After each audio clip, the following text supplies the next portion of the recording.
Could it be that they're angry that I'm hosting their citizens just when they are reconsidering, or they invited me? Was what happened on that date, November 11, many years ago. So it was rather unfortunate that they picked that date. And I said, sorry, I'm superstitious. I'm not coming on that date. And then ultimately, I made it clear I was also not going to apply for another date to bring in my passport. So I left, I traveled out. When I came back, or even before I came back, I got a letter from the ambassador. What is that? What is our problem there? Is the house falling down or something? Just give me notice so I know which direction to run.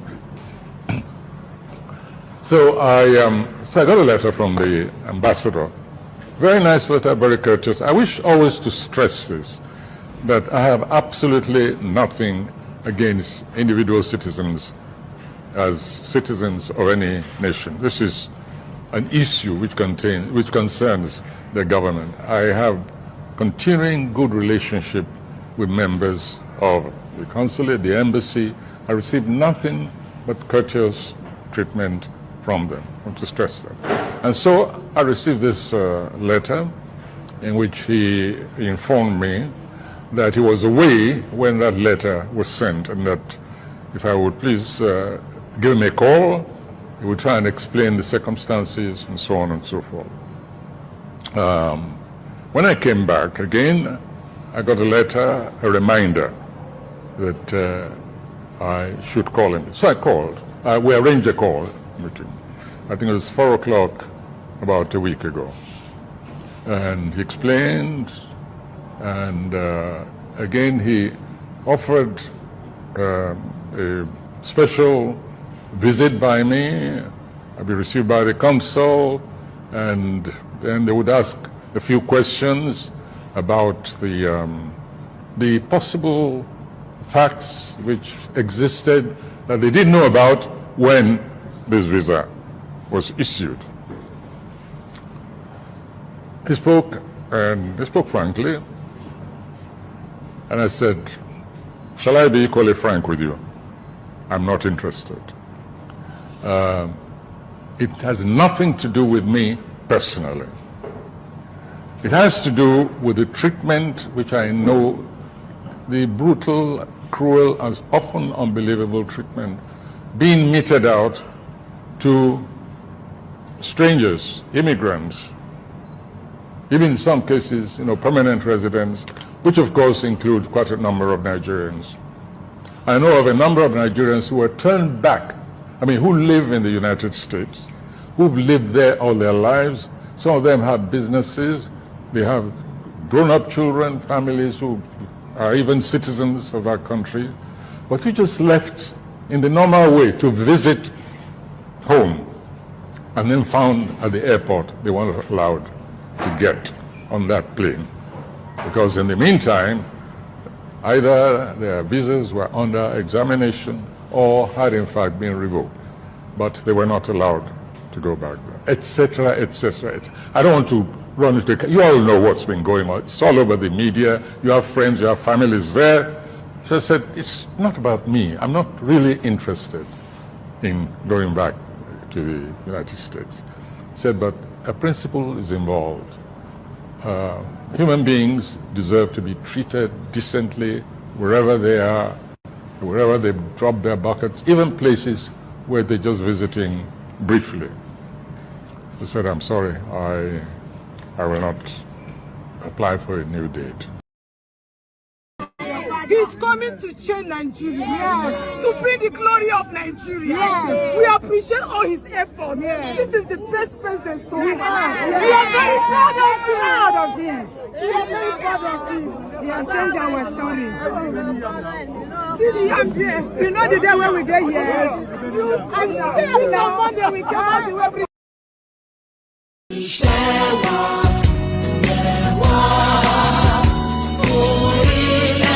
Orílẹ̀-èdè wa, fàgbéga.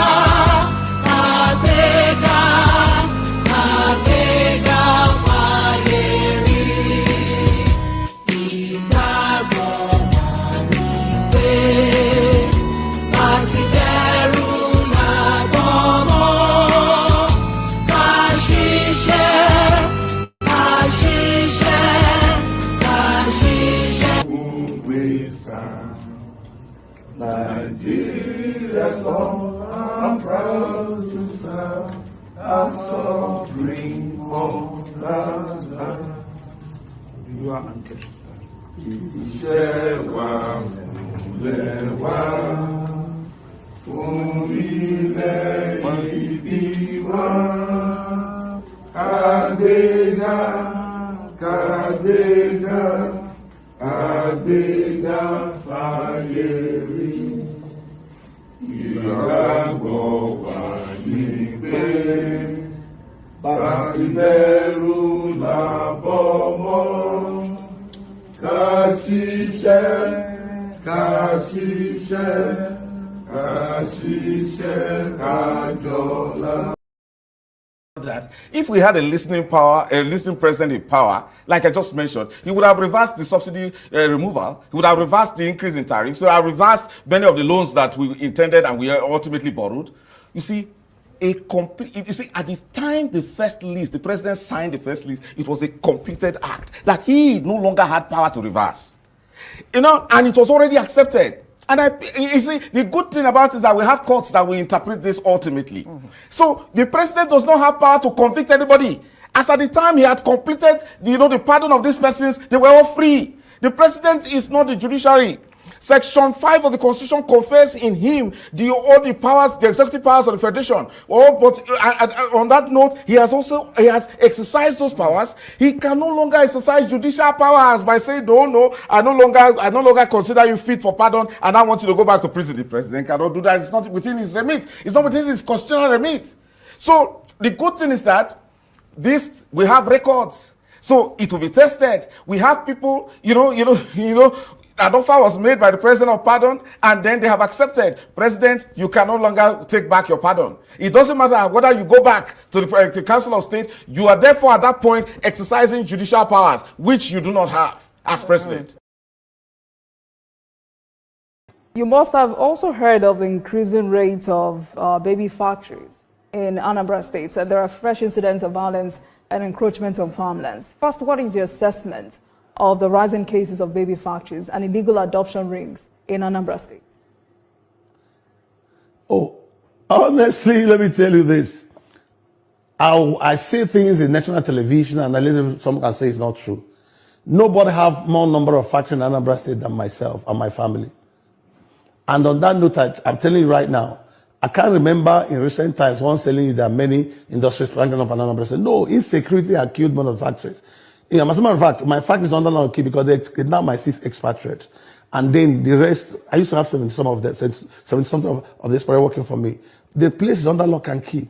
The aluminum cementing company was supposed to, bring to stream for the past few years. I have not. We lock it down because we cannot be able to run it. The Radisson Hotel there in Anambra State belongs to us also. In one of your posters, where you say, rise with the nigger. Who is the nigger? Yes. Are you the nigger? What does that mean? I am a nigger. What does that mean?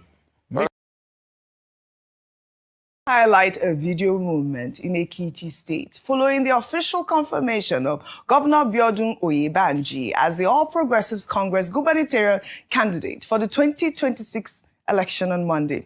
Well, the video captures the scene after the reception where Governor Oyebanji and prominent APC members, including Edo State Governor Monday Okwebolo and Kogi State Governor Usman Ododo, posed for photos outside the event, when a voice from the crowd is heard hailing Governor Okwebolo, calling him the trusted son of President Bola Ahmed Tinubu, the light of Edo, and the king of the South-South region. Let's take a look.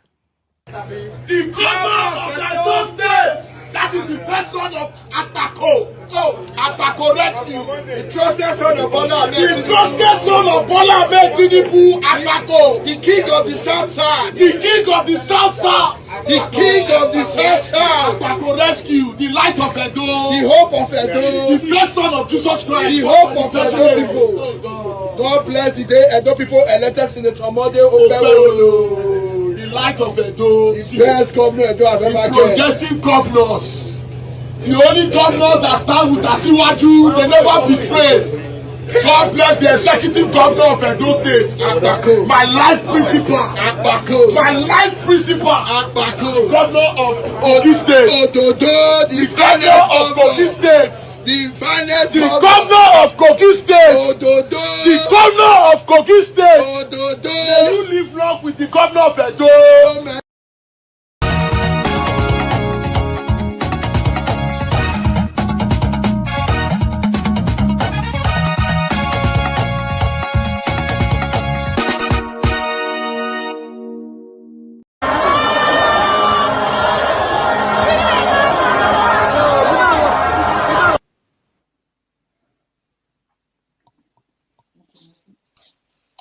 Some of this rally make my blood pressure go up.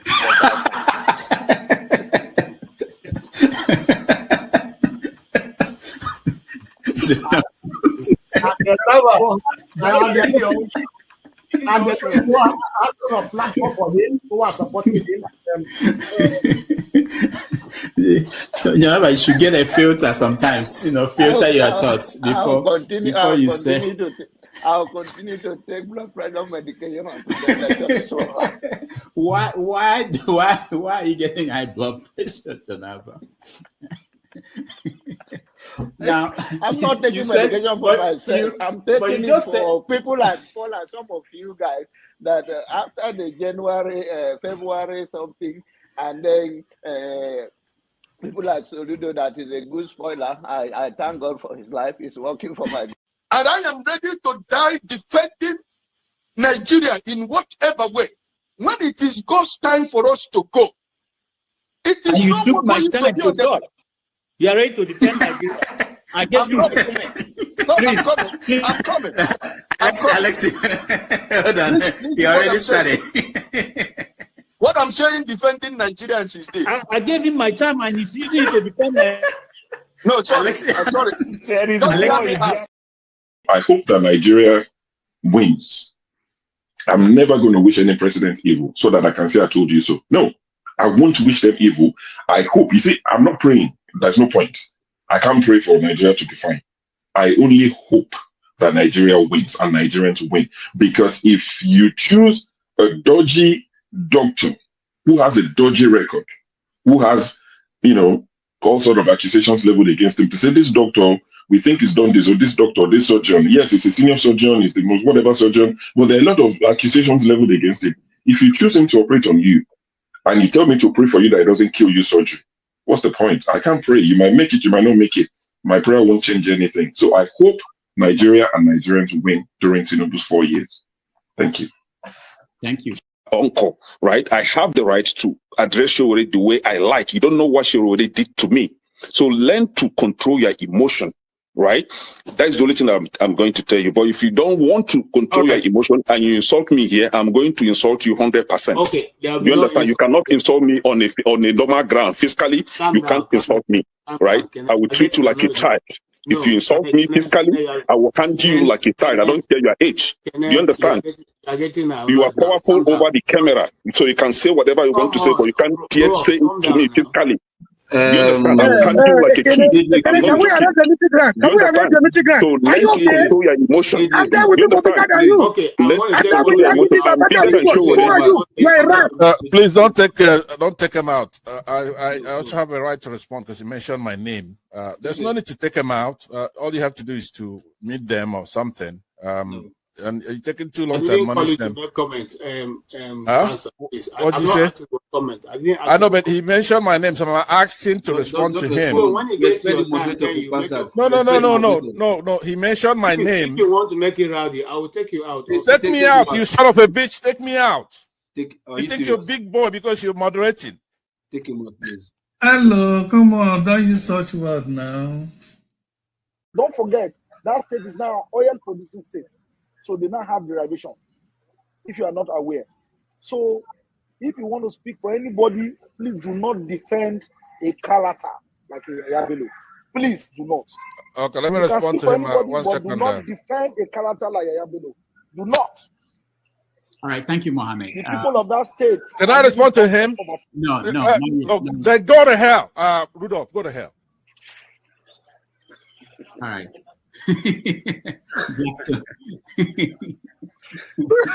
Rudolph, I've never seen this part of him before. Tinubu is a criminal, yes, of course, a categorical grade 1 criminal. The only person more criminal than Tinubu in Nigeria is probably Babangida. But he's a criminal, and is he fit for purpose? Absolutely not. Should Tinubu be the president of Nigeria? Categorical no. Is there a better option than him? That is subjective. So show me who he is.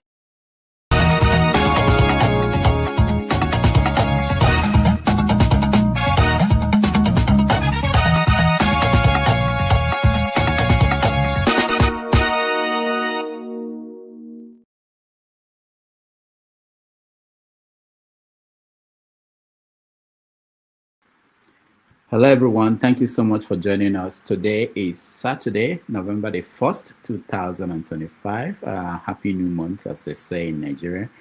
We welcome all of you to a new month. We have 2 more months left. And yeah, we're joining you live from New York City. Thank you for being here, all of you in the studio, those on the comment section, those watching at home. Today is another Saturday, and we are bringing you your Say 247, the program that will allow you to come and air your view on issues in the news. Thank you for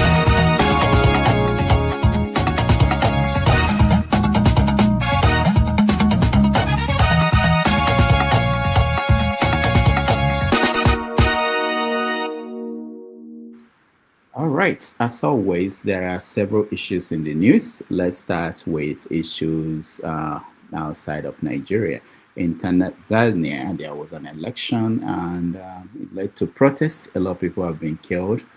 It's quite unlike Tanzania, what's going on there. And we have a female president there who ran for re-election, but she had the opposition members locked up, just like the men do in Uganda and Cameroon and other parts of the continent. So now we're going to weigh in on what's going on in Tanzania and why we are having difficulties in Africa getting this democracy right.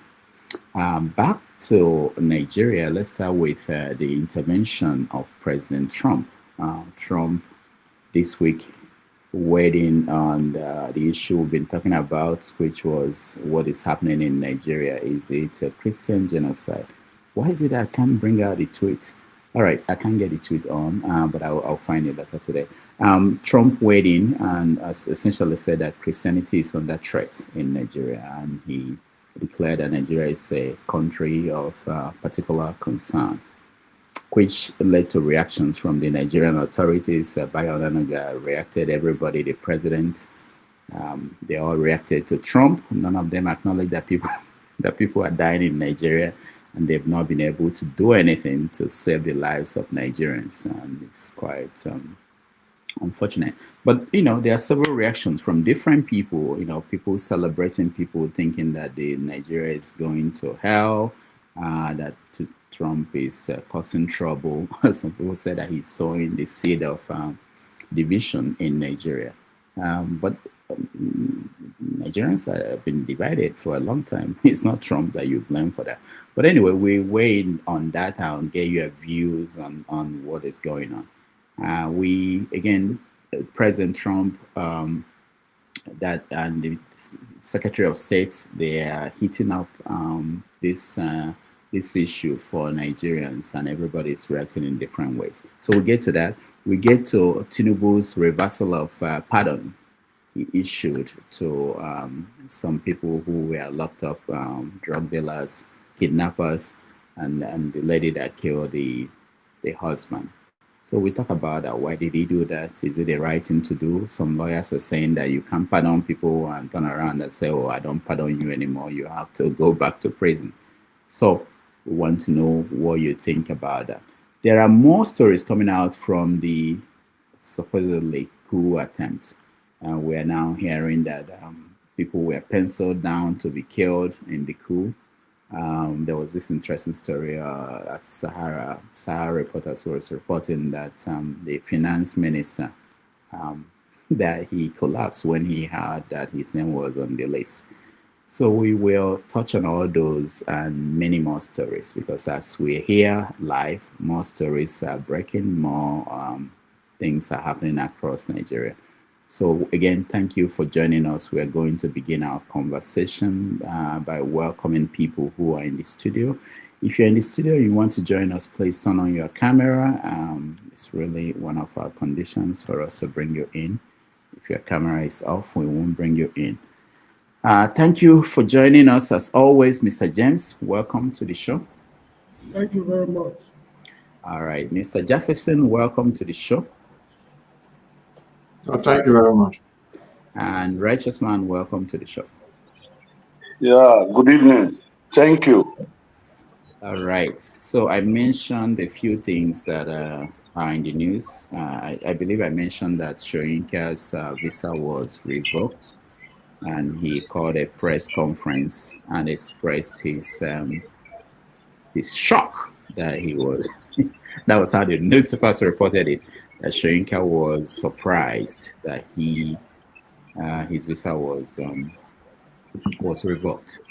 So let me start by finding out if there is any big story I missed. Mr. James, anything you are watching that I did not mention?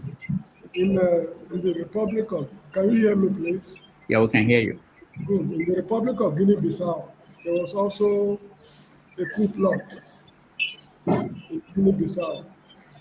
When? Not far from the Gambia. Yeah, when? I think about a week or so ago, some people were arrested in Guinea-Bissau. And you know of what happened in Mozambique. There was a military takeover in Mozambique. Oh yeah, that Mozambique? Yeah, I think it's Madagascar. Madagascar. Oh, sorry, Madagascar, Antananarivo. Okay. I'm sorry. Okay. Antananarivo is the capital. Yes, it's Madagascar. Yes, that was last week. Yeah. Yeah, we can see the trend. Thank you so much. All right, Jefferson, welcome to the show. Oh, thank you. Is there anything you are watching that I did not mention that is important? Oh, yeah, if I want to mention the designation of Nigeria as a country of particular concern. Oh, yeah, I mentioned that. Okay. Of course, and the response and all that. Okay. I thought you missed that one out. No, I did. You can miss that. Okay. Okay, I think that's it. Okay, all right. Righteous Man, welcome to the show. Yeah. How are you? Well, I'm good. I'm alive. It's few more days to Christmas, so Nigeria should be buzzing now, and people should be happy. Forget about all the hardship of the previous month. A hungry man is an angry man. So there is no happiness in the life of Nigerians that lives here. You know, there is no religious celebration that can take away hunger from man. There is no amount of prayer you can pray to stop hunger when it comes. So Christmas or no Christmas, the issue of Nigerians being hungry is the thing that need to be discussed. Well, I think there's some breaking news in Nigeria that you didn't mention. One is PDP suspension of the national secretary. Somebody had been suspended, and their legal advisor had been suspended. About 4 or 5 National Working Committee members suspended. And Anyanwu in return also suspended the PDP national chairman, acting national chairman or substantive national chairman, I don't know. So there are a lot of crises in PDP. So suspension and counter suspension. That's the breaking news you didn't mention. And in Edo City, there is a community crisis between the Edos and the Arewas that led to burning of houses and possibly some deaths occurring. In Kebbi State, the unknown gunmen abducted the Deputy Speaker Bagadu in Kebbi State. And towards afternoon today, some certain villages in one of the northern states were ransacked and there was killing that took place. So that's the breaking news we're having right now. And it seems like the Naira gained a little strength, but the strength it's gained over the dollar is not reflecting in the price of items in the Nigerian market. So that's what I have right now. All right, thank you so much. People are reminding me about the situation in Sudan, where there is real fight, serious fight going on, and people are dying. Genocide, they are saying, in Sudan, that we don't cover Sudan a lot. And I've seen figures about 700 people died in Tanzania at the protest there. It's scary, to think about that. All right, comparable facts. Welcome to the show. Yeah, good morning and good afternoon. Today is a very interesting day. So bring out your popcorn, and bring out your tea, and let's rumble. A lot of information coming from Nigeria, not just Nigeria, Africa as a whole. It has become very endemic about the unrest going on in Africa. I mean, in the last 2 weeks, it has gone to a different dimension. I mean, coup in Madagascar, the unrest in Tanzania. Their number one music pop star is on the run. Flat Long Diamond, he's on the run because he's a supporter of the lady. He has been tweeting, he's in bed with the lady. So yeah, he's on the run right now. Nobody knows where he is. So like you said, it's about 700 people here, but we don't need that an empirical data to buy that up. Another guy, Juma Zoo, he don't follow Nigerian hunting. They are married to Yabo, daughter. They went and ransacked, his store. But they claim that the store worth about $700. I don't know about that, but it's a clothing store. I saw the store. So, but the things are, of course, about pop beer, I mean, I think Mr. James said something about Guinea-Bissau, coup. So it's just an endemic, I mean, Africa is unrivaled. And of course, you have your country that will never be short of news. So, I mean, we got a lot in our face. I don't even want to add anymore, okay? Yeah. I don't know how much I can comment. All right, thank you, comparable facts. Mr. James, you wanted to say something? You mean me? Yeah, I thought you wanted to say something. No, I was trying to add credence to what my friend said. Guinea-Bissau, there was problem. Okay.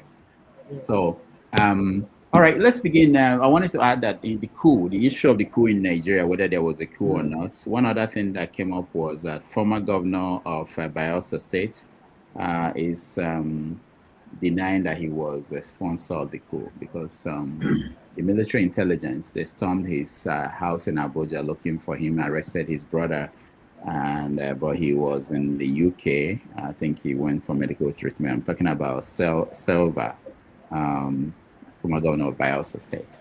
All right, let's begin with the big story, which was Trump. Trump's involvement in the Nigerian story with a tweet, just a tweet. Trump put himself into the story and magnified it beyond what can be ignored by the government of Nigeria. So this is what Trump tweeted out. Christianity is facing an existential threat in Nigeria. Thousands of Christians are being killed. Radical Islamists are responsible for this mass slaughter. I'm hereby making Nigeria a country of particular concern.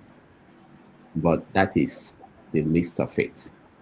When Christians or any such group is slaughtered, like it's happening in Nigeria, something must be done. So Trump deeply involved, and the Nigerian government, as expected, reacted to that by saying that exactly what they've been saying, that this is not Christian and Muslim fight that everybody is being killed. What do you think, Mr. James? You see, this problem of genocide, in my opinion, is Nigeria's internal affairs. America has got a lot of problems, just as we have our problems. We should not outsource our problems to other people to solve for us. We have the capability to solve these problems. If we are unable to solve it, that is our cup of tea. This is how I see it. I don't so much like other people interfering in Africa's internal affairs. It is only when Africans are able to get themselves organized that people have the chance to interfere in their problems. That is how I see it. This is our internal problem. I want to believe, I might be wrong, but I want to believe we have enough educated men and women to solve this problem of insecurity in Nigeria.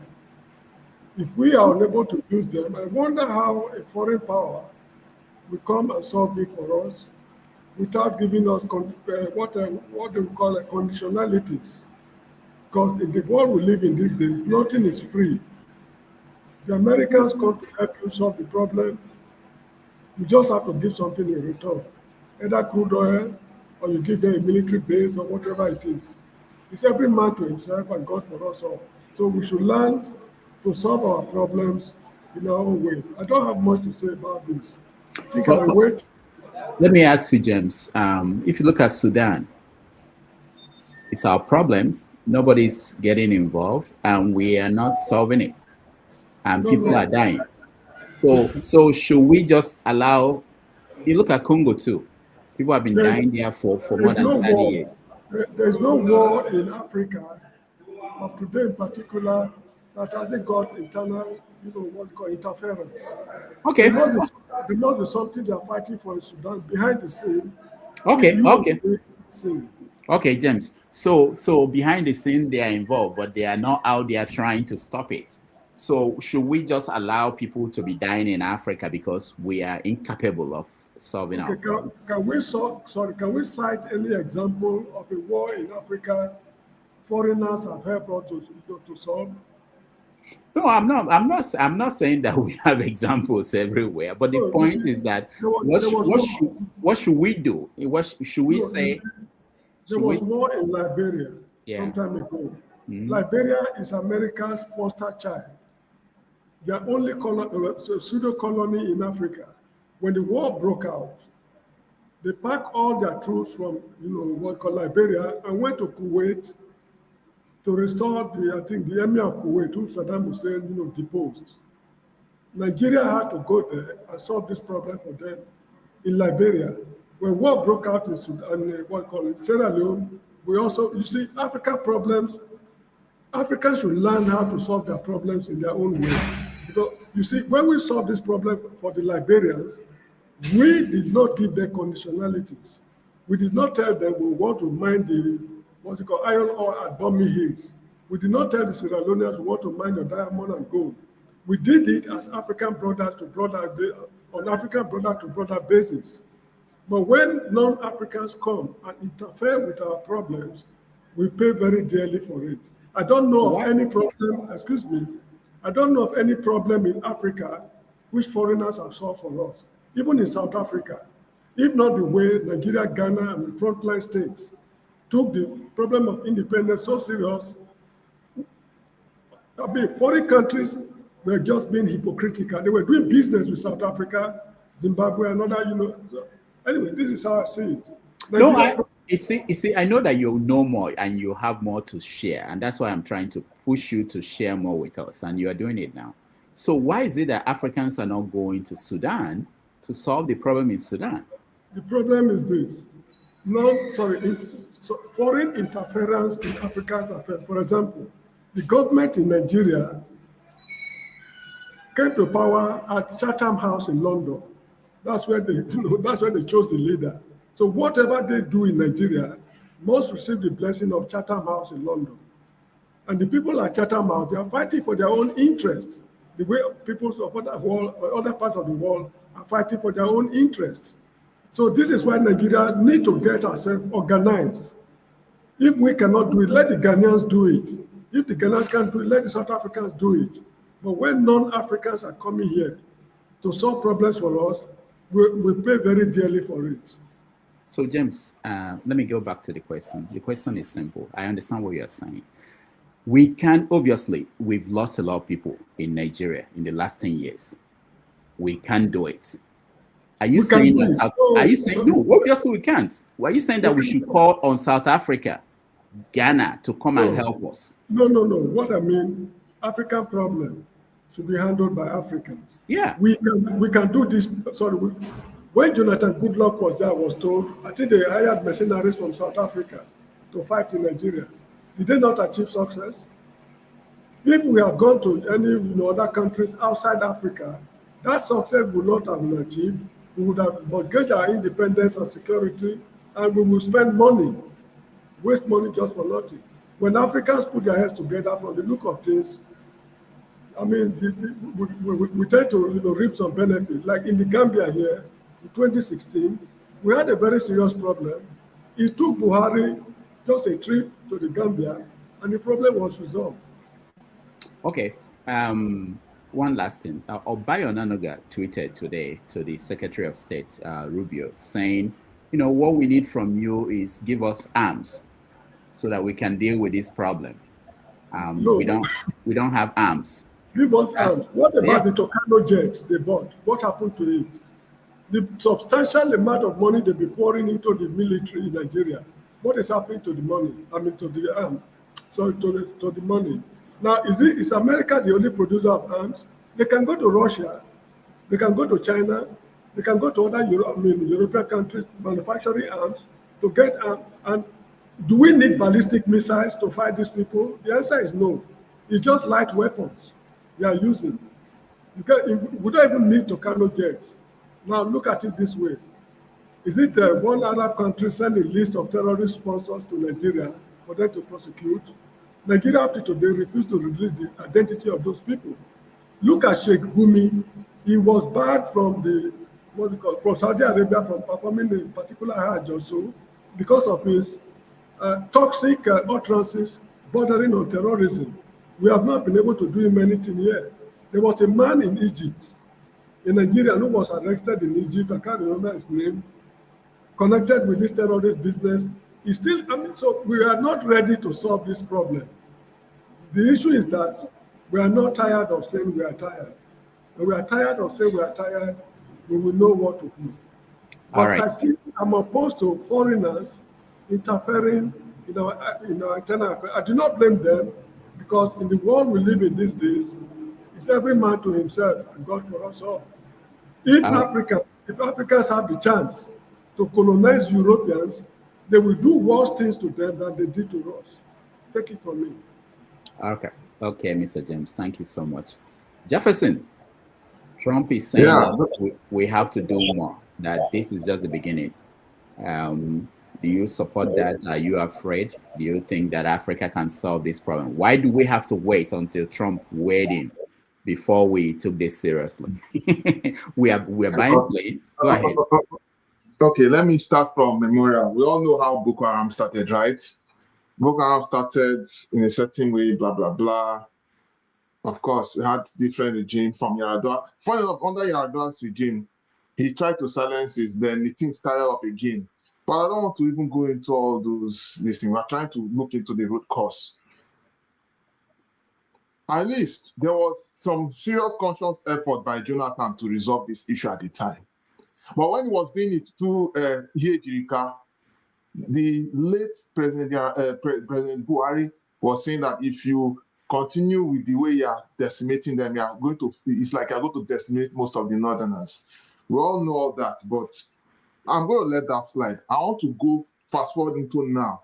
Mr. James and everyone in this panel, let us not deceive ourselves. We cannot solve the problem on our own anymore.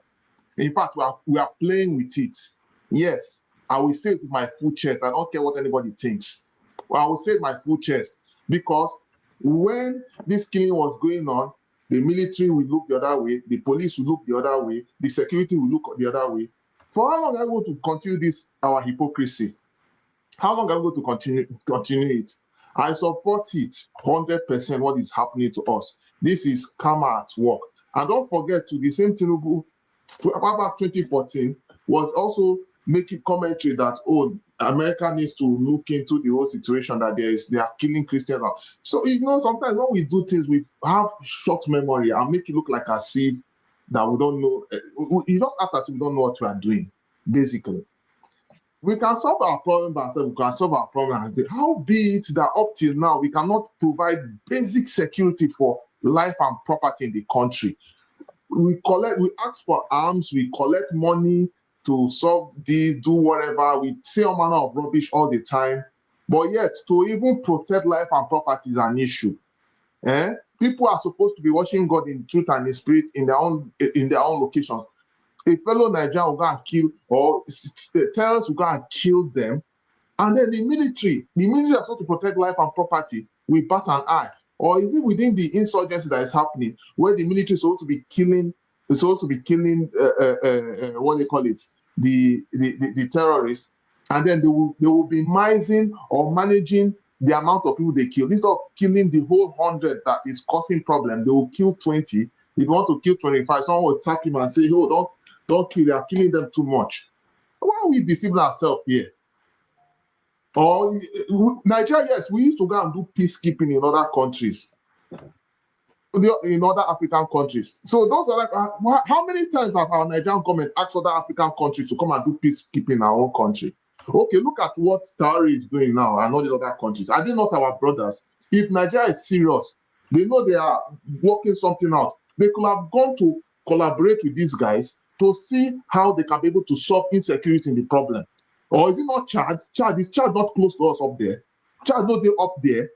You think Chad is happy that what is happening? Because the things indirectly affecting them. It's affecting them. Now everybody is crying for, including our presidency. They are crying for that, it's not just Christians they are killing, no, they are killing Muslims. I'm sorry to say, I'm not going to be mean to our Muslim brothers, but the truth be told is that our Muslim brothers now then cause this problem. I will say with my full chest, and I don't give it down anybody thinks. Listen, I love Christians, I love Muslims, I love everybody, but I hate hypocrisy. I hate hypocrisy. Our fellow Muslim brothers have not been sincere. They have never been sincere about all this thing from the beginning. They're not sincere. Every time they have agenda, now only they get agenda, people want to live in peace. If our Christian brothers are causing problems in the north, let them bring out all the receipts. We're all here. Let us discuss it out. That the Christians are causing problems in the north. Let them bring out the receipts. Then if they can bring out the receipts, then we will now understand where we're coming from. But there has never been a situation like that. Look at Deborah they killed in Sokoto. Until today, the Sultan of Sokoto is being like he didn't know what he's talking about.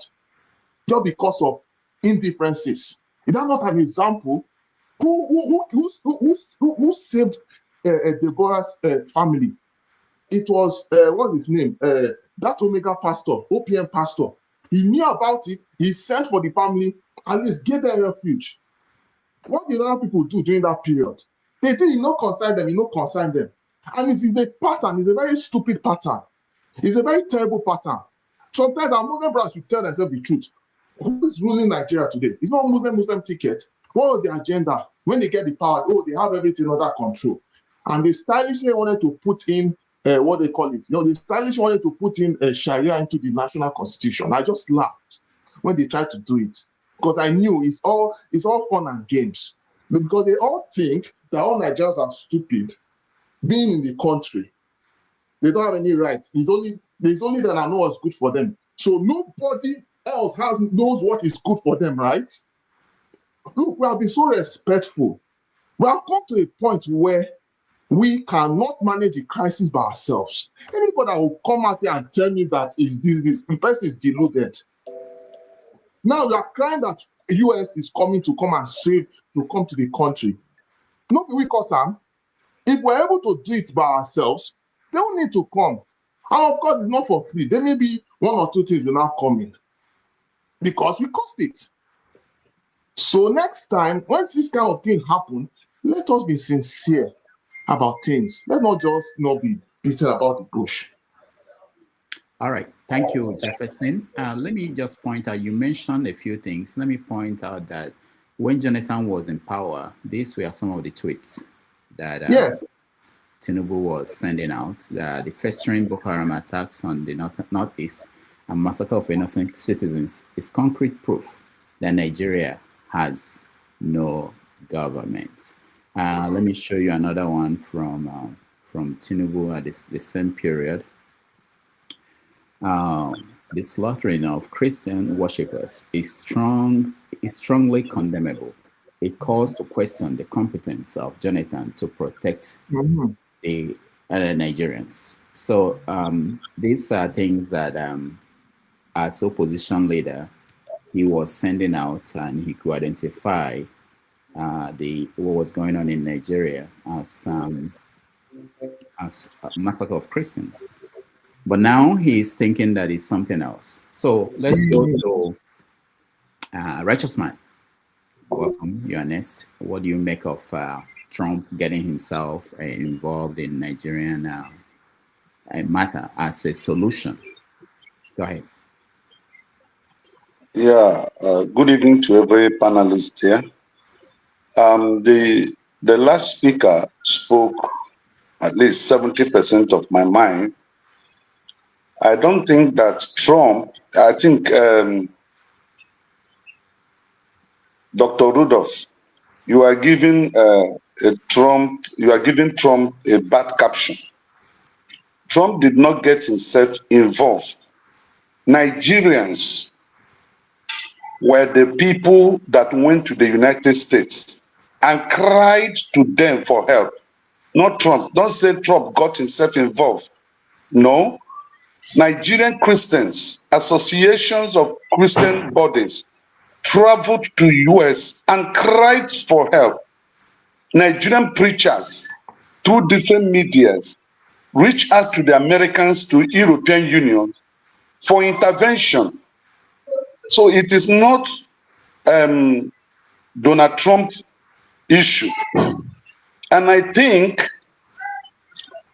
the data that the Americans have at hand, Ted Cruz and the man that Ronald Mokore bribed to come and save the face of the government that failed. I forgot something, Arnold or whatever. The data, the statistics they have on ground or at hand were all living proofs to show that something terrible was happening in Nigeria. It is not good for us to forget the recent things that have occurred in Nigeria, the massacring, the killing of innocent worshippers. The last speaker did mention about Deborah.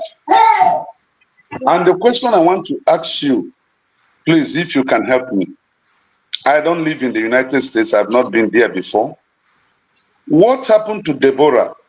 If it did happen to an American citizen, or American migrant in the United States, do you think that those people who led to that mob that got that girl killed and burnt, that they will go scot-free?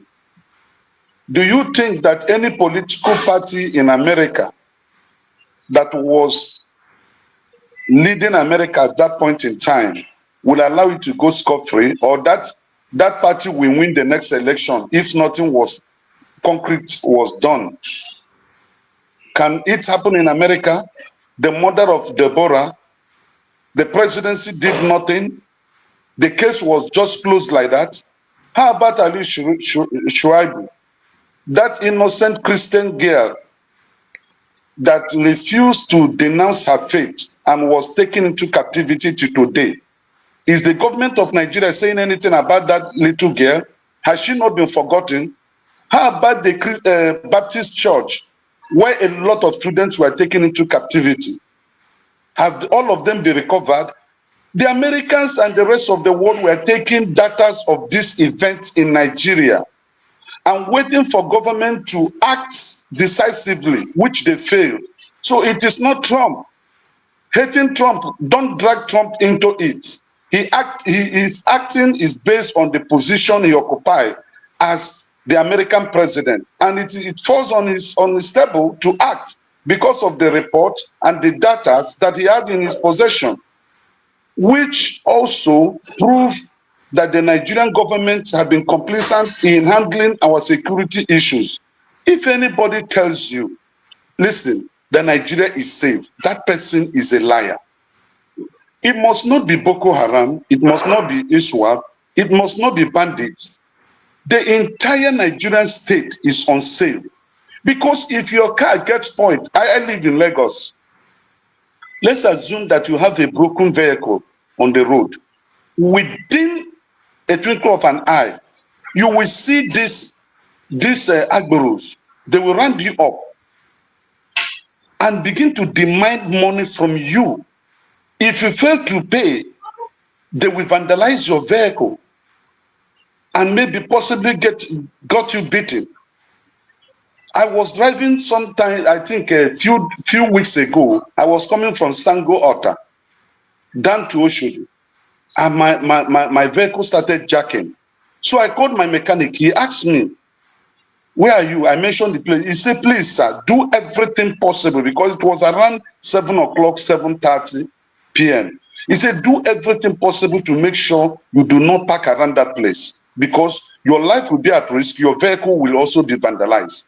I am talking of a mega city they call Lagos State. In a secured environment, in an environment where the government is living up to expectation, should I, as a citizen, have such fear that my life is in danger just because I have my vehicle, having some problem at that very good hour of the day? So the issue of Nigerian Christians being massacred and what the decision that Trump has taken is a welcome development. Perhaps it's going to make our government to sit up and value the life of Nigerians. Our lives are not secure. That is just the truth. Thank you. All right. Thank you, Righteous Man. Comparable facts. Righteous Man agrees that Trump... Everybody that just came in late. It's very, very interesting about what's going on. But let me start with a quote from Donald Trump. You already read it, and he said the Christians face existential threat, and he can't stand for such atrocity. I didn't quote him Barbados, So right now he has sent delegates to investigate about what happened. I don't think Teddy Cruz is one of the committee or whatever. And he stated all options on the table, which includes sanction and other kind of things, that are not implemented yet. So why am I saying this? I feel for my country, okay, because what actually happened, they have let a foreign country, United States, define what is actually going on in Nigeria. The genocide, you can call it a partial genocide. So let's not miss word. There's a targeted Christians. Because Nigeria doesn't keep data. The reason why I say they let the foreign people define them, the data you can get is from United States and Western countries. They make it sound like about 63,000 to 33, which is half and half, that more Christian has been killed. Whether more Christian has been killed or more Muslim has been killed, that's not even the issue. Nigerians are dying. So let's call it what it is. Right? Is that a genocide? Is that targeted against the Christian? Yes, there is. Genocide, is an evil against the tribe. You can tribe or section of people or Christians or whatever. There's a genocide going on in Nigeria, but so let's call it what it is. We know what's going on in Southern Kaduna, even as of yesterday. There's a lot of killing going on in Southern Kaduna, kidnapping. Of course, we know what's going on in Benue. Our government has been an ear about what's actually going on. They didn't try to tackle it until they let a foreign people define it. They don't even have the data to show people right now. Say, okay, if you're gonna say there's no Christians are not dying, what the data? They don't have. The only data, empirical data that's available, I don't know how far it is. It's an estimate. It's by foreign people. So the guy, Trump envoy, came here. Was it about last month? I think his name is Marshall Bully or whatever. The one representing Arab and South Africa. Of course, he's a Muslim, and he stated there's no genocide going on in Nigeria. More Muslims are dying. From American government, they are not stupid. They know what's going on. So they're not even going to listen. Even at all, he's an envoy representing Trump in Arab and America. They didn't even listen to him. You know what he said. They have the data. The world is so global right now. You can get information more than the people in Nigeria. We have more information more than the people in Nigeria. You know, so people don't realize what's the implication, what may happen. Because I feel sorry for the country because where we are going right now, we are trying to improve our economy. Whether Tinubu is doing right or he's doing wrong, that's a debate for another day. But this is going to have a lot of implication on on Nigeria if actually if they actually take the route they want to take right now. So let's see what happens when the when the people that he sent investigate happen. But regardless, like I said, it's going to have some economic factor. I can't even the investor perception. You don't expect people to come and invest in a country that they say there's a conflict, religious atrocity. No, investors is not going to come in. They may even stop the aid program, tourism and all that kind of thing, visa restriction. Of course, we know the currency, how our currency may weaken, inflation, another impact it may have. Is this actually, take effect? But maybe this is a good thing. In other way, you can look at it in a good way. Maybe this will awaken the Nigerian government to do something. Because they have been lackadaisical about what's happening. Even you just posted what Tinubu said. This is hypocrite when it comes to Nigerian government. You said this during the Jonathan time. All right. Compare fast. Thank you. Let me land. Give me No, the time is up. I have to. We have so many people and we have so many topics. We can't spend more than 4 minutes. Okay. Sorry. KJ, you're next. So what I want people to do is don't repeat what other people have said so that we can get to what do you think will happen next and how is the government reacting, whatever angle you want to take. 4 minutes. Okay, here's my angle. What is happening now is not new. We saw it coming. It was politically removed. When the Buhari regime came, they did everything possible to woo the American Secretary of State, who went and said, "Oh, these things they are farmer headers clash." If you go back to the meetings, you will see that he made a very big conference saying it was farmer headers clash and it had nothing to do with whatever we are facing now.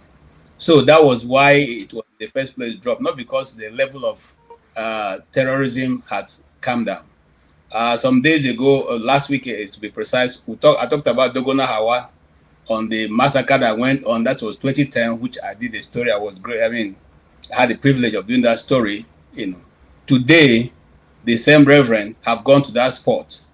There's a video now trending for which we can all look at, and we are surprised because I did a story on Bishop Kuka's church when it was bombed, and when there was massacre there. Unfortunately, he came to say this is not happening. You see, the truth is we forget that these foreign countries have embassies and they have attaches whose business is to scout for information of what is happening on ground and then give the reports back to their country. The little one that they refuse to subscribe or to ascribe terrorism to IPOB everywhere in the world except in Nigeria. So they have more information and they're not going to be biased with their information. Now, whether we think it is politically motivated or not, or whether we think, no, Trump is not jumping in, and I can assure that no American boat is going to be on ground. What they're going to do is to look for those who are fueling these things and cut off their supply. And that's as simple as that. Because remember, before Buhari government, when Buhari government was still on, there was a lot of this thing going on in the East. But now that Tinubu has come and cut off that supply, you can see that most of those their so-called government have returned to senders. And so relative calm is returning back to the East. And so very soon there will be no story to tell because the money has run out. So this is what will happen. This is what is going on. And for any well-known Christian to come and say it is not that, they keep bringing the argument. But it's not only Christians. Muslims are too being killed. Who cares? They are Muslims. You didn't say they are Christians. So if the Muslims decide to be killing themselves, should we also allow them to be killing us because they want to kill themselves? Those communities that as I'm sitting here, worked on, did a lot of work on those communities. They are no longer more Christian communities. They've been wiped off. Majority of them are no longer there. They have been taken over by Islamists and their cows. Are you saying that these things are not true? These are facts that it can be verifiable. They are there, out there. They are out there. And if there's anything what, I will do everything possible to bring some of those people on ground so that we can see them here tell their stories. It's not no gainsaying it, trying to make it look as if somebody is trying to paint Nigeria black. We should be able to solve our internal problem. If we refuse to solve it, then the world will step in. It's just like you beating your wife. Every day you're fighting your wife, beating your wife, and you think your neighbor will not one day break your door to come and save the woman before you kill her. It won't happen. That's what's happening here. If we think, look, it's Rudolph, think about it, because that's what runs me mad. You send your officials to go and defend a policy that you can simply take care of in your backyard. You send people to go and tell them this is not happening, and it's not only the Christians, it is all of us. But why don't you solve it? You have the ability to solve it, and you're not solving it, and you don't want people to come and help you solve it. You can't eat your cake and have it back. Thank you. All right, thank you so much, KJ. Comrade Omori, you're next. Greetings, Dr. Damages. Always a pleasure to be here. My greetings to all the panelists. Uncle James, I greet you specially. Domoza. Yeah, there is a limit to which you can continue to deceive ourselves as a people. I've watched for the past month, like 2 months, it's over 2 months ago, people deliberating on whether there is genocide in Nigeria or no genocide. In our ramification, the happenings in Plateau, Kaduna, Benue, all the way to Edo and all the rest of part of Nigeria, Bonu. There's every right tick in Nigeria. There's no doubt there is genocide going on. But whether you call it Christian genocide, really ethnic genocide, or Muslim genocide, genocide is genocide. So it's like, I've been watching, I've not been able to make my contribution. It's like you have a rotten rat in your room that is smelling all over. Instead of removing the rat and mop it up, you are applying deodorant to suppress the odor. How long do you continue to do that? We have to face this problem squarely. I'm going to look at this issue from 3 angles. Number 1 is the security angle, they coming through. The other one is economic angle. And the last one is the political angle, which is very key. The security angle, there's no doubt, like I said, Nigerians have been dying. It doesn't matter. Death is death. Human being is human being. I don't care whether you're a Muslim or a Christian. I was in a platform about 2 weeks ago. I'm like, Buhari supported these people. He openly called it Boko Haram. And now we have opportunity of a certain president who wasn't too comfortable with such statements. By my own assumption, what are we doing? Is he still looking at them as his own Muslim brothers? How long do we continue like that as a nation? So we must call a spade, no matter who else is God. So if they cannot listen to us at home, they cannot campaign for us to win election. All the same, they find themselves in office. If the only thing they fear is America, let them come. I understand the angle people are coming from. This is a transactionary, president. He's coming to take our resources and everything. If they take our resources and that can make us safe, so be it. You can't talk of resources when you're not safe. Nobody is talking about foreign investors. No foreign investors will come and put their money where there is no security. Security is very key. So, the other political angle, there is a rumor making the rounds that your drug baron contributed immensely to Kamala Harris' campaign to the tune of thousands of millions of dollars. So these bullies are aware and is going to take revenge, either by hook or by crook, whether you like it or not. So that one also has an implication for 2027. Go and mark it down. So if they continue the way they are going, Jagaba may be up for a big task towards 2027 realization. What happened to Jonathan through Obama may happen to him. And the economic interest is, if they're coming for the community interest, They're interested in 1 or 2 mineral resources. Let them take it, provided Nigerians are safe. Thank you, and God bless you. All right, Comrade Murray, thank you so much. John Abba, welcome to the show. Dr. Rudy, it's nice to be with you, the fellow panelist. You want to rephrase your question, or just want to talk? Oh no, just take it from any angle. People are mentioning this issue of what is going to cost Nigeria if America shows interest in Nigerian affair in terms of helping to solve this problem that Nigeria apparently cannot solve or do not want to solve. You know. Well, thank you. I don't believe that they are there to solve any problem, rather to turn it to their own advantage of whatever it may be. I also don't believe that you have the right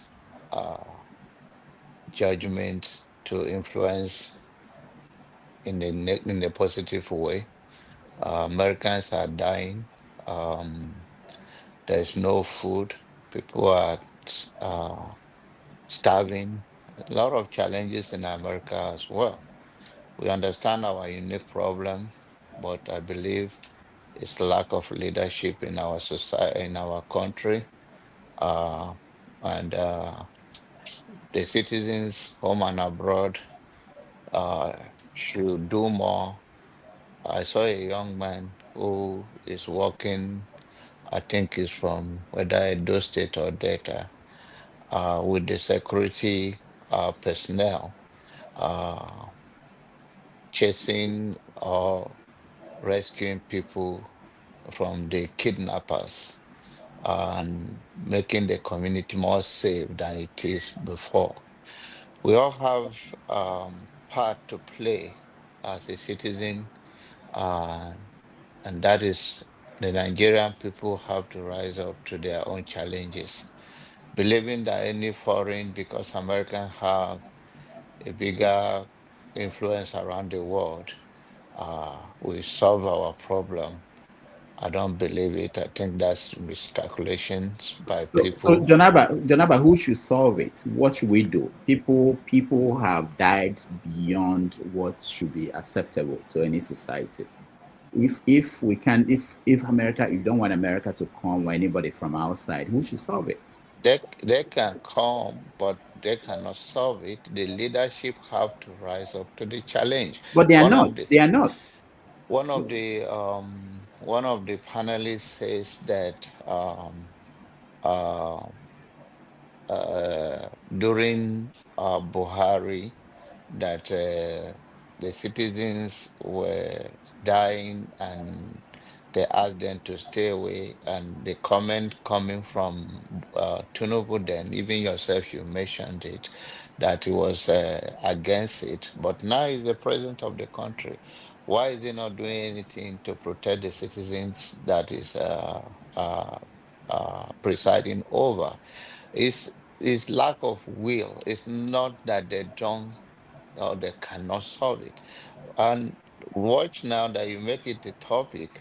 1 year from now, let's keep spinning this language or thinking that American will solve it. This is not the first time that Nigerians have come to a level of anything, and so Americans should come and help us or solve our problem. When you have a problem in your immediate family, even in your own household, there are ones that the law of the land will not allow you to do. But there are ones that have a responsibility. They may arrest you as many times as you commit the crime. If it is a bailable offense, they will bail you. If it is a crime that will give you time in jail, they give you. If it is thing that they will take you to mental health institution to hold you, they will hold you and release you. That doesn't solve anything. So Nigerian people have to rise up. The leadership have to have the political will and trying to push this thing. If you think America is going to solve it, any other nation, it's not going to happen. And we are here to see it. Thank you. All right, thank you. Dexter, Janaba is saying that we'll just wait. in a year from now, we see that America could not solve any problems. So, what is your take? Thank you. I think there's something that we do in Nigeria. You know, we don't want to be progressive about things. It's like having a cancer and saying, "Oh, if I do chemotherapy, my hairline is going to go off and it's going to affect me.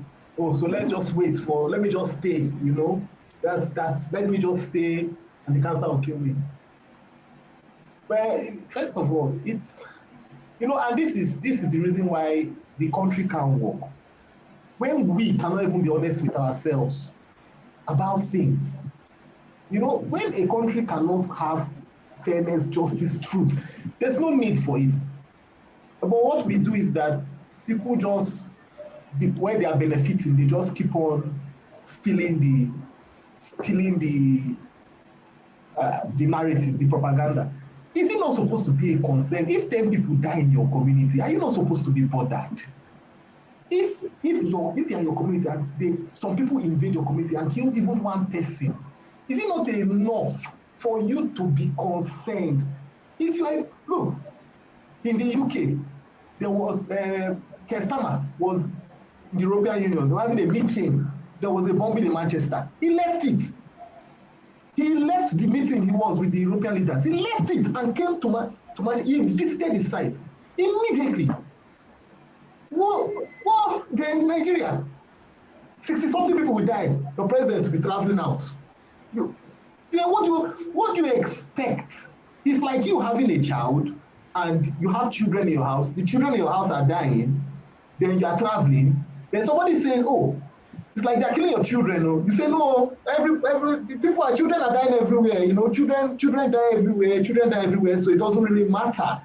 You know, and when unfortunately, when the foreigners hear the narratives our government and officials spill, they have no other reason than to take the action they have taken.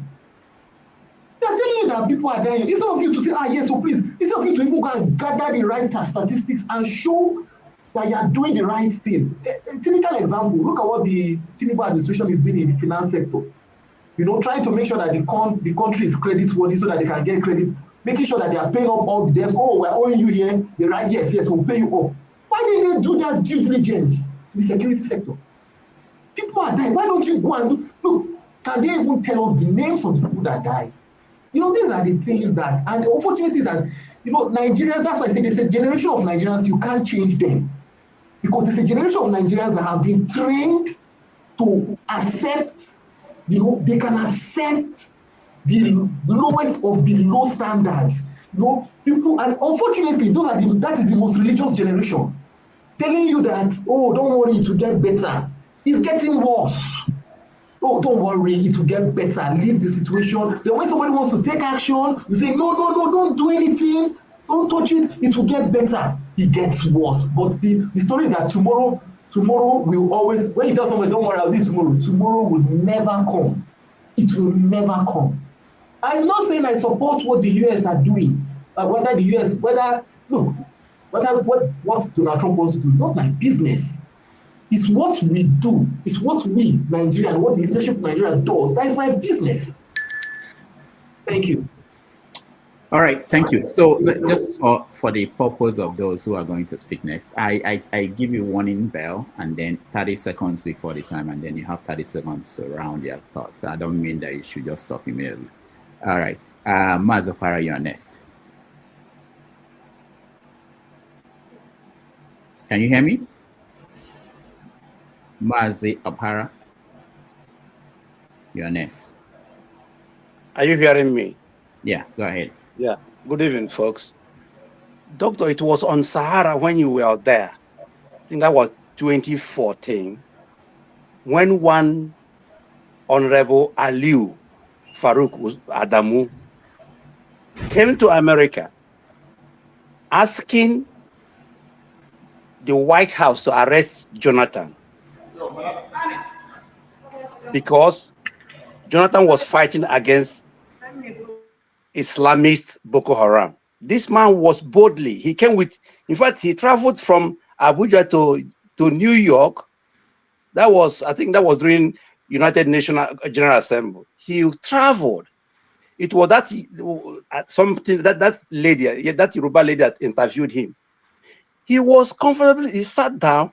He was telling Americans to arrest Jonathan because Jonathan was committing genocide against his people. That man is still in the APC. It is the same man that told you that oil in Bayelsa belongs to Jigawa on the same clip. So this issue we are discussing today, if nothing is done, we are going to discuss it another 100 years until we tell ourselves the truth that we Nigerians were living in denial. Somebody is coming here telling you there's nothing like genocide. Dr. Rudolph, please do us a favor, because most of us here, we are not, none of our relatives are victims. Do us a favor and bring a lot of people from Kaduna, Southern Kaduna, from Plateau, from Benue State. Bring them here. Let them tell us what is happening there. Recently, a few days ago, do you know that Cable was accusing IPOB of spreading this Christian genocide narrative in the US? That was what Cable tweeted. Cable, even it was discussed on Arise Television. Premium times they were saying that it is IPOB that's spreading this falsehood. They are trying to tag this thing out onto Igbo people and IPOB. Yesterday, I listened to a sheikh, a very popular sheikh in Plateau State, Sheikh Jingri. He spoke in Hausa. This man is blamed everything on Igbo. That even the Christians that are being killed in Plateau State, in Middle Belt, in northern Nigeria, are caused by Igbos. This is a dangerous narrative, and this man, nobody has, the DSS or the police has not queried him, has not, called him for at least for a chat. And this guy is spreading this thing in a mosque, and they're telling him Allahu Akbar, Allahu Akbar. This is the narrative. As long as we people here on this platform, we are cynical, we are not saying the truth about what is happening in Nigeria, we are going nowhere. Thank you, Doctor. Thank you so much, Maazia. Femi, you're next.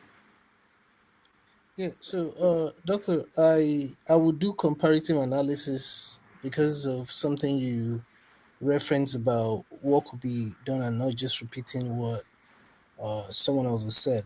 Earlier this morning, I was listening to a playback of Candace Owens's interview with Norman Finkelstein, the American Jewish American professor, who because of the fact that it does not align with what Israel, the Zionists, are doing against Palestine, cannot even attain tenureship in any American university, as the case may be. I said this to say that a lot of times your program, the way it's designed, is such that you like to look at things from how global affairs affect local effects and just basic comparative analysis. My submission on this, I've already contributed to this previously, but my submission on this is that whilst I understand the thought process of how we brought this upon ourselves, I strongly do not believe that America or any foreign power love us that much or love Nigeria that much that they will leave their own American problems. Because let's not pretend as if America doesn't have issues like police brutality on Black people. Because I say this because of those in Nigeria, for example, that do not understand that America has similar, maybe not so similar situations as our own insecurity, but America has its own nuanced problems as well, that on the surface of it, and if you look deeper, they're so obvious, but these same people that we think love us so much they will not take it if you try to criticize this scenario that I just painted. So I just wanted to be sure that we do not think that they love us that much. Ultimately, it's left to us to decide, even if we do need America or other foreign help, we know where they're coming. If they decide that, okay, they want to help us in terms of help, and I use that word cautiously, in terms of certain resources, surveillance, especially if, because even that as well, I'll still be suspicious. I do not necessarily believe that they really care like that. I still think underneath it, whether one likes it or not, a lot of these things are tied to resources, and there's no other place to grasp it as much as when you look at what's going on in Venezuela. There's an in-depth thing that's going on whenever you see all of a sudden interest of people like Ted Cruz, who doesn't know what he's talking about half the time anyway, or even Bioma. I'll keep it that way. All right, thank you. Femi, you said something that made me remember. Shegumi's father, Abdulahil, I think Gumi, he said something during the first Gulf War. He said that in Islam, you are not allowed to drink alcohol. He was asked a question, he was being interviewed, and they asked, and I think I've said this on the show before, I don't forget that. He was asked, why is it that Kuwait, they are bringing America to help defend them during that war when Iraq attacked Kuwait? The infidel, why are they bringing the infidel to defend them? And he said that as a Muslim, you're not allowed to drink alcohol. But if you have a bone stuck in your throat, you are allowed to drink alcohol to let that bone go down. So I don't forget that. So you said something that made me remember that. Yeah, let me just say something to that. And you're right. However, if you look at the historical perspective of how the Gulf, all of those Gulf states became where they are right now, you also understand that there's a whole lot of dynamics to it. And that's why it's not a surprise that you begin to see even the likes of Saudi Arabia beginning to pivot to Pakistan for certain kind of security. See, it's deeper than what we kind of say. So I'll just keep it that way. All right, thank you. We have 3 more people. We change topics. We have to move quickly today. Try to be efficient, use our time well. 2 Niger is 1 Brent Cell. Welcome to the show.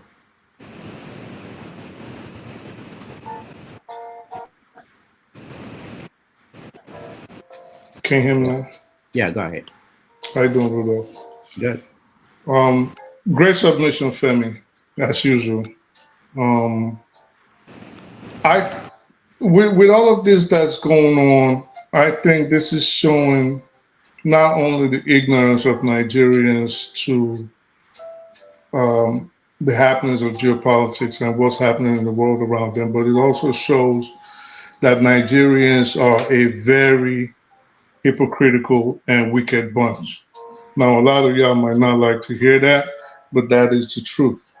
I think what I'm gathering, especially from what I'm seeing online, is a lot of happiness from certain peoples that a certain section of the country is going to be decimated. While true, there are people that actually are concerned about what is going on, but a lot of people are thinking this is just a religious and tribal fiasco. This is not how the West is looking at this.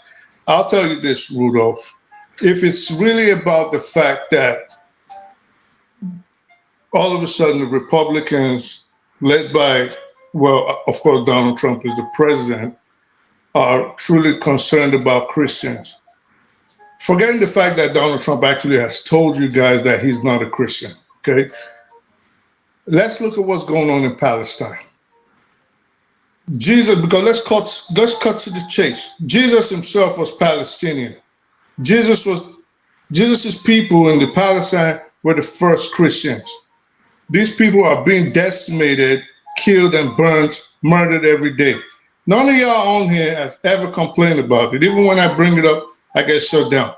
Churches, artifacts, the first churches, 2,000 plus years old, getting destroyed every day, right there in the West Bank, in Gaza, all over Palestine. Nobody complains. And you people all of a sudden think that the same people that are supplying Israel these bombs to destroy the founders of your own religion that you claim you hold dear, you think they're going to come to Africa, which they've called a shithole, to come rescue you. You think they're going to come in there to help you? I think you people are so deluded, it is not even funny at this point anymore.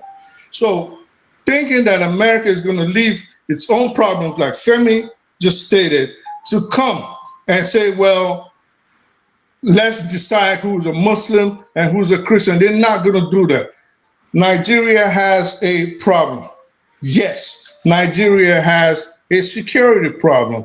Yes. Nigeria has a problem where Islamists target Christians. Yes. Nigeria also has a problem where there are Christian terrorists in the southeast of Nigeria killing fellow Christians. Yes. So we can't start to pick and choose which problems that Nigeria should solve. Now, does Nigeria need help? Yes, if it is going to come from a sincere side of the planet. Are we going to get that from the Americans? I doubt that if it's the way it is going. If we're putting people like Riley Moore in charge, if you people don't know who Riley Moore is, go find out who he is. If we're people putting like Riley Moore in charge of affairs of black people, putting people like Ted Cruz in charge of it, I don't think you're going to get anything other than what Venezuela is currently about to get. We need intelligence. We do need that. And we've stated over a decade, Nigeria needs better intelligence. We don't have that. Our intelligence officers don't have the training. They don't have the equipment. We need better weapons. We have the Super Tucano for surveillance here, but do we need more things? Yes. We need a way where the main thing, Rudolph, let me say this before I get off. When have you ever seen America take care of this kind of problems? If you make the mistake of putting us on the boots with boots on the ground, what's going to happen? That country is going to get destroyed. It's going to get left alone like Vietnam. They're going to leave it alone like Afghanistan. They're going to leave it alone like they left every other place that they went in, and they never solved the issue of an internal insurgence. So what Nigeria needs to do is pull itself by the bootstraps. I've always come on here, I've said the same thing, I've reiterated it. Nigeria needs to take care of its citizens, educate them, because if you are the educated, employed populace, you will not be having all these problems where it is easy to indoctrinate people and then they can start blowing up themselves or allowing people come in, or people in the military, top hierarchy of the military, working with terrorists to destabilize their own nation. We're here. Let me not take up everybody's time. This is something I would really, really love to talk on or touch more upon. But let me give it to the next person, which is obviously Tony, whom I respect very much. 30 seconds, please. All right, thank you. Tony, what do you have to say in 30 seconds that will change this conversation? It's about Tunada Brensel. I think it's very disingenuous for him to come here and call us delusional. Everybody has the opinion, okay? I watch you. You always speak very sentimental. You always speak for the interest of a Muslim. I think you're a Muslim. But we have our opinion. Two things can be true at the same time: genocide in Palestine and genocide in Nigeria. So just don't come here and call us Rudolph, 10 seconds. What part of everything, I think you just wanted to hear yourself talk.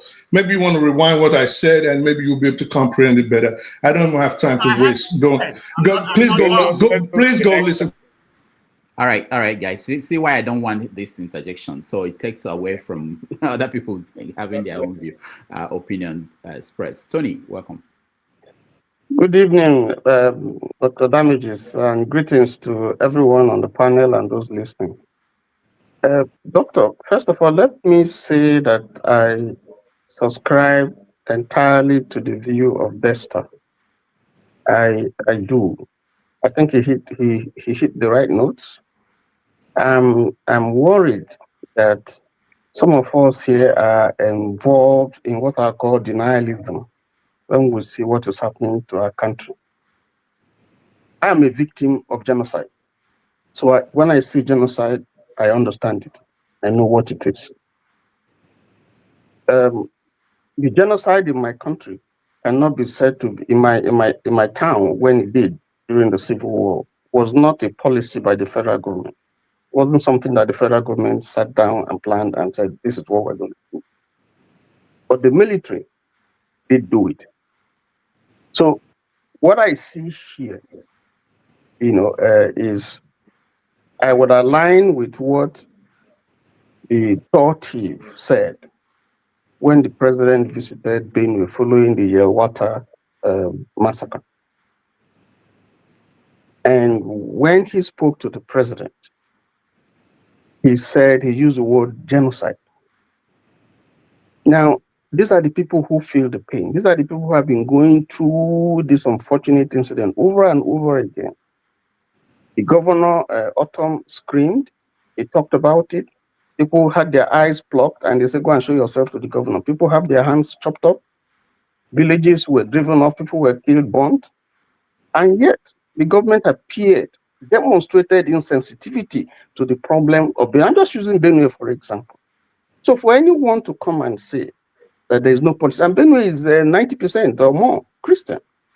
So for anybody to say that there is no genocide, I find it difficult to agree with that person. Even though I concede that this is not a policy of government, federal government, to exterminate certain people. But you can see, as a bystander, as an observer, if you see, the lackadaisical attitude of government, nonchalant attitude, if you like, of government.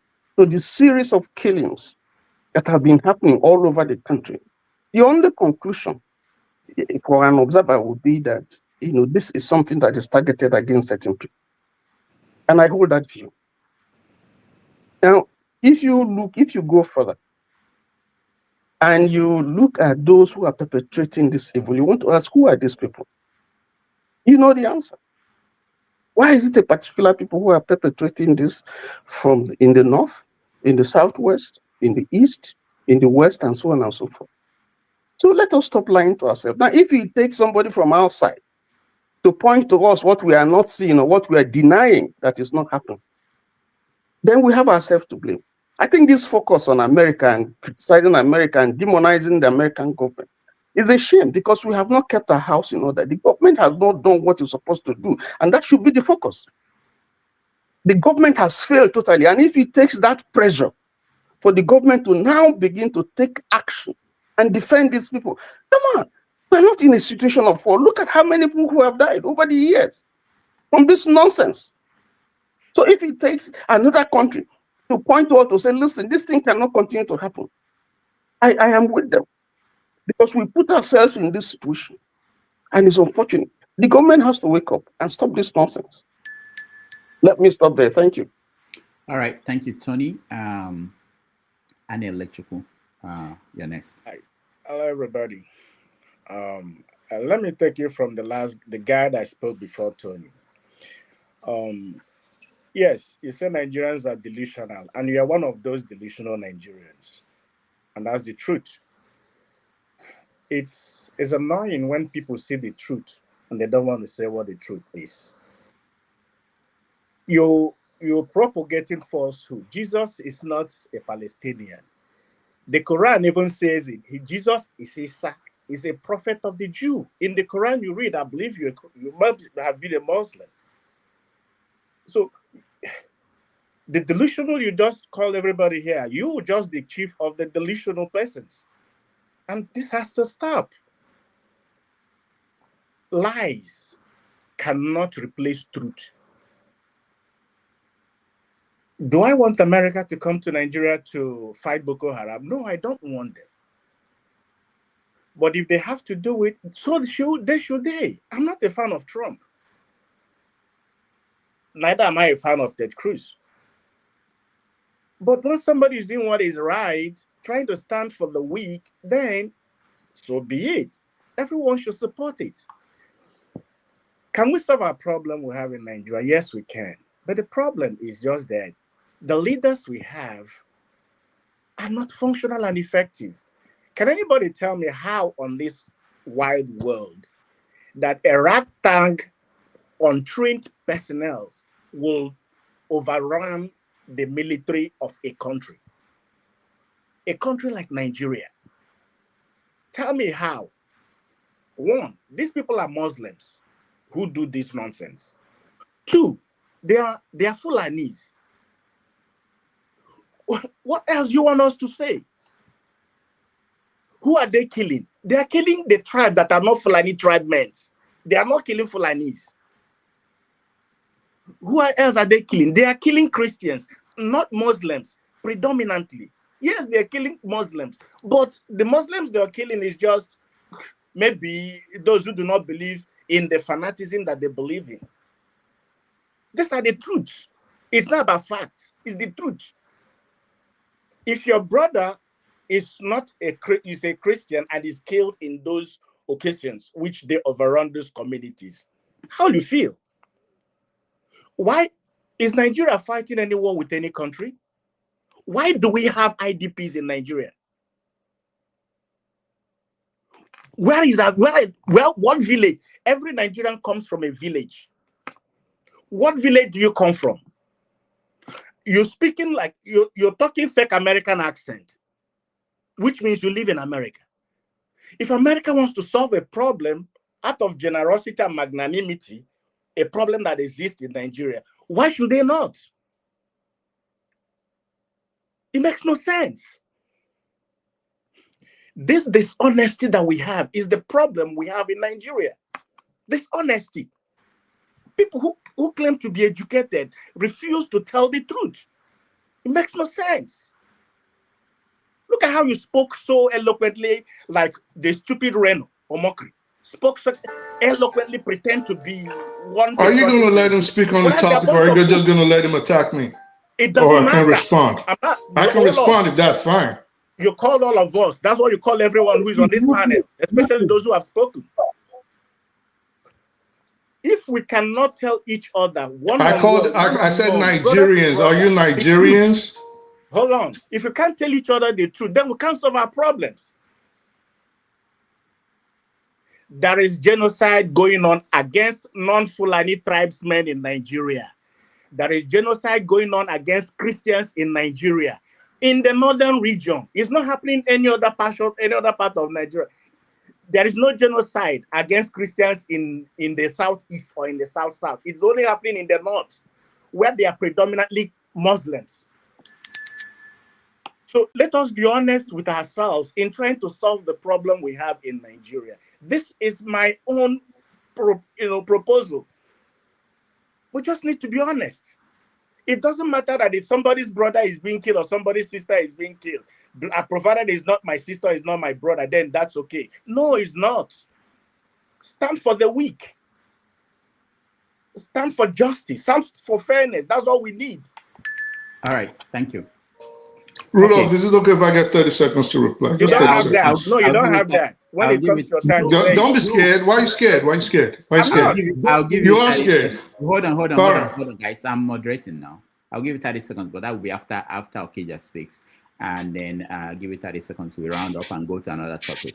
But let me just remind people who are watching those on the comment section, I read your comments, that if I were to ban people, the people have said I should remove people, ban people, nobody should speak, nobody will be here. So my goal is that we want to hear from different viewpoints as much as possible. Anybody can come here and express themselves, as long as they are very, they do that in a respectful way. They don't abuse people. We want different opinions and we can challenge each opinion.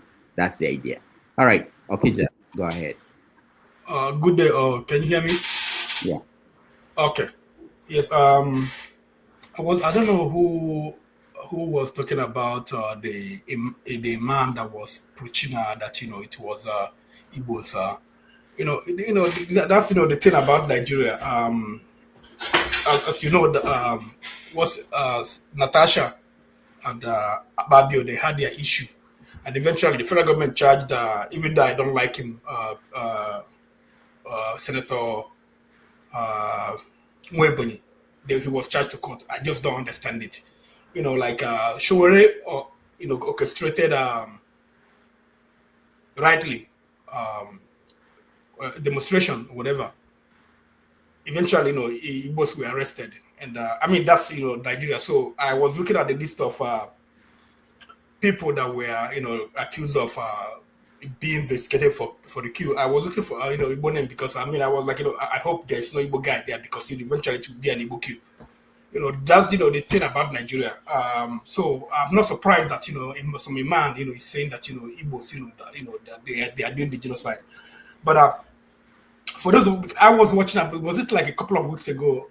Was it like 2 weeks ago, 1 week ago? What's his name? Our friend Nigerian Media, he was here, talking about. I couldn't believe it that he was on the ground that that there was no Christian genocide. Bro, Hitler killed Polish people too. They are white people. Hitler killed somebody, like Soviet. He killed so many people. So on the way to accomplish his dream. So people, who are you? Who are people saying that oh they are killing Muslims? So because they are killing Muslims, it's not the Christian. It's not the genocide against Christians. I mean, what kind of thinking is that? What is happening in Nigeria is that the Christians are being targeted, killed. They are being dispossessed of their land. That's the truth. And it's funny that during what's the Labour Party issue, whenever Labour Party people, they go and interview on, if Arise everywhere, they be asking them about, Peter Obi, he can, put things straight in Labour Party. How would he put things straight in Nigeria? I mean, like this, it used to vex me. It used to make me upset.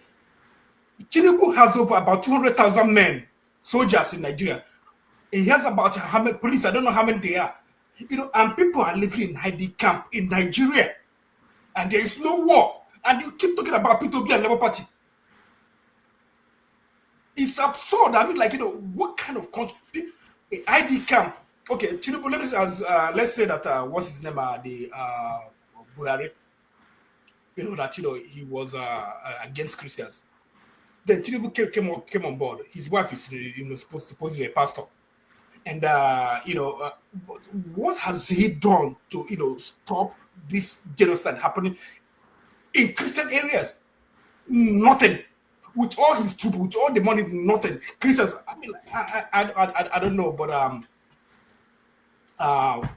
just like I've been saying recently, Nigeria deserves to disintegrate. Nigeria is not supposed to be a country, and I hope God continues to punish Nigeria. That's my take. All right, thank you, Okija. Let me give 30 seconds to Nigeria's one brain cell to respond. Yeah. So listen, I think there's a problem here. A lot of people have a comprehension issue, and this is with all disrespect.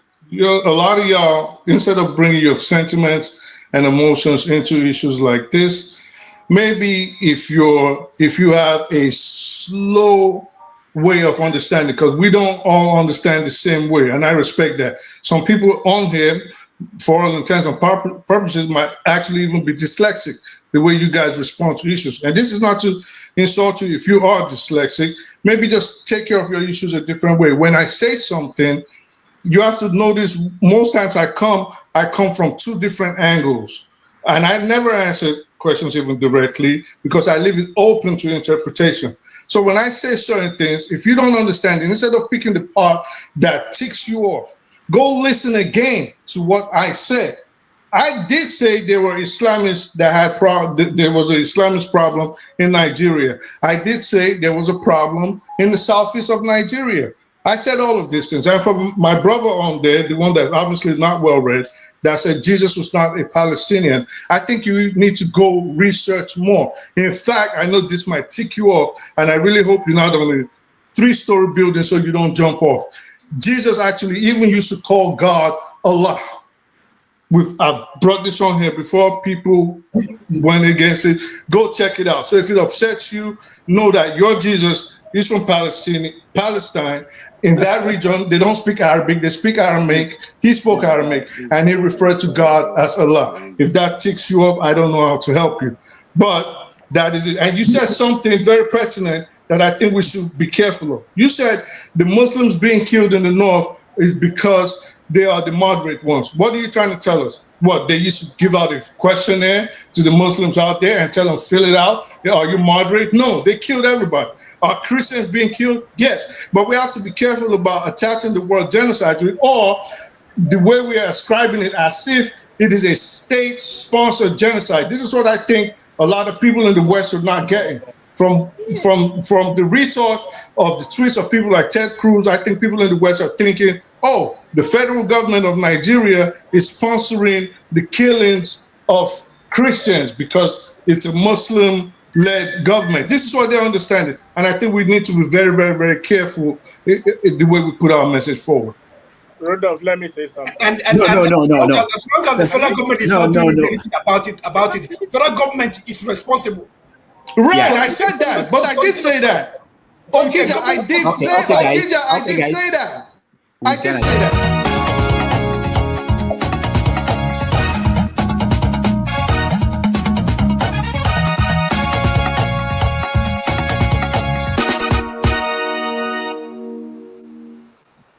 Right. Somehow we have to learn to move on. Rudolph, let me say something. It's just any topic. Let me say something real quick. I'll let you. Let me say something real quick. Listen, my dear, we need to, when we come up here, we don't know the background of each and every one of us. So if you think, for example, you were a medical doctor, somebody is an engineer. If you think you are an engineer, somebody has a higher degree of engineering than you have. The knowledge you claim you have, don't think it is absolute. On the Jewish and Arab thing, I can lecture you on that. No, you can lecture yourself. You can't lecture me. All right, guys. Hold on. No, you can't lecture me. But anyway, let me say this.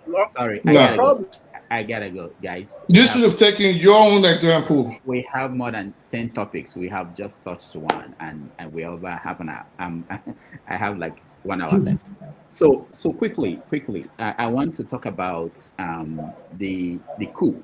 Okay, because remember when the story came out from Sahara, people dismissed that it wasn't true. There wasn't a coup. Now the story has changed so much that we have a list of people who were going to be killed. You can't make a list of people to be killed and it's not a coup. So at this point, I think we agree that there was a plan to do something. And I want us to weigh in the context of what's going on across Africa. In Madagascar, in Mr. James said Guinea-Bissau, is it where there was a coup? I have not seen that one. Okay. No, the plot.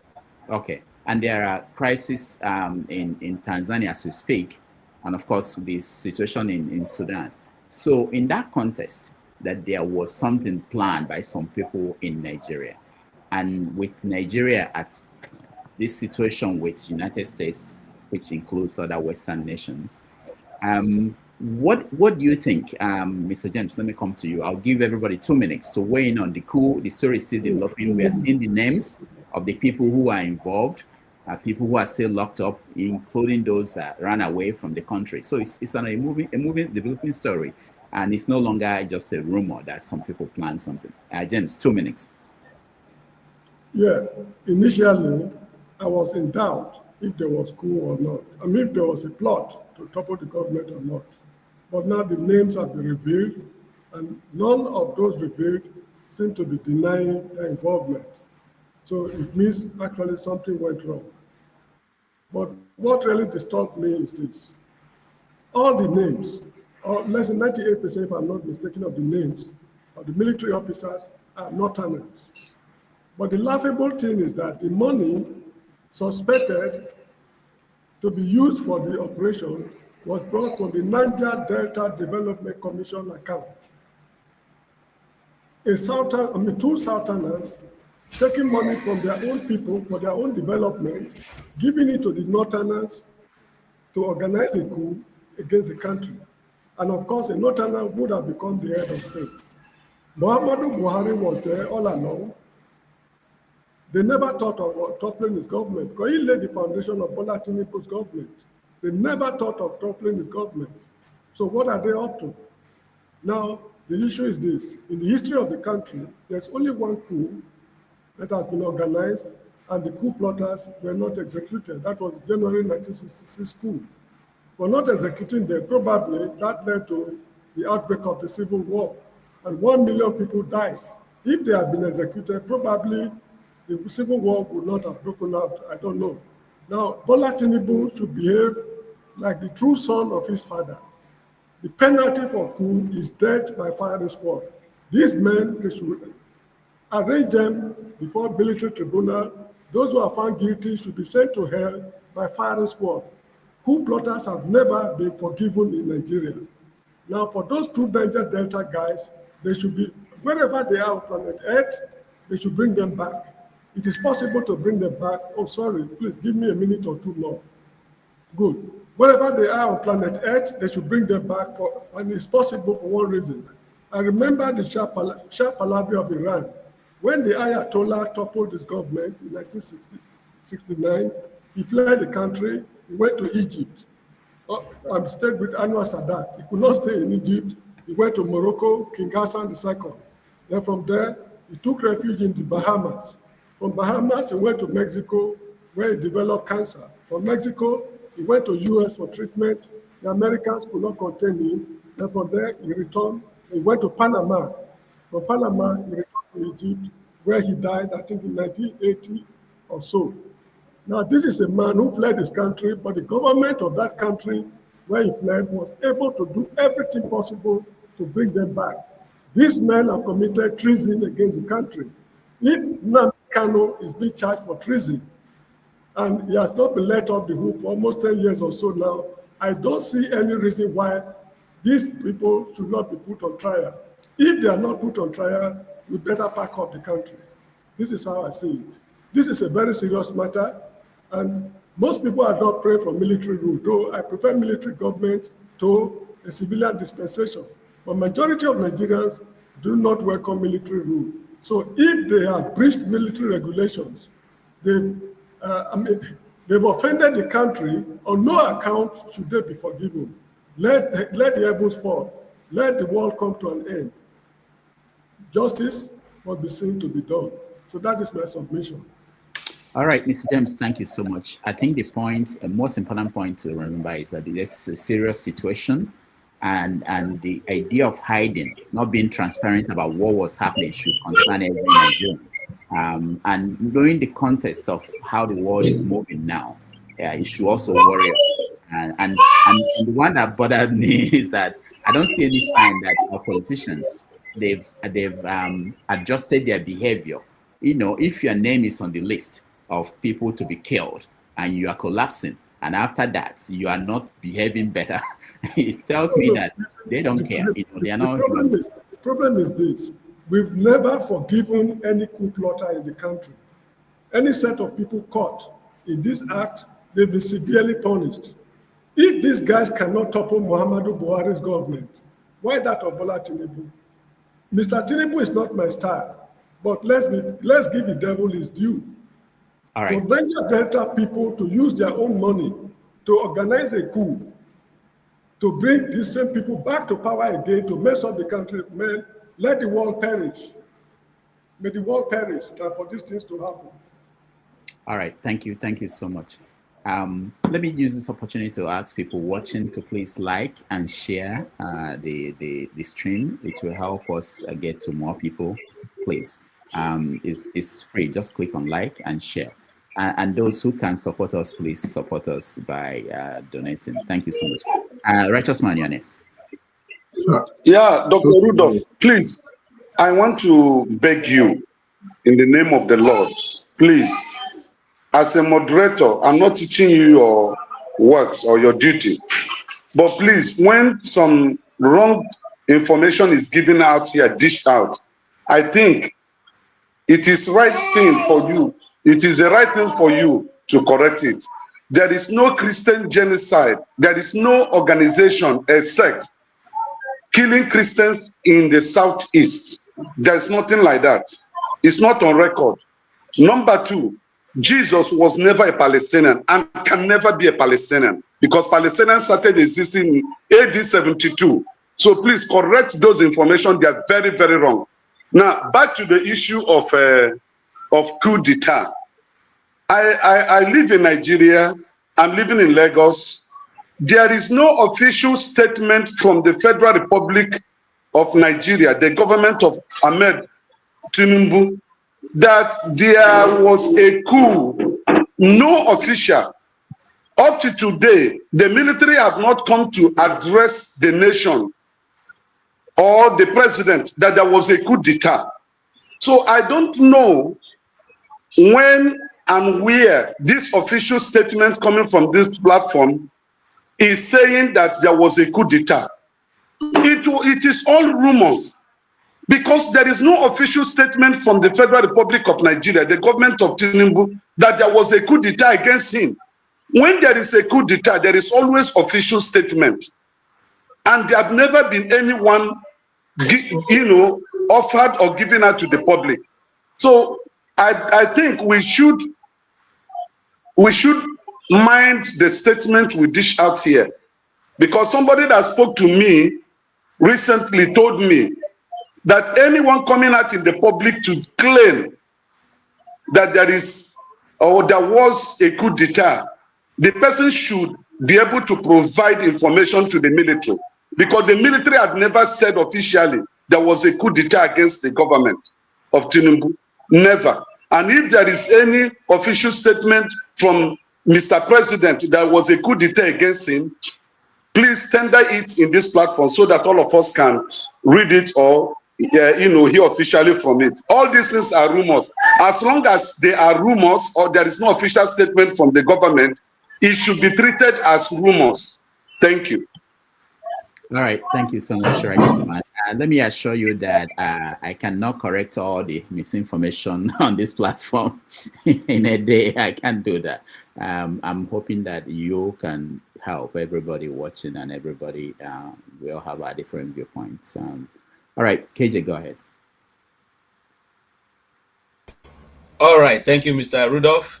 There are so many things that we cannot correct, even though we hear it sometimes. Some of those things I said, we just shiver, because we have a more in-depth information that we cannot share publicly. Having said that, I still stand on my first initial comment on this about almost like a week ago or thereabout, wherein I said, I don't believe there's any coup. I think it's all hyped. If you want to get rid of certain officers who you don't have a way of doing it, you can just rope them into all this. I'll give you one or two quick examples so that I don't lose my time. One, the DSS went to Timipre Sylva's house to go and search. You were supposed to be a DSS. You didn't know that he was not in the country. Okay, and you say you missed him because when he went there, he was told. You should have known because you are an intelligent officer. Okay? Two, the issues of coup is a totally military activities, or should I say program. It will be handled by a section of the military called the military police, who handle the issues of discipline and otherwise. And three, they set up military tribunals that bring in those people who are supposed to be involved and try them and question them, and then you can go on from there. This one that is DSS that is going about doing this thing. I mean, tell me how it will, And I read some of the news. Somebody was saying the guy in the Ribadu's office was saying he was detailed there to go and kill Ribadu. These are nonsense that no serious military officer will even listen to it. You go and tell the people with interviews that they detail you, they sent you there because you are part of the crew to go and kill Ribadu. What is killing Ribadu has got to do with taking over a country? And I still stand by what I said. You don't take over a country when you don't have any troop you are commanding. You don't. You can't. You have to have possession of the armory. You have to have men. That is men. Men, very important. Trusted men, loyal people. You have to have you have to be a commandant of brigades. Okay? You have to have the brigade, excuse me, the brigade of guard under you. The brigade of guard is the people that guards the president in Abuja. If they fortify that place, how do you get in? So far, I've been looking to see through the list to see whether any of those people, top rank officers, redneck as we call them, are involved. I have not heard any, except those just passing around information. And that's why I agree with what the first speaker said. What righteous man said. Okay, if it's totally real, the military would have stepped in. They wouldn't even wait for the civilians to do it. They will step in and take it over because that is their forte. Okay. And except prove otherwise, Nigeria changed like a wind. But little I know, I think it's still the consolidation of power, because if you have the military under you, 2017 is already 27 is already a forgotten issue. I think that's what it's all about. Thank you. All right. Thank you, KJ. I could push back, but there is no time, because are you saying that Tinubu didn't have control of the military before last month? Okay, just 1 minute. I'll answer that. Yeah. Secondly, I told you I'm trying to do a paper on it. Christopher Musa stepped a little bit outside of the military formation when he criticized the government of saying their so-called amnesty is not working, and if they think they're going to execute this, they should change tactics. This was his last non-official statement. Of course, I don't want to go to all that thing, but I'm telling you that this cuts deep into what but they can remove him without cooking up a story. You understand? No. You are trying to say that they cooked up a story to remove him. They can remove him without making up this story about coup. Okay, why? You can remove him, but it's not yet. He was supposed to be doing 2 years. He has not completed his term. That's one. Two, if you are going to remove him as a top-notch security officer, his mates have to go, because you cannot bring somebody above him, below him, or below those other people who are already hanging senior ranks to come and meet them. Remember what happened to Obito Okiwe, all right, during the days of Babangida. He was a brigadier general, and then the other lieutenant generals ahead of him, and so they had to force him to come to occasions, sit before them. Then the people of August of Ikomo will come in, even though he was the vice president. Okay, and that didn't go down too well. It didn't work. That's why the man stepped out, because he wasn't going to be coming to salute people who he was supposed to occupy in a political position above, yet in the military formation is lower than them. So it's we had the truth. Yeah, but so far, what you should know that the military will have taken over, because it's a military issue, not a civilian issue. All right, thank you. Comparable facts. Yeah, thank you very much. We can't just come here and say there's no coup or whatever, but everybody has the opinion. I think what has permitted in the last few years is, the example, there's an alleged coup. We can't call it coup yet officially, because the government has not announced it. But every parameter showed there was a coup. Initially it was 16, then it's 18. As of instead, I'm hearing about 45 people are involved in this coup. And this coup started, that's my own strictly information, started in December last year. And the date was supposed to take place was October 1st. And of course we know what happened. They postponed it. So we are all smart people here. We can put 2 and 2 together. I know there's definitely a coup. Maybe the government doesn't want people to panic and some other things. They want to maintain stability. That's why they're keeping it secret. But with the explosion coming out right now, it has gone beyond that. They have to they have to be transparent. The fact is there. About I think about 5 people was slated to be, or 4 was slated to be killed in this coup. So it's supposed to be a bloody coup. It's not like riff-raff. And most of the people that perpetrated this aborted coup, they are what are considered to be senior, Gen Z. They're not like the old hierarchy people. Of course, most of them are, in command of the military for the good on the ground. So definitely, if you have to ask me, I would guess there was a rare coup. The perimeter is there to tell you that coup actually happened. Okay, the problem I have is that why this information is why the aborted coup wasn't aborted by NSA, which is the intelligence that Nusra Ruba was in charge. I think it was aborted by, and it came out from DIA. And I'm very concerned when you put favorism over competent. Nuru Ruba is not supposed to be there. He's a police person. He doesn't have any kind of military background, a senior officer or whatever, So the box supposed to stop with him. So I don't know what's going to transpire from now going on. You know why Tinubu put him there? It's because it's for friendship and some other things. That's why he put him there. He's not the right person to be there. So he's supposed to know what's going on in the country or whatever. When it comes to intelligence, he's in charge. But definitely, I will call it an alleged coup. There was a coup. So that's the way I see it. Initially, I thought there would never be a coup in Nigeria. But this present dispensation of Nigeria, but I was wrong. Yeah, look at what's going on in Africa, right now. Everywhere is like endemic of coup, violent, Tanzania, of course, for beyond, there's a lot of things going on in Africa right now, okay? And we need to wake up. I don't know what's going on. Thank you, Dr. Kamej. All right, thank you. Jefferson, you're next. Yeah, I was omitted twice, but it's okay. I guess it's a show. No problem. I'm sorry, it happens. Just It's not like that. But I was like, I actually was communicating on the chat. That's fine. Well, I'll just go by directional. So basically, is it Anele Chuku? Thank you very much for making those points known regarding how things should be said. Antonia, and some other people who are actually sincere and honest. At the end of the day, what you want is good governance, right? And we need to be honest about our opinions. And when we see black, don't call it white and vice versa. But let me just stop there. In the issue of the coup, it just tells you the failure of government. When it happened initially, they lied about it, which you all know about. And then later some names that came up. But what I want to thank God for, and I don't care what anybody thinks here, that they didn't call Igbo people and say, now Igbo people do the coup. Because if you look very carefully, this coup, with due respect, I'm not saying whether it's anybody, but we all know what happened that caused the civil war that landed Nigerians into this mess today. Even up to tomorrow, some people still use sentiment and say it's still an Igbo coup.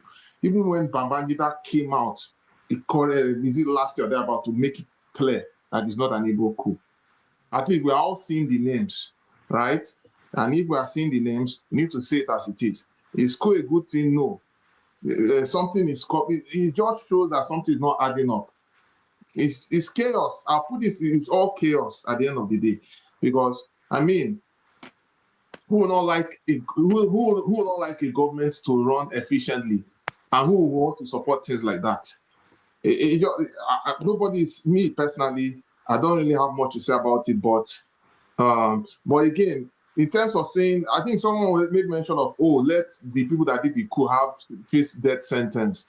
I'm not going to buy into that because unfortunately, the person that is in power it's not as if he's the best of leader. They messed up so many things in terms of democracy, and he knew how he came in there. He didn't come in there honestly. We knew what went down. So they should not come and be pretend as if, as the coup is happening, he's a good person, blah, blah, blah. No, we don't need that. Thank you. All right. Thank you. Mazi, yeah, good evening again. Recently here, an army barrack was attacked. Not really attacked, but people broke through the fence. And just about immediately the camera caught it. Within 2 hours,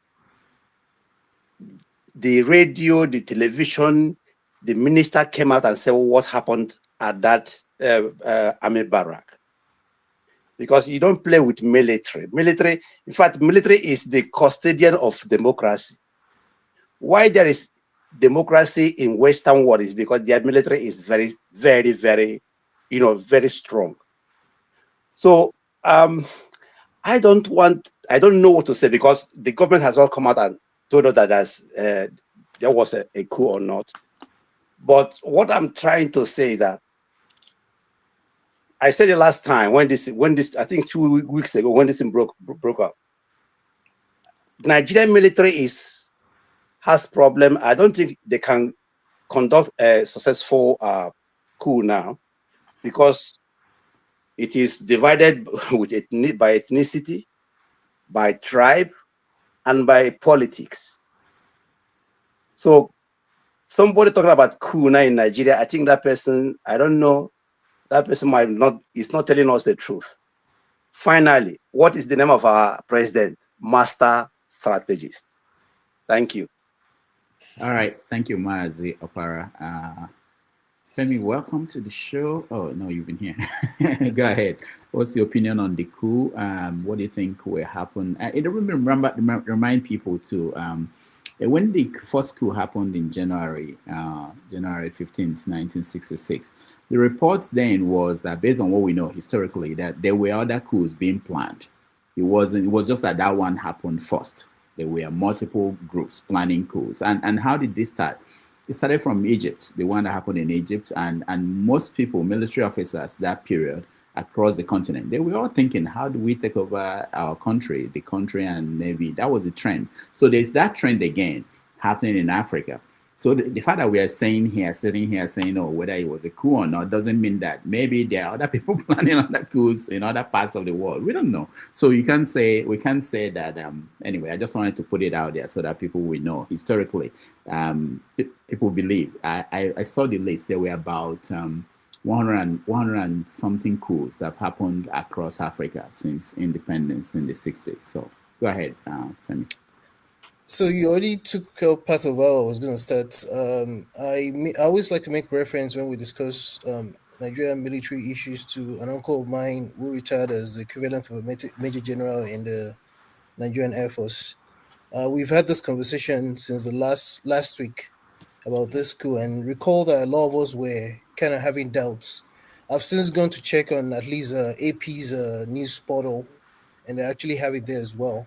And of course, since last week, there's been all kind of developments, and of course, that's on top of the fact that the military chiefs were either removed, or in the case of is this the guy that has become the chief of defense staff, who was moved up top.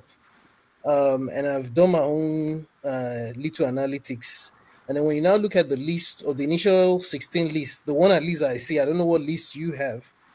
I know there's one guy that his last name is Felix, so I can't be too sure where he's from. But otherwise, it looks like it's a total quick clean sweep of northern names. I'm in between whether there was a coup or not now. I think I'm suddenly caught in the face of what seems to be subtle evidence. I'm beginning to move towards the fact that it looks like there might have been coup. And of course, recall that last week I also mentioned the fact that maybe a lot of us are not unaware of the fact that there was actually an alleged coup as far back as 2004 as well. Ruda, I don't know if you've gone back to check or if you remember. There was allegations of coup last year too. On that, okay, it's not 24. It was still under Tinubu, but it was just subtle. And to your point, when I had this conversation on this latest rumors with my uncle again after we had this conversation last week, what he said was that, Fabi, let me tell you something. Even while I was in service, I'm proud to when I was in service and afterwards, there's always constantly rumors of coup or alleged coup. It's always something that's constant. And that's why it was interesting that you even mentioned that. And when one looks at all the indices of what would provide for a coup to occur, again, we're already seeing it all over Africa. In fact, the one that was mentioned by, I forget who mentioned it, in Guinea-Bissau. I saw that too on Tuesday or Wednesday, and I'm like, I think it's going to be a continuing trend, especially with all of what you see going on in Africa and even the world as a whole. So I think I'm beginning to warm up to the fact that I think there may have been a coup plot attempt. All right, thank you. Tony, you're next. It's I see a conundrum here. Because ab initio, both the government and the military had told us that there was no coup, and they gave various reasons why the independence anniversary was not held in pomp and pageantry as it used to be. But if you follow the body language of the military and the development that have followed, and you want to put it side by side with what they said ab initio, there's a problem. There's a lacuna. It doesn't just fit in. And you want to ask yourself, why was the normal tradition of pulling out the service chiefs not followed? Why were they pulled out hurriedly? Why was the chief of army intelligence promoted to lieutenant general? Why was he not removed when all the others were removed? Why are people being arrested? Why is the DIA, not the DSS, Department of Military Intelligence, Directorate of Military Intelligence, going to pick people in their houses, in their homes, and arresting people? Why has this suddenly increased from 16 to 18, and then we hear about 45 with civilian complicity? I mean, when you have a country that is not transparent in the way that governance is run, you will give room for speculation. You can't trust the government because it's all lies. So people can speculate and say all kinds of things. This is a serious matter that has implications for our politics, for our economy, for our international, for diplomacy, for our relations with other countries. You don't trivialize things like this. Knowing that it portrays the government as being unstable, the economic environment as one that investors cannot, be sure of what is going to happen. And of course, if you look at what is happening, like it's been said, all around Africa, whether it's Tanzania, Cameroon, Guinea-Bissau, and so on, there's a trend that we're seeing. So I think it's unfortunate that we live in a country where you don't know the truth. Nobody tells you the truth. So people are left to think anything. And it's a disaster for government. And I think that's the problem that we have here. In my opinion, do I think there was a coup? From day one, when I read the language if you look at the language of the military, after all the denial, they use something disloyalty. And when you use that word disloyalty, in diplomatic parlance, it talks about maybe a diplomat who has done something that is incompatible with his status. That is fine. If you come to the military and that word is used, it means coup, insubordination. I don't know anywhere in Nigerian military where people are investigated because they failed exam. If they fail exam, they fail exam. What else are you investigating? They failed exam, they failed exam. But how can people who fail exam be a general, captains, majors only? How is that an issue? So when you put all these things together, you find out that this country is almost become a joke and a laughingstock internationally. Let me stop there. Thank you. All right, Tony, thank you so much. John Abba, I know you have a history somewhere with the military. I don't know what it is, but the way you talk, I know people who have military background from the way they talk. So, John Abba, what do you think?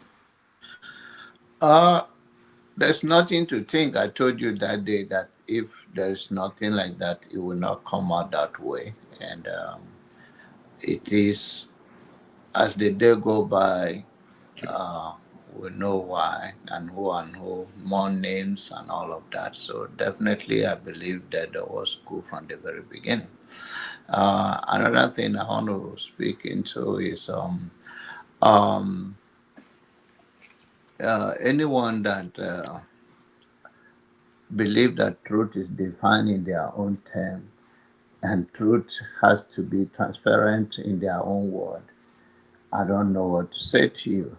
On issue whereby if you think you have grown up enough and a mind for our age, it's like a friend tells me you're afraid of buying V8 because it will consume more fuel, while your mates are buying fuel for jet. So it's a challenge that we come here and we argue unnecessarily because what suits our sentiment, and believing that if America go to Nigeria is coming to rescue us, there is something, you can't define genocide, define anything in your own term. But particularly coming to America to say you're going to help us, there's no such thing. We have to man up and find a way to put pressure, which is the citizen, which is that's what you are doing. It's creating awareness, self-empowerment, or so many others. There are voices 20 of you can call. It will not move. But there are specific individuals that have more friends in the society. One of them will call, it will move.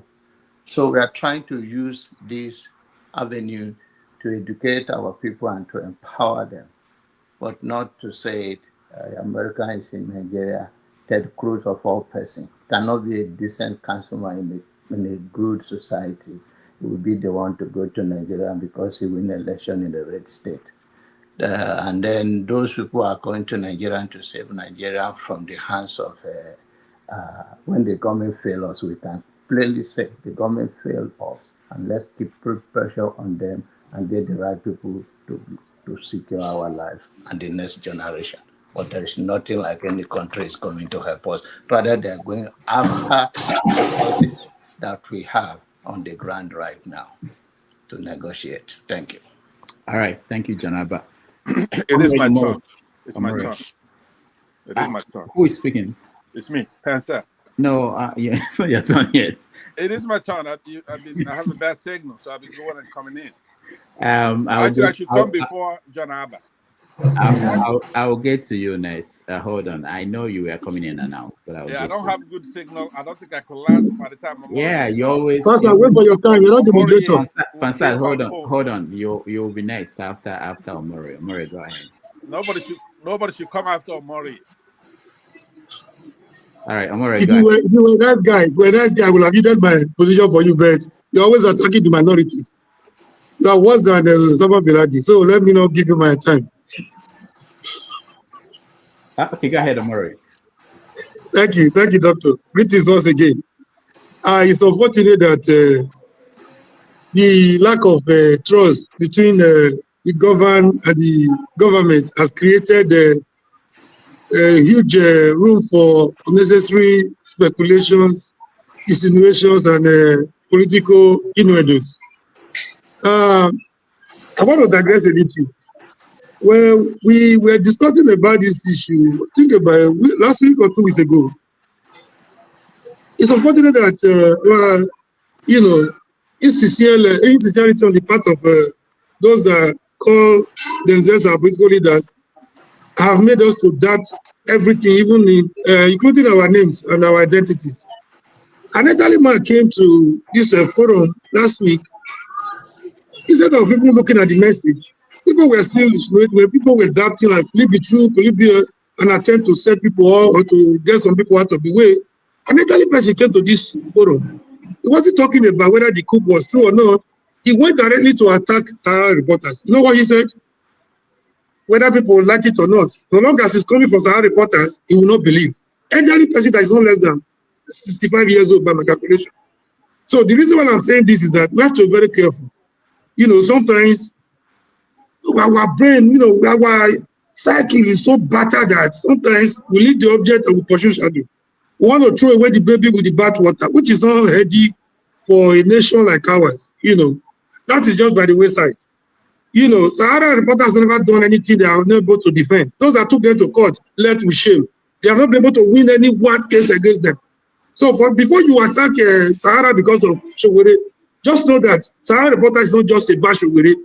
Most of the expose they have done, Sahara reporter was behind the case of having one of our Inspector General in cuff. So they have done a lot of expose that even your regular media, your mainstream media cannot do. So you give them kudos for the effort they have made. You are there making noise every day. You are not doing anything. You come here, make noise and go home. As for the coup, if you look at the people that were, if it was a speculation, from the cancellation at the 11th hour of the Independence Day ceremony to the redeployment of military chiefs and all that, to reappointment of some other ones, to the point of at least name calling. They are putting names to this rumor right now. You cannot bother with their NA number, military number, being quoted, being attached, and their origin being quoted, the state of origin being quoted. We are still doubting because the government is not transparent. It's supposed to be a public knowledge by now. Even the government has not even told you there was a coup. If you feel they are doing it to set people up, they have not told you there was a coup. They are still denying. They are still in their denial. So, from what has transpired from day one till now, I have every reason to believe that there is something going on. And the kind of names we are having, if that thing had taken place, it would have been very bloody, even the bloodiest coup ever in the because of the caliber of people involved. These are combatant soldiers. So for those that are doubting the possibility of staging a coup in Nigeria, I know where they're coming from because of the way Obasanjo has decentralized the Nigerian military. People think military is no longer possible. Military coup d'etat is no longer possible in Nigeria. It's still very possible. If people want to do what they want to do, they can go to any length to achieve it. Let me remind you of 1966 coup. Kaduna also got to Kaduna, he wasn't supposed to strike. But he struck all the same. Considering the environment he met his target, he wasn't supposed to strike. Yeah, with civilians, wives and children around. But he struck all the same because the target has to be, the deal has to be done. So if people want to get something, they can go to England to achieve what they want to do. Considering the caliber of people involved, like I said before, combatant soldiers, trained for battle, it will have been very, very bloody. We thank God. You know, I have missed me. I wish it took place. I also wish it didn't take place because of the brutality we went through. Thank you. That will not permit me to carry on. All right, thank you, Murray. Pansat, welcome. Thank you very much, Rudolph. Hello to you and the panelists that's assembled here and those who are in the comment section. Obviously, what we've had going on, there's only one thing going on. That is that designation of Nigeria as a country of particular concern. It's overdue. All those people who come here trying to play it down, including you, Mr. Rudolph, this is a big deal. This is not a small thing. This isn't something you discuss with other things. It's a big deal. A lot of people are being killed in Nigeria who are citizens. Now, there's a lot of that's a misconception about what is it that is being declared, right? It's persecution of Christians, not just oppression. I don't know if you could hear me very well. My signal is very weak up here. I'm up here in the mountain.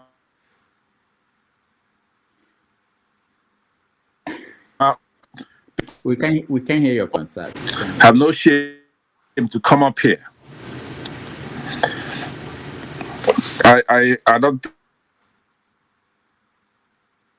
I brought up Pansat because one of the things he was writing on the comment section, I just want to make sure that he knows, was that there was a point he wrote that John Alba should be removed, that he doesn't belong to our platform. So I wanted to tell Pansat why he's here that first of all, I don't know who are the hour. Our platform is for hours, everybody here and everybody who wants to join. So the way you joined is the way Jonaba joined. And as for your information, I do get comments from people that Pansat should not be allowed to talk here. So it's so ironic that Pansat is also pushing that some people should not be allowed to talk here, when he may not know that I do get people really call me and write that Pansat is dangerous, he should not speak on this platform. But we still allow him to speak. So I hope he will understand that we should allow everybody who comes here to speak. Pansat. But we still allow him to speak. So Okay, Rudolph, let me go back to a more serious thing I was talking about. This is our platform, means that's an Igbo platform. That's a given. You're an Igbo man. If people like John Abba don't like it, they go to their own platform. You know, if you yourself are you're taking that position, then you're gonna have to get out of our tribe. Go to your own people tribe, right? So now let me say that what we have, persecution of Christians just doesn't mean killing of Christians. Now that's the worst. Turning off the beavers is persecution of Christians. Rigging the election is persecution of Christians. So now we have to do something about it. Janaba, this isn't one of those things that you're gonna get away with, right? We're gonna teach you a lesson now that you've been designated. You ought to be ashamed of yourself to come up here when you've heard that people are being killed in our country. So now that the Americans made their finding, now Trump can do his own thing. We welcome him to do his own thing, but we're also gonna do our own thing. Christians, there's a finding made that our people are being killed, that we're being persecuted. I was trying to tell you some of the things that are persecution. Now, I was very upset with James. I was very irritated when James was making his speech, because that's the problem we have. All these wicked Nigerians. Now he's. All right. So unfortunately, very small. Pansa, can you hear me? I used to think that, you know, if Anyway, let me not say this, but if this is important for me, Can you still hear me? My opinion, yeah. Go ahead, Pansat. All right, so it's not working. Pansat, we can't hear you. But if sharing my opinion on a platform is important to me, I will make little efforts to make sure that on that day, that time I want to be on, I will be in a place where, you know, the internet will be good, so that, because your voice is important, I think. And anyway, Pansat, thank you so much for being here. Well, let's go to, I'm totally lost as to where I am in terms of who should be next. So if I skip you, I'll come back. Just send me a text on the chat, private chat. Two Niger is one brand. Go ahead. Right. You want me to go ahead? Yeah. Go ahead. All right. Go ahead. So the topic is what? The coup? We're talking about the coup now, the wider implications. Well, there's really nothing to say. I'm not going to sit here and deal with conjectures and assumptions and suppositions. So I think I'll just pass. There's people I'll talk to face when I see them. I can't talk to them on the phone. But for now, it's just up in the air. We really don't know. It's just rumors at this point. So I'll just skip to the next one. All right. Thank you so much. Right. I like that. Okija and Okija. Because we'll have to go to rants, which is coming up next. Okija and Okija, go ahead. Okay. Yeah. I tend to believe what's his name? KJ, was saying, was there actually, like something planned? Because according to the story I heard, I don't know if there's another story, that this was 2024. This thing was happening in 2024. I'm not sure if that's what if I read correctly. And also, again, like I don't know why, because, it's confusing because I don't know why they canceled the parade, October 1 parade, except maybe Tinubu was sick or whatever. But even if they if they were supposed to, I don't know, probably they canceled it because they didn't want Shetima to be there. So they canceled the parade because Tinubu was sick or because there was queue. So because they were being cautious. So no one knows. But just one of these days, But the thing is, one thing I want to point out, supposedly the leader of the queue, according to the story I heard, that he was involved in selling, like rice, selling, military equipment. I mean, like, why is he still, if he involved, why is he still in the military? I mean, that's Nigeria for you. You see, some of the people they mentioned, there's something about them, like something they said, involved in this, involved in that, and they are still in the military. I mean, is it possible that these guys, well, because according to KJ made some sense about you don't have control of some formation that we help you carry out the queue. Is it possible that these guys were guy men, trying to get money from what's the governor from Silva, or get the money from just like who was that? I think Janeb from Anambra, they created one of the biggest 419ers.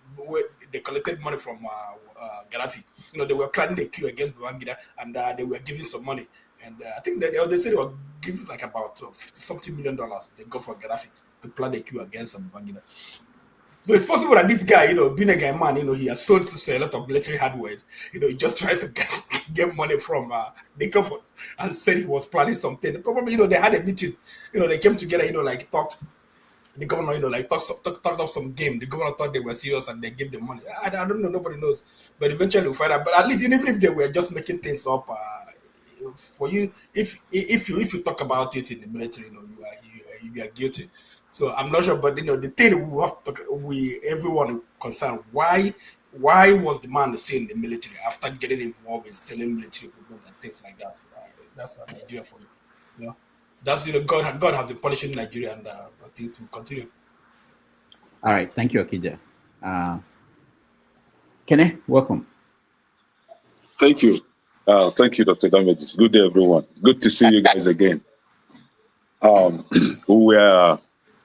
So some people were asking on the comment section what happened that they haven't seen me for quite a while. We were planning on how to I was in the White House planning with our dear president on how to come and rescue Nigerian Christians from terrorist government of Tinubu and his people. You see, so from where I come from, there is a saying that "Ono bolo ogili, yeah, mecha kologili lacha," right? I don't know if I get it right. So don't just help me. You have to translate. So ogili is a local. Maggi, our own Igbo kind of Maggi. It smells badly, so people detest ogili prior to having it in the soup. But once ogili gets into the soup, it gives it a delicious taste. So Trump was hated, but everybody is calling upon Trump right now to come and help Nigerian Christians. So good.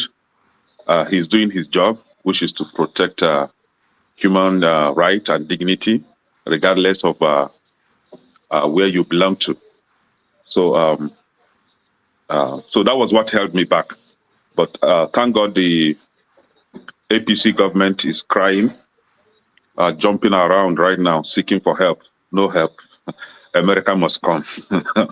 That oil, they must get it. Those gold, they must get their own fair share of the gold, of the oil, all the resources. The business must be done the right way. But this is it. We're talking about the coup, whether if there was coup or not, or no. But the thing is, you guys failed to call out those people that actually were trying to wage war against the Nigerian government.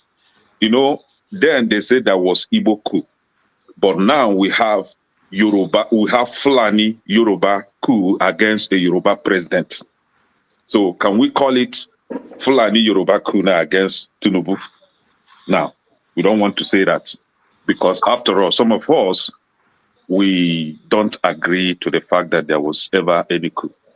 Tinubu was just scared of the possibility of being overthrown, and for him to reposition himself, he has to start by replacing the INEC chairman, take out the Fulani man, give it to his own Yoruba brother. And now the next other line of action was to take out the military guys and replace them with his Yoruba brothers. That was simply what happened. And for him to achieve that, he has to say that, oh, that was a coup going on, and the gullible ones will be deceived as usual. But the thing is, we have where nepotism is being amplified in Nigeria. We are not seeing that. Virtually everywhere, every office right now is being occupied by Yoruba people. Somebody in the comment section say Yoruba local or Yoruba local. I don't know how to say that, which is true. It is their turn. Yoruba people enjoy you. When you finish, kindly hand it over to Fulani people. Do you understand? Let it continue like that. And Fulani, when you are done, give it back to Yoruba people. We are watching. But the truth is, Nigeria is a country that is filled with people, a lot of people that don't use their brain to think. 2027 election is coming. The only thing that we're talking about right now is how to win the election. In the state where I come from, we have a very useless man that calls himself a professor, that goes about bribing people to vote for him. He will give the entire community, entire village, 1 million naira, provided they make sure that he wins 1 million naira. That is how poor and wretched Nigerians are, that their vote, a vote from an entire community will be bought with 1 million naira. And this man is still in the office today. And I wonder, do we have electoral laws? Do we have constitution? We don't have any of those things. But Nigeria, I wish you luck, I will be laughing. Trump is coming. Trump, I want Trump to come and destroy that country for good, so that everybody will rest. Everybody will learn by force. All right. Thank you so much, Kene. We appreciate you. A lot of people were telling me, what did you do to Kene, that Kene has not been here? I said, we don't do anything to anybody. We welcome them. Yeah, I've engaged with some things. I always come by comment section to watch. All right. Dexter, you are the last person. Otherwise, I think you're the last person. If I missed you, let me know. Then No, Rudolph, you are marginalizing me. I won't take it. I thought we were renting Rudolph, right? No, ranting will be the next thing, but I want to get Dexter to weigh in on this. Dexter. Yes. Thank you, Dr. Damages. It's quite interesting. I think, well, it's two ways. The truth is, I think Premium Times from the report I think it's either two ways. It's either, look, let us give it to the Tinubu government in their strategic propaganda. It's either either the people in the Tinubu government are leaking this information of coup to Premium Times, leaking it to journalists, their friends, and they are spilling it out, and they've used it as a legal means to get rid of officers and put people that will play ball for them. That is one thing. The second one is that there was a real coup, but I don't think so, because if you look at historically how coups are carried out, you can't see the people they are brought out are not in strategic positions. In fact, the henchmen of coups are not the generals. As if you look at coups, Ibrahim Traore is a captain. You understand? So you are not commanding the troops. If you don't have command of the troops or the armory, you can't actually stage a coup. So people littered with generals everywhere. I don't think so. If that actually was a coup, that's an amateurish attempt at overthrowing the government. And I don't want to think that the Nigerian army has gone down that low that they will make that kind of amateurish attempt. I don't think there was a coup. I don't think so. I think it's just a way to consolidate power, put its loyalists in position. So why do we have to begrudge him? Why? Is it not the same thing that Buhari did? There was a time during Buhari's cabinet, I think, out of the 15 security chiefs, 13 speak Fufudi. So why? I mean, that's the look. I kind of don't understand us Nigerians. You make amala, but you want to eat plantain. You know why? It's what we eat, and many of us, you know. So when we come and play down things here, then we expect a different result. It amazes me. And what amazes me more is when people come and say things, you know. Example, let's say I'm living in Switzerland. I'll come and be saying things, the people in Switzerland, they can't. I'm living in their country, but my own country.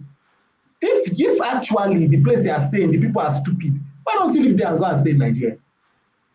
You know, let's be truthful, let's be honest with ourselves. On the issue of the coup, I doubt. I think it's a power move. It's a power move by the administration. That's basically putting their loyalists everywhere. That's what I think it is. And they are leaking information. They are literally leaking this information to the press. That is it. That is a strategic move in any propaganda government. Any government around the world, you will leak information to the press to set the temperature, the political temperature of the country, and then remove the people you want to remove. You know, people like Saddam Hussein carried out this kind of strategic move, you know, leak information and disinformation, and and get what you want to get. So if it will work, I don't know, but I doubt it was a coup. Thank you. All right, Dexter, thank you. And then let you. Yeah, the man that refused to be marginalized. That's me. All right. Generally, there was one of our brothers here who said, Pansat, please, this platform, not Igbo platform, and it should not be an Igbo platform. It's a forum for Nigerians, all tribes and all religions, to air their views and offer solutions to solve the problem that is happening in our motherland, irrespective of which part of the world where we reside. We might decide to shut down and say, let the place burn. But what we're trying to do here, I want to believe, is for everybody to provide solutions, say truth to each and everybody, so that we'll be able to dispel lies and darkness. If you say I am one person I am like a pendulum seeking objectivity. I am always looking for. You might be my enemy tomorrow, but my friend today. That is by the fact by the fact of your contribution or what your viewpoint is. So I'm a stickler for objectivity. It doesn't matter who it is. Having said that, what I just want is a functional Nigeria that will work for the Fulani man, that work for the Yoruba man, that work for the Nupe man, that work for the German, that work for the woman, that work for all Nigerians. A functional Nigeria, that's what I want. That's my drive. Now, having said that, regarding the coup in question, it's a rumor. One thing I have come to conclude, one conclusion I've come to arrive at is that Tinubu and APC government generally is playing the same card Abacha played in his time, that played during Abacha's time. And that is putting scenarios that put fear on Abacha. If you watch, Abacha was gagged. It's just incidentally, Tinubu is moving around France and Brazil. He's not coming to America and the places he should have come to. But they're putting fear in him so that they'll be able to control him. And that's what I think is happening. Is there a coup? I'm not too sure. All I see is a calculated attempt for 2027. The just situation, there might be a coup that is planned, but I'm looking at it from the viewpoint of this is an orchestration to justify the goal and objective of delivering 2027 to APC and to Tinubu to continue until 2032. This is the way I look at it. Now, can Nigeria be better? Yes, Nigeria can be a better place. Regarding the genocide thing that was propagated, if I watched a recent video where the military have actually invaded a Fulani camp, a terrorist camp. So people should not misconstrue this. For someone like me, I am one person that if Rudolph is a thief, I'll tell Rudolph. If Rudolph stole, I'll say, Rudolph, you stole yesterday. If you have repented tomorrow, I'll tell Rudolph you repented tomorrow. That's the kind of human being I am. So when we say Fulani, because the people who are doing that are Fulanis, it doesn't mean it's all Fulanis. If we say Muslims, it means that the people who are doing whatever that is wrong is the Muslim. That does not mean there are no good Fulani people or there are no good Muslims. And I need us to really bring our minds and circumcise our hearts to be able to be truthful in whatever argument and presentations we are making. The contention is for us to be objective and let Nigeria become a functional state. There is coup or there is no coup is immaterial. What is important is 2027 for Nigeria to have functional leadership so that all these complaints will end. I see Tinubu and APC as senior brother to IPOB in propaganda. This is a propaganda government just like IPOB. I rest my case. All right. Thank you so much, Annie. Sorry, who put this up? Sorry, I have some producers who... one of my executive producer wanted me to invite. This is the APC's... where is... what is the party? Rudolph, are you trying to take a second wife like that senator? Shore's party. This is the candidate for governor in Anambra State. So one of my producers sent... Which party is she in? It's actually African Action Party. Shore's party. Is it? Oh God. That's Joma. Okay. She's running for governor of Anambra State. She's single. I know. Yeah, because I can volunteer to be the campaign manager. Actually, it's actually late when they sent messages to me. But if we can get when the election is next week? Yeah, I think on the 9th November. Yeah. If I'm not mistaken. Yeah, we let's see. There's a debate that we are planning to have with the candidates. It's not coming together. But tomorrow this is what I want to show. Tomorrow on 90 Minutes Africa, time is changing this night in America, so we are going to start at 12:30 p.m. here in the US. It will remain 6:30 in Nigeria. So we are going to have Dr. Peter Anosike, who is, most of you must have seen him on Voice of the People TV. He will be here tomorrow to talk about abuse of power, how democracy turned into the tyranny of a few.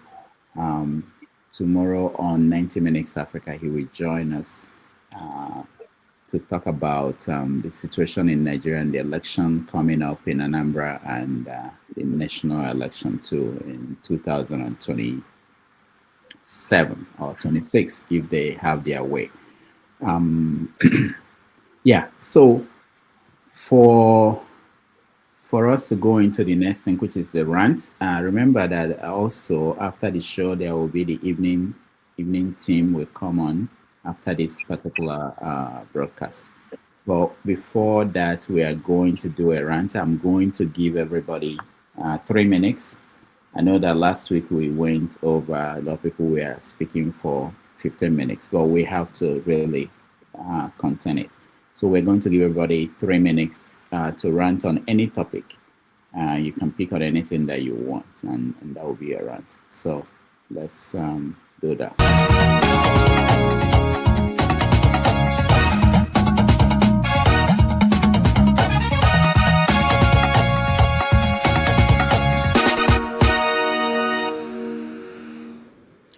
All right, let's start with Mr. James, if he's still here. I'm sorry, sometimes I move people and then other things will take over. Mr. James, yeah, sorry about that. I know you are very, very dedicated to this platform. You come here early. And so go, 3 minutes, rant. Yeah, I'm not complaining. Thank you. People should believe that there is a plot to topple the government. The evidence, in my opinion, is clear enough. Some are saying that they are emphasizing the rank of the people involved in the plot. Remember, the coup that removed Yakubu Gowon from office was headed by generals that brought, I think, Murtala Mohammed to office. That's a coup plot by generals. Then, if you look at other African countries, take Ghana, for example. Jerry Rawlings came to power in 1979. He was a flight lieutenant.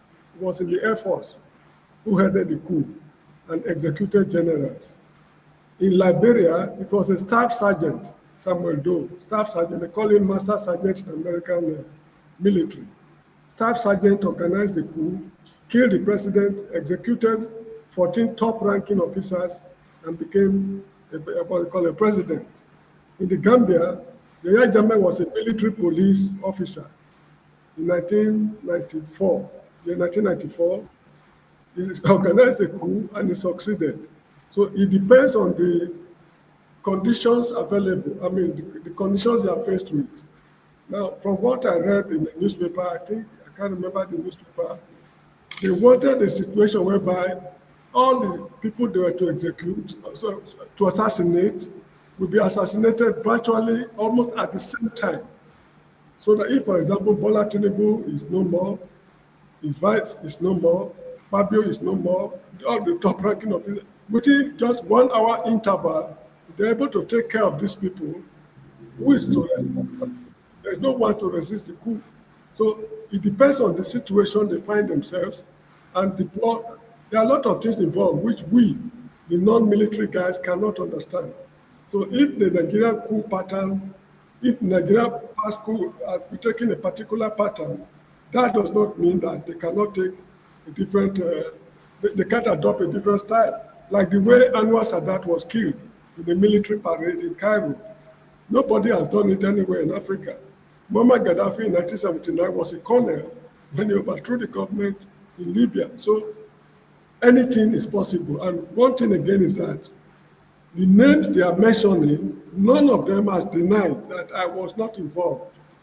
No member of the family has stepped forward to say, I'm not, I think 16 of them or so If this man's house was searched while he was not in the country, they went there not for him, but they were looking for evidence, documents to link him with the coup if he left anything at home. That's why they went to his house, not to look for him as a person. So anyway, I just hope that justice will prevail. If Nnamdi Kanu is locked up for treason for so many years, a group of 16 people more are already guilty. So they are being they are being accused of treason. I hope the law will take its course. They will not talk about political solution. If political solution is not working for Nnamdi Kanu, it should not work for these people. The penalty for coup in any part of the world, I'm sorry, in Africa, is death by firing squad. So be it. That is my take. Thank you very much. All right, Mr. James, thank you so much for that. Mazi Okwara, you're next. Yeah, good evening. My rant is about Dr. or Professor Chidim Odinkalu. I think the governor of Anambra State gave him some this thing to do about the insecurity in Anambra State and the whole Southeast. I think he has already submitted the white report or the white paper on his findings, and I'm appealing to Dr. or Professor Chi to make it open, or the governor of Anambra State, because the little I read about that about what he released was that what is happening in Imo State, in Igbo land, is not IPOB, but mostly political courtism. He said that every crime that was attached on IPOB was very wrong, though IPOB has its own troubles there. But say that every crime on IPOB was a fatal mistake. I would like the governor of Anambra State to release that white paper on that report. It's very, very important. Very important. And again, someone was talking about IPOB propaganda. The same thing Sheikh Jingri, Sani Jingri of Plateau State, he said that IPOB, Igbo people are the people killing Igbo people in Plateau State, not other people. You know, that's the kind of propaganda people see IPOB, spreading. I have told you that Cables came out here clearly on their Twitter, on their post, said that IPOB is responsible for spreading this Christian genocide in Plateau State in the Middle Belt. So I would be very happy for people who are here talking about that propaganda that IPOB is spreading to come out clearly and say it exactly. And lastly, I'm pleading to state governors, both Lagos, both Imo State, everywhere in Nigeria, they should stop demolishing people's houses in the night. Nigerians are suffering. Everywhere in Nigeria, people are suffering. And you see government pulling people's houses, middle in the night, in Lagos or Oroshoki, in Imo State, in Anambra State, in Abuja, everywhere. Where is the empathy? Where is the sympathy? And you are, pulling these houses down, and you're not providing any shelter, any shelter to these people. It is inhumane. And please, I'm pleading to them, they should have a little sympathy for these poor people who cannot afford decent homes. They should please do something. Stop this inhumanity against ordinary Nigerians. Thank you. All right, thank you, Opara, for that rant. Let's go to Jefferson. Thank you for not meeting me again. It's okay. No, sometimes I do. Hold on, Jefferson. Sometimes I wanted to send a message to you. Sometimes I make decisions, like when I see someone like Righteous Man who is from Nigeria, I try to bring him up. So there are other considerations too, Oh, I get it. Got time difference and other things. Okay, no problems. Yeah, sure. All right. A lot has been said today, but I want to make it clear. I have a face, I have two hands. We all have, first of all, we're all human beings first. Whatever our identity however we ended up was the prerogative of God due to so many factors. We have different identities, different religions, different beliefs, you know. That's how we ended up, right? We need to say injury to one is injury to all, right? Unfortunately, it's not like that in our today's world because people have decided to take sides, which is fine. We're all human beings. Besides, some of us are Igbos, Yorubas, Hausa, blah, blah, blah, white, black. We know how it is. We all know how the world works. The whole world, humanity is polarized. But you know what? Once whatever evil is committed is committed. Unfortunately, I'm still going to go back to what we discussed. But for that, okay, Kenny is no longer here. I wanted to say hi to him, but sorry. I'm still going to go back to what was discussed on today's on the whole topic. People are being killed. Christians, Muslims. But whether we like it or not, the current administration, I'm sorry to say, they are predominantly Muslims. The president is a Muslim. The vice is a Muslim, aka Muslim ticket. You see, when agenda happens like this, we should not be jettisoned now.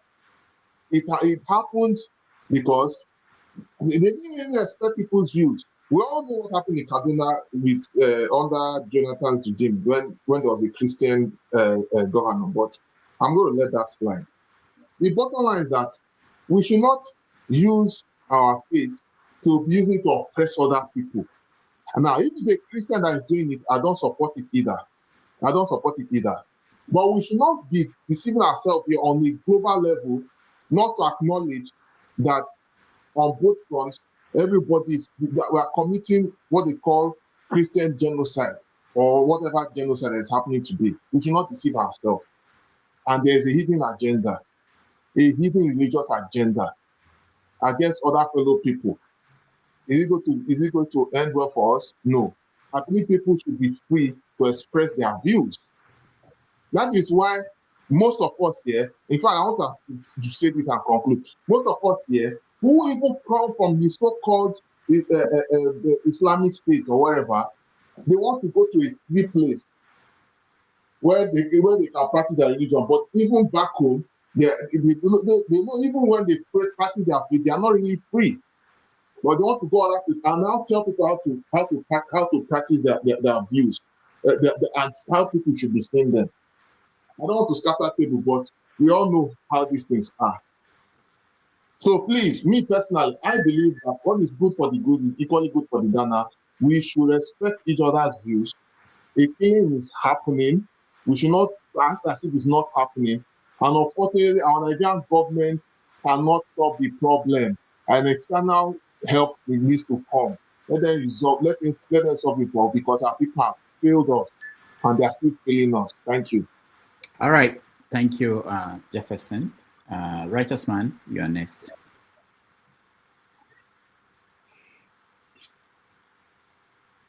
You have to mute yourself, Righteous Man. I've done that. Okay, go ahead. Yeah.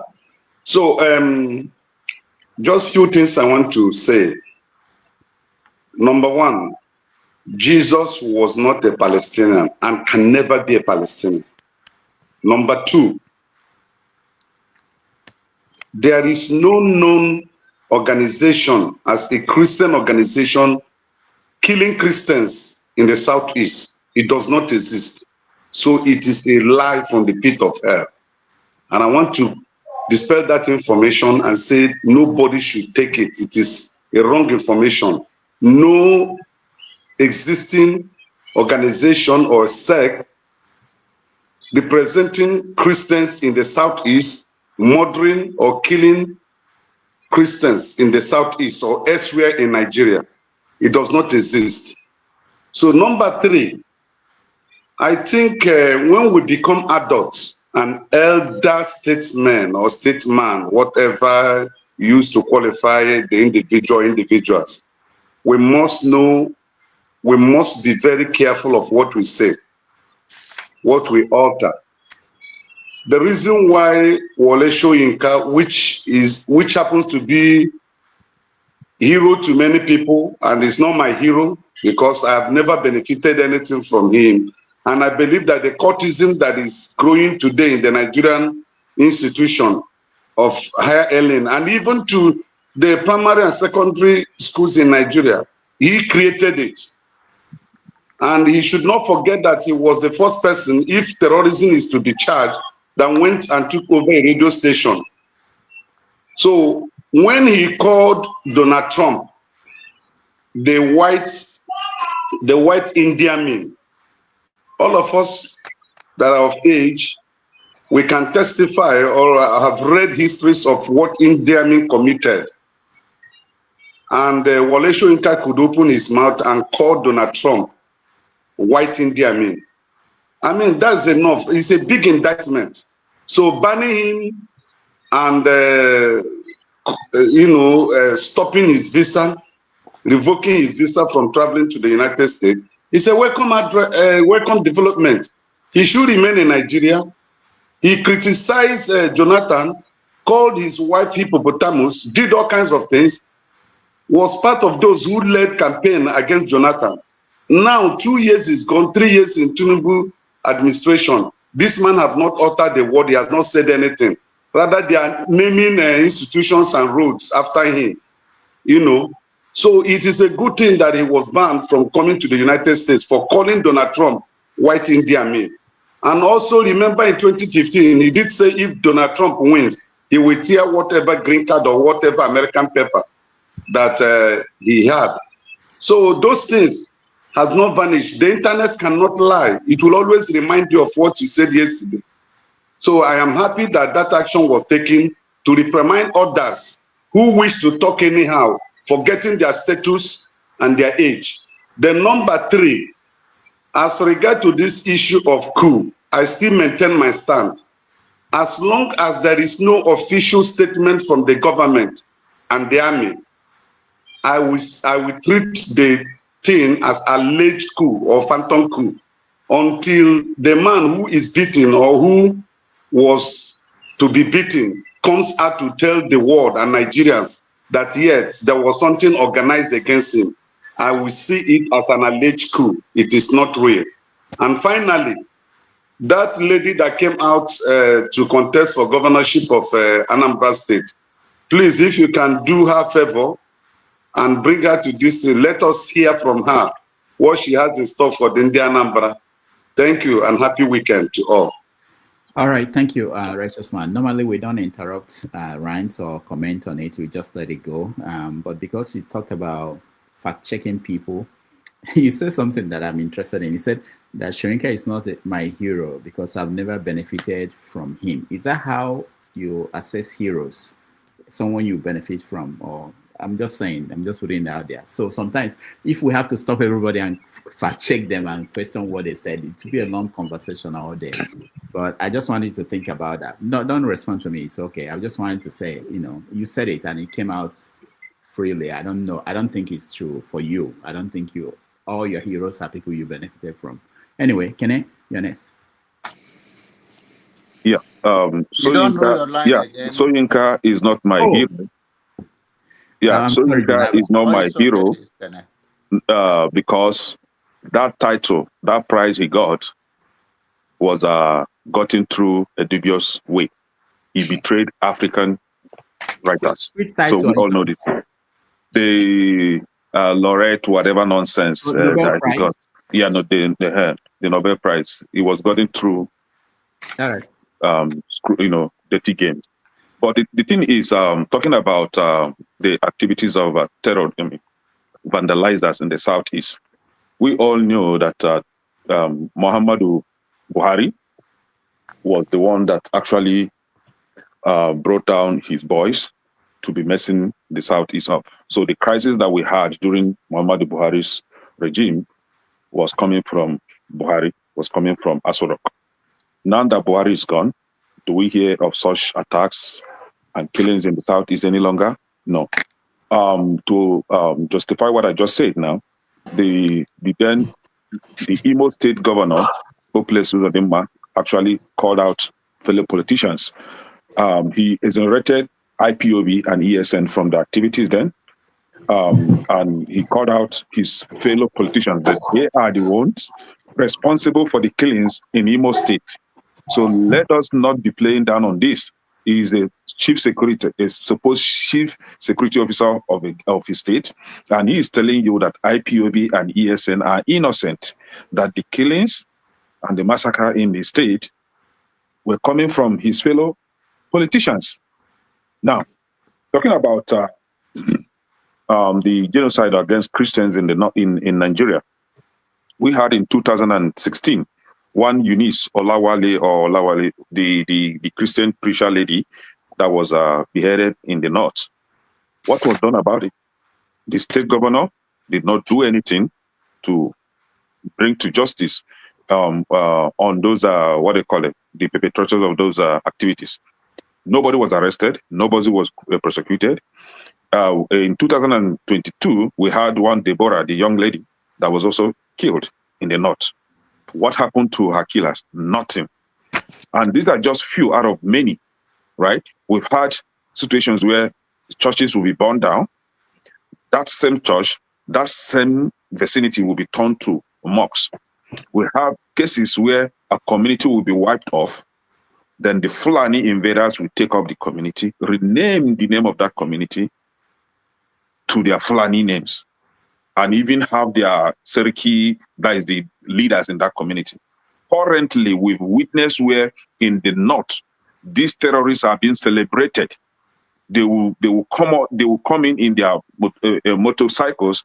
The community will receive them and even give them gifts for being good guys in the in the bushes. So we've had a situation where terrorists have been celebrated in the north. One of the leaders of those terrorist groups, right?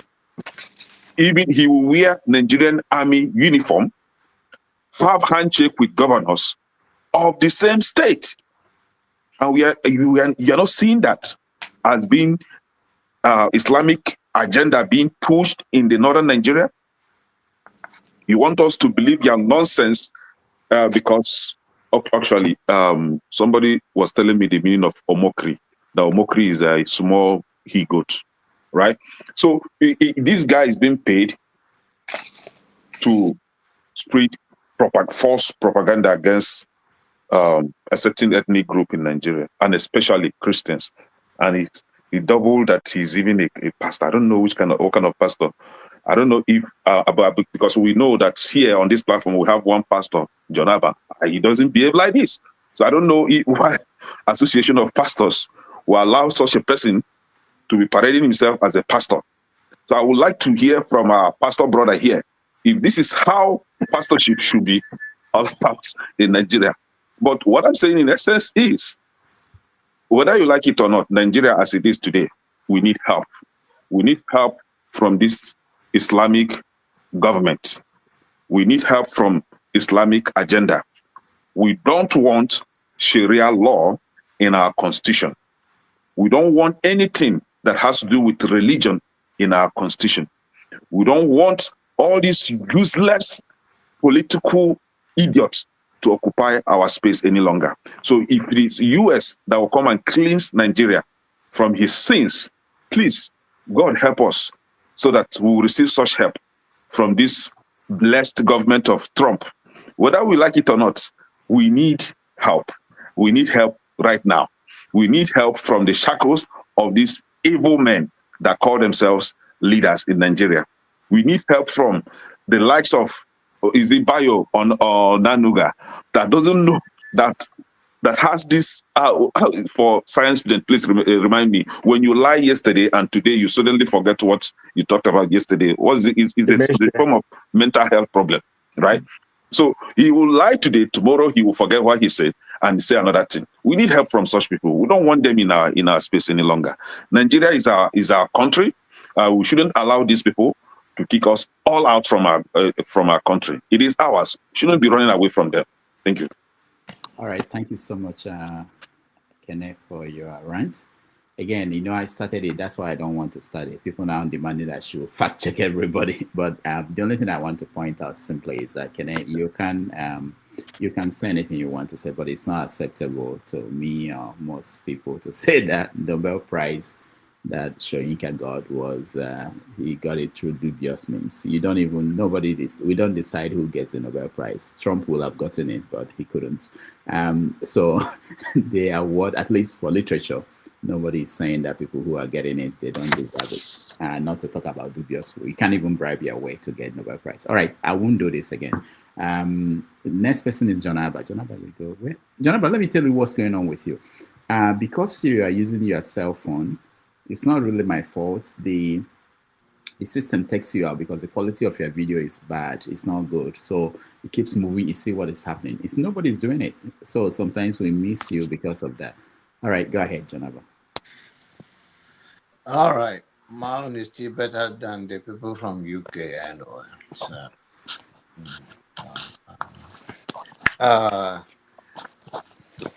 I mean, they can revoke his Professor Wallace Nka's whether green card or whatever. It's an old man. How many years he's got to live on this earth again? He have lived a better life. The history will judge him for who he is. What is he even coming to America for treatment? He's not coming here, so it's just to occupy the space of news. He should sit down and enjoying the fruit of his labor and wait until his ancestor will call him home. And I think he will die with very honorable among his people. So I don't think that's a big deal. And all I know is that no foreign person will come and save us from ourselves. If we're not going to man up enough to defend our egos and preserve our land, that somehow our help will come from America. I like the way Kenneth put it. He understands that if I thought they are there, they say they should collect the oil, collect the gold. That is what they'll do end of the day. If anything lead to that, they're coming there. So, and then as a wicked man, I don't want to say, he says that then we should learn by force. I'm not saying it's wicked. I say just mean spirit that face is okay. So the notion that quote unquote they are coming for Christian is it's like to say Saddam Hussein have a weapon of mass destruction, and they don't have. So we cannot be all gullible and believe that. But I respect people's opinion. People are dying in Nigeria. Are they killing the Nigerians? Yes. But then I don't think the policy that they also are starving their own people here now, that suddenly they are our messiah. I think they say before you tell somebody to plug his own this thing, you should do your own.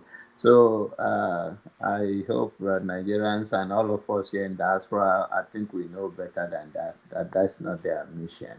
And we only, the African people, change our mind towards our people, speak better things and fight those things. We've been cowardice.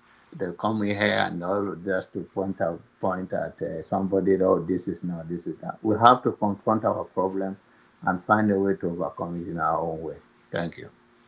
All right, Janaba, thank you. Femi, you're next. Oh, okay. So I'll take it from my rant from where John Abba stopped. I have no doubt in my mind, even with the way I've educated myself, listening to a lot of American intellectuals who continue to point also the hypocrisy of even America as a country. There's no doubt in my mind that only Africans, and only in this case Nigerians, can solve their own problems ultimately. There's nobody that's going to love you that much. I'm going to repeat it again. I don't believe so. I've never believed so, and we have evidences even where a lot of us live that, I mean, it's definitely not going to happen. And of course, it goes back to the way we have to reorientate ourselves, starting with even the people as well as the government. Because, of course, yes, Nigeria is bleeding from north to south, from east to west. It's all soaked in fear, in grief, in disbelief, and it's something that has garnered over time. Every day, there's always a new headline.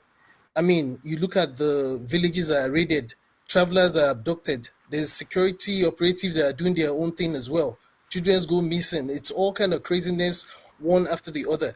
It's not just down to, whilst no one, I don't think anybody here, even those of us that have a slightly varying opinion or what have you, there's nobody that's necessarily dismissed the fact that it does appear. It's evident that there's, to an extent, there are obvious situations where killings against Christians are quite a lot or massive. But you can see that it happens as much to everybody. In fact, in the law cases, it's not like they're going in to ask for the religion or the tribe of the person. There's also banditry that's also becoming, that's also garnering an uptick as well. It's just general insecurity, and of course, you can also tie it down to just the hopelessness and helplessness in the country. There's no jobs, nothing's working. It's a whole lot, and it not start today. So nobody is necessarily saying that it's not skewed against Christians in a way, but in some statistics even point to the fact that a lot of Muslims are being killed. Look at Borno, for example. Look at Zamfara. Look at Katsina, which are majority Muslim states. I'm not even trying to advocate in their behalf. I just feel that, in a way, I'm not going to listen to, for example, the likes of Ted Cruz. Ted Cruz that left Texas when people were dying during COVID? I will listen. I don't listen to those guys. A lot of these guys do not even know the context. They don't even. A lot of them can't even point to where Nigeria is. There's an underlying fact there, and if we decide that they're the ones that are going to be our messiah, we know we've seen this before. We have seen this before. No one's going to help us. We have to help ourselves. Not even God. God don't try. We should even think less about God and just go get to work. The Japanese, they necessarily do not have anything. Look at what they've done with their country. Look at the way China has risen. We need to reorientate ourselves. And even if we want to continue on the path of just religion and ethnicity, I think it's not going to help us, because even within our own individual ethnic and religious tribe, there's a lot of disagreement. So what are we even talking about? Maybe we should just go back to Shango and Amadio ourselves. Maybe it might even get better. Thanks. All right. Thank you, Femi, Shango, and Amadio. Do we know how to go back to them? Femi, if you're asked to go back, do you know how to? All right. We'll learn. There's still hunters, there's still herbalists and tribalists or whatever you have that can teach us. We can learn. All right, comrade Omore. Yeah, thank you.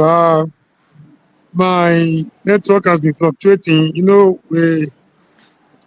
Thank you for bringing me back. I don't know if Kene is still there, although he doesn't have respect for elderly people like us. We are forgiving him. I wanted to know his position on so we're fighting for our fellow comrade Nazina Jikani's release. He has been avoiding that topic. He told you he went to White House. He never did. He has been avoiding that topic. I want to know what his position is. I don't mind giving my time for Kene to make his position on effort of Showere on Nazima Jikani's release. I think this one will bring us back again as friends. Don't dodge that topic. It's very vital. Thank you. You try to be very smart. You cannot be smarter. Cannot be smarter than your elderly ones in the house. So having said that, you didn't go to White House. You have been avoiding this protest and your reaction. We must know it today. Now, and Dr. Damages, I want to say no. Wait. Hold on. I will get in a minute. Whether we like it or not, I know some people have they are concerned about America, saying what they are saying about Nigeria, but the fact is clear. We don't. If it takes Donald Trump to put our leaders, our political chiefs on their toes, so be it. While I was speaking earlier, I saw Obi putting on the comment section that how would somebody open his mouth to say America should come and take their resources? Is the resources for the Nigerians? Is it not taken by your Pueblo and the Tinubus of this world? does it belong to Nigerians? So if America, are they not taking it to the God in Zamfara? Does it belong to the people of Zamfara? The oil in Niger Delta, does it belong to you and I? Are we benefiting from it? So are they not mortgage our oil for loan that future yet unborn will not be able to pay? So what difference does it make if America now come to deal with them for us? I mean, take them out.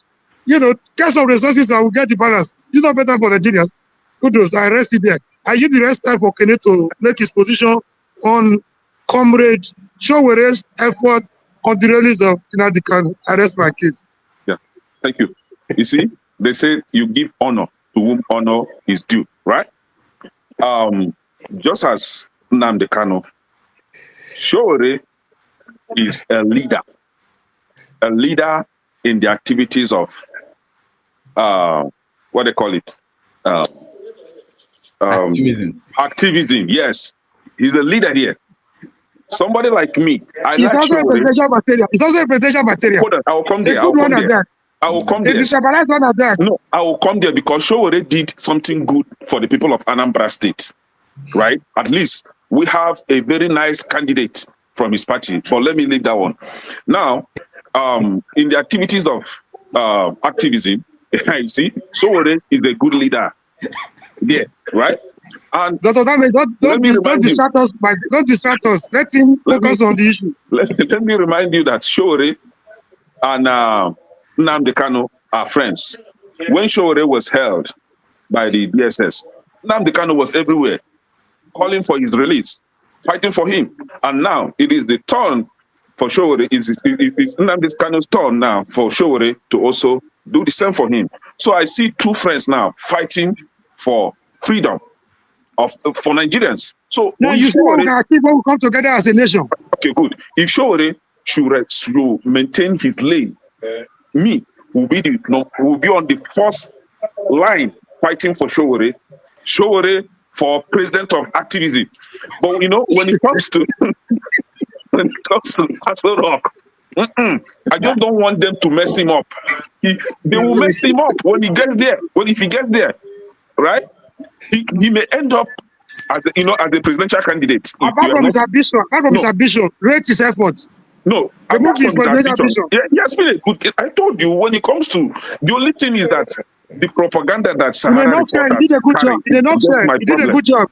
He did a good job. The propaganda that Sahara reporters sometimes carry is one thing that vexes me. But the thing is, Showore is a leader in activism, and for once he has made me proud again for maintaining his office and knowing his responsibility as a leader of activism in Nigeria. So I love him for that. But when he wants to come to Aso Rock to dent his image, this is where I say, no, this guy, they will mess him up. He's not supposed to be there, right? Let's issue for politicians to handle. For president. Enough now. Doctor, thank you. If I have I'll accept like a revolution now. Please, always be revolution to this. One more request. Try and bring Dr. Estilo, Dr. Estilo. The writer of the book, Ojuku in Exile, please bring it to this platform. It will make it will go a long way to bringing us together. The unity we need. That man is the key. All right, thank you. Thank you. Rudolph, I just wanted to let Kenen know that yes, Showore did that for Nnamdi Kanu. Nnamdi Kanu did that for Orji Okalu. What did Orji Okalu say when it came to his own turn? So can I think about that? Yeah, that's why I said Showore is a good guy. When it comes to that, he's a good guy. Don't get me wrong. He's doing his work as a good leader in activism. I love him for that, right? So I applaud him. Go and see now. Your sisters are forgiven. The elders are forgiving you. We have taken a decision in the elders council. Your sisters are forgiven. Go and see no more. All right, guys. You guys are not sounding like you're ranting. You are just enjoying your life. Let's welcome. I know that to Nigeria you are waiting, and I think Mazopara and KJ. There are so many people. So let's make it quicker so that we can round up. Forefathers is waiting at the other end. Sully, welcome to the show. How are you? Very, very good. Okay. So let me just continue from where the last person spoke. You see, I'll be very honest. I don't like your generation. I don't like the generation, the millennial generation and above. You guys are always demanding respect, but to be honest, there's nothing that you have done that we should respect you guys for. You are mentioning Sowore, all of you are laughing. This are our elders. Everyone is laughing. The other people that you say, oh, this one and that one, he has not held a post before, but if they give you American passport for Trump that's never held any post, everybody will flock.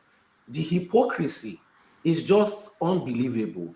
You keep on saying that, oh, it's tribalism and religion that is our problem. We still have the same tribalism and religion when we leave Nigeria, but the society is working, always making up silly, it's like children in old people's bodies. Sometimes when I hear the conversations, but let me not go too deep into it. Some people feel like, oh, they are calling Trump to destroy Nigeria because they don't know that America just destroys nations. People are in multidimensional poverty. Multidimensional poverty is different from ordinary poverty. You don't even have basic amenities. You are basically useless. You are no better than a worm. So this kind of people, they are the majority of the people in the country. Some, I hear some self-centered statements that, oh, I'm doing fine in Nigeria and my friend is doing fine. That is a low IQ argument. When you are making statistics, you look at the majority. The majority of the population in Nigeria is suffering from multidimensional poverty. You are the top tier echelon of poverty. They had to create a new type of poverty for your own kind of poverty. And then some people are saying, oh, the banditry is too much. Of course, if they have multidimensional poverty in USA, they will be stealing your organs on the road. They will. So we're always talking about the cause of the problem because nobody wants to truly focus on the problem, which is class. There's a class problem in Nigeria. Even when you guys live in Nigeria, you still have this class issue. This thing that you are making fun of Sowore is a class issue. The people that you respect hate you. They don't even see you as human being. That's always what is always, I never knew that I was so secluded to the elite life till I came and I started seeing how the normal citizens behave. No Nigerian elite should ever commit class suicide for the average Nigerians. You guys don't deserve it.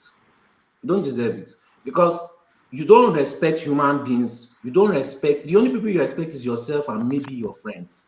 You guys don't respect human beings. I have nothing to respect about you guys. Every time I just lose my respect. They are talking about Christian being genocided, this and that, and then the elders will be talking about, it's not only Christian, it's Muslim. You on human life, you start playing semantics. As you are wasting time, people are being unalived. As you are wasting time, the problem is getting worse. You will see government is stealing money. People will want to be arguing semantics. They will argue that semantics for years, giving the guy a free road through to be doing what he's doing while you are arguing like fools. That's what I see the elders doing all the time. You know what is right, but because of the classes, and I believe that most of the older people in Nigeria still suffer from some kind of trauma because you are always so proud to talk about your struggle Olympics of how you suffered and how the new generation does not want to suffer. So we should be inheriting suffering. You believe that we should suffer before we make it. But you go to countries where you don't really suffer that much to make it. What is good for you? You don't want others to enjoy it. What you want your children to enjoy, you don't want other people's children to enjoy it. There's some kind of trauma that the previous generation is suffering from. Left to me, anybody that supports the government, I will just wipe them out, treat them like Gaddafi. But you Nigerians are too soft. You are soft on your oppressors, but the people below you, you raise your chest, always looking for who to beat down. I rarely see any Nigerian that wants to punch up. Always looking for somebody that is smaller than them to oppress, and you will now raise your chest as if you've achieved something, and then you will now say that we should respect you. Nigerians are too soft. If I have 5 people like me, that country would have ended by now. I don't need too many people, just 5 people that are ready to lose their life and ready to take people's life mercilessly. But you guys are too soft. You are too soft, unfortunately. Even when somebody is trying to do something, you would rather fight for the oppressor to stop the person because you say, oh, what the person is doing is not right. But as if the person oppressing you, what he's doing is right. None of your elites will take 1% of what they give you. But you guys take it all the time. You take it all the time. And when you take it, you are forcing other people to take it too. Unfortunately. And you're always looking for somebody smaller. And that's what used to pain me. You look for somebody smaller to oppress. Always looking for somebody smaller to oppress. Every time. And you'll be using it to raise your chest. Anyways, so if the government wants to fix the issue, right, they will fix it before the end of this November. They will fix it. If it involves their children, they will fix it. All these things that USA is saying, they will fix it. But they know that when USA comes, they bomb everything. USA will still negotiate with them, or who to take the power, and they will still end up ruling you, chickens. They'll still end up ruling you again, and they will even treat you worse than before because now they have US backing. Just weak. Dr. Damages, please, I want Soli to tell us who are the fools on this panel. I consider you a fool. Yeah. On this panel, yeah. Who are the fools? I'll explain the foolish statement that you made. When you were talking about Sowore. I made a foolish statement. Yes, you did. You must be very stupid if you don't know how to respect your elder. You are very, very stupid. Are you crazy? You must be very stupid to use that word on your elders. Am I your mate? You're a very stupid boy. Can you learn how to talk? If you cannot handle it, don't ask me. Can you learn how to talk? Mute your mic. See, don't be fooled with the comment section hype. So excuse me. Okay, hold on, guys. I expected you to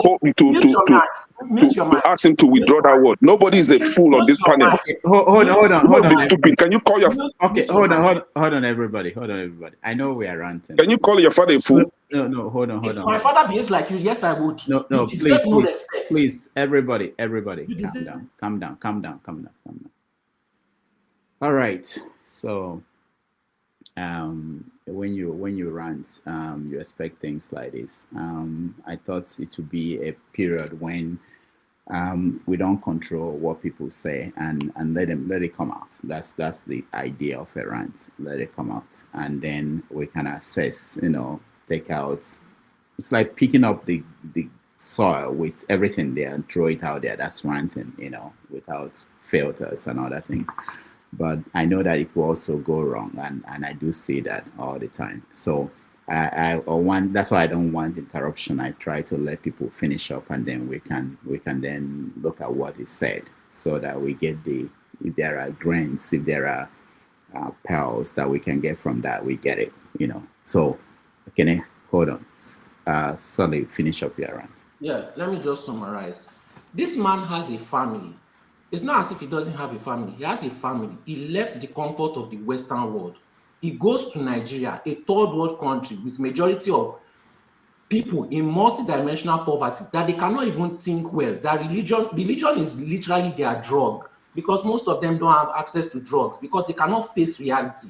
You come up here, you've done nothing to help anybody apart from yourself and your family, and you begin to mock him and you begin to laugh at him. One person out of 200 million cowards, and Nigerians reply him by portraying him with jokes and comedy online, and they act like somebody should respect them. You don't deserve respect. I wish I could spit on you. I wish. And if you miss me in real life, there's nothing you could do about it. Yes, look at me. If you want my full name, I know more people than you. There's nothing. If you want respect, do something to deserve that respect. You are mocking people risking their life. His family member has died because of Nigeria. His family lives, they are at risk now because he exposes politicians. This man is basically in Naira, a billionaire. He committed class suicide for people like you that are mocking him. That's why I said, any elite in Nigeria, don't commit class suicide for these people. They don't deserve it. They love their oppressors. Some of them have shrine for their oppressor. Some of them are just waiting for them to collect their brown envelope. They don't really care about others. They don't care about their community. They don't care about their tribe. That tribe that they love mentioning, they don't care about their tribe. They are only proud to be from that tribe. They don't care about the people from their tribe. They don't care about the well-being of the people from their tribe. They don't care about the development of the human development of the people from their tribe. They just want to be better than the people from their tribe. They are not ashamed when they see people from their tribe begging. They are not ashamed when they see people from their tribe suffering. When they say they are fighting for their tribe, it is a lie. They don't love their tribe because they don't think as a community. If you see the Yoruba people fighting for Yoruba, what have they benefited individually from this Tinubu president? Nothing. They go out, they go to America and they are insulting Black Americans. The Black Americans stayed in their country and they fought. You fled. You fled your country like a coward. And you are insulting Black Americans. Do you know what they've gone through to get to that stage? They did the civil rights movement that allowed your blackouts to come to their country, and you mock them too. You mock them too. Even though they are where they are, they face their oppressors and they tried their best. What have you done? Nothing. I think, Rudolph, you may have to stop. So, Rudolph. No, wait. Why editor Rudolph now? Let the man go. Let him speak, son. Let him speak. Let him speak. Everybody has their own time. Let the guy speak, for God's sake. Your panelists are foolish people. Is that what you're saying? That a fellow panelist will call your... Wait. Hold on, everybody.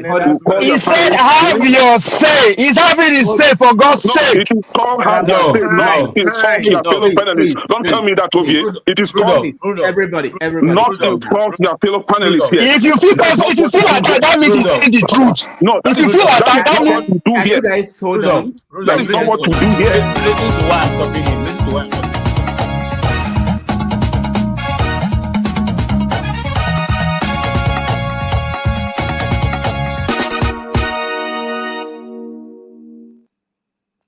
All right. Thank you. The righteous man is not his mate. Hold on, guys. You know that. If you want to know my reason why the righteous man is not his mate. For him to have come here to insult an elderly man like that.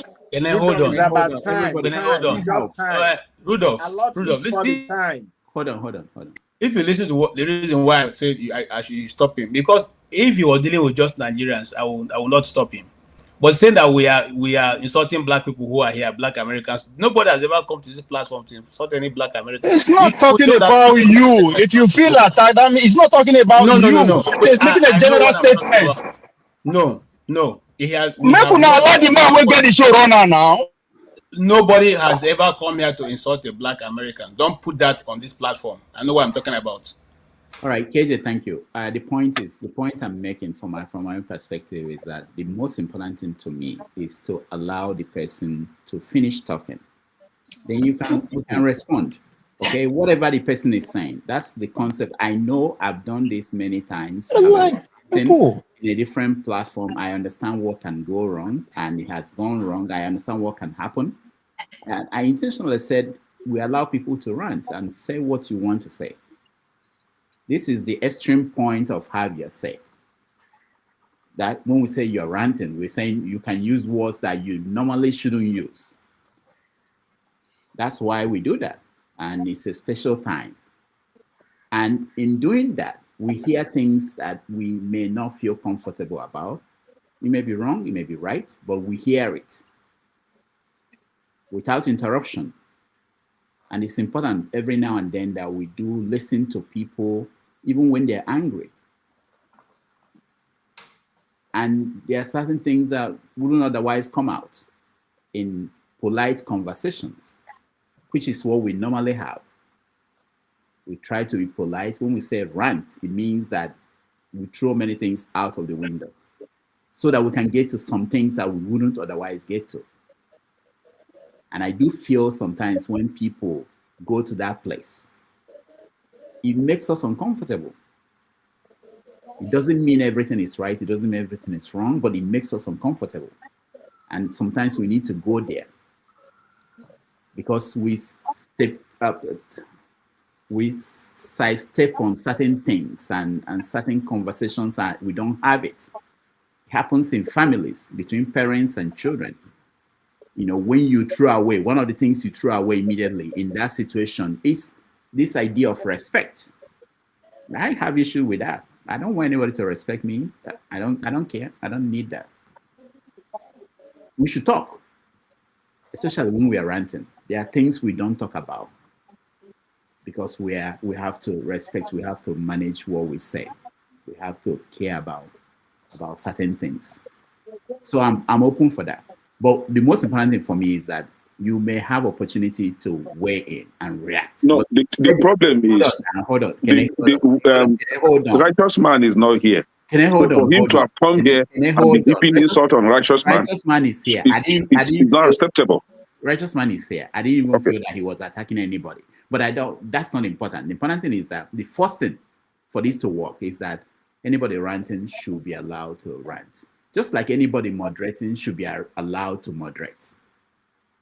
They are not crazy. I may be different from KJ or anybody else or forefathers, but there are sometimes a moment that you say, this is an important moment. It doesn't mean that everything about that moment is right or wrong, but let that go. Let's hear it. We can weigh in later. It could be tomorrow. And Sully, I asked you last time to give me your number. Please, can you give me your number? Just type it on the private chat. One of the things is this, and it's important to me. I know that there is age differences, and we need to hear from the younger generation. It's very important to me that it's not just us, those who can make reference to military era. There are people who didn't know about military. We need to hear from them. We need to hear from women. It's important to me. It's nothing personal, but I don't feel comfortable just around people of the same ideology, the same age, the same language. It doesn't add anything to me.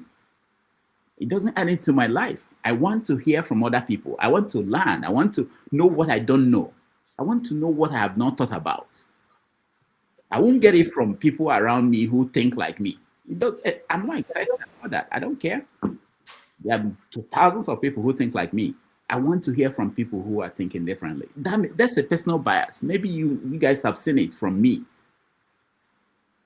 If there's a woman now talking about something different from what I know, I might want to hear more, give them more time. Not because you don't matter. You matter, but I want to. I think that's a natural tendency from me. So maybe that's my own rant today. All right. So let's a classic one at that. Classic rant at that. I will. So, but it's important that we do one by one. You know, one person talks. Yeah, I've not ranted though, so I'm still waiting for my turn. It's okay. Right. I will come before you. Sully, thank you so much. If you give me a number, I will. I just want to explain something. Okay. Just 2 minutes so that we can round up this. There's a show that is waiting for us, so please. The person's brain cell that I'm using as the show next. You cannot be making backhanded comments about somebody that is doing something that you cannot do. That is disrespectful, and that is a form of insult. Now, if you are willing to insult others, then you should be willing to be insulted also. What is good for the goose is also good for the gander. If I was a politician that's stolen your entire generation's future and stolen your entire state's money, you would never challenge me like this. You would never, not in your work, even in your dreams, you would never challenge me like this. That says a lot about you. Thank you. All right, thank you guys. Okay, let's go on. I will go to two Niger ones, one brain cell. Yeah. And I'm sorry, there are people I'm losing track of where we are, but I know that Dexter you're here too. Go ahead, two Niger. Listen, if it don't apply, don't reply. All right. Only he does gonna holler. That's just what happened right there. So let's get back to the Niger thing. Listen, I'm glad my man over there is back, righteous man. You can cry all you want. Jesus was Palestinian, okay? At least, thankfully, as much as you guys have come on here and been crying, Jesus is not Palestinian, Jesus is not Palestinian, none of you has denied that Jesus called God Allah, all right? So, Jesus was born in what is today known as the West Bank, he was a Palestinian Jew. I know a lot of y'all have been brainwashed. You get mad when people tell you these things. You've been brainwashed. You probably think Jesus was an English guy from Liverpool. No, he wasn't. Jesus was not even a Judean Jew. He spoke Aramaic. So you can always go fact check that. And the reason I brought it up is if you guys are so worried about the Christians, if you're so worried about Christians all over the world, not just Nigerian Christians, because one life lost is one too many. In the Quran, it says, you kill a human being, an innocent human being, it's like you killed the entire humanity.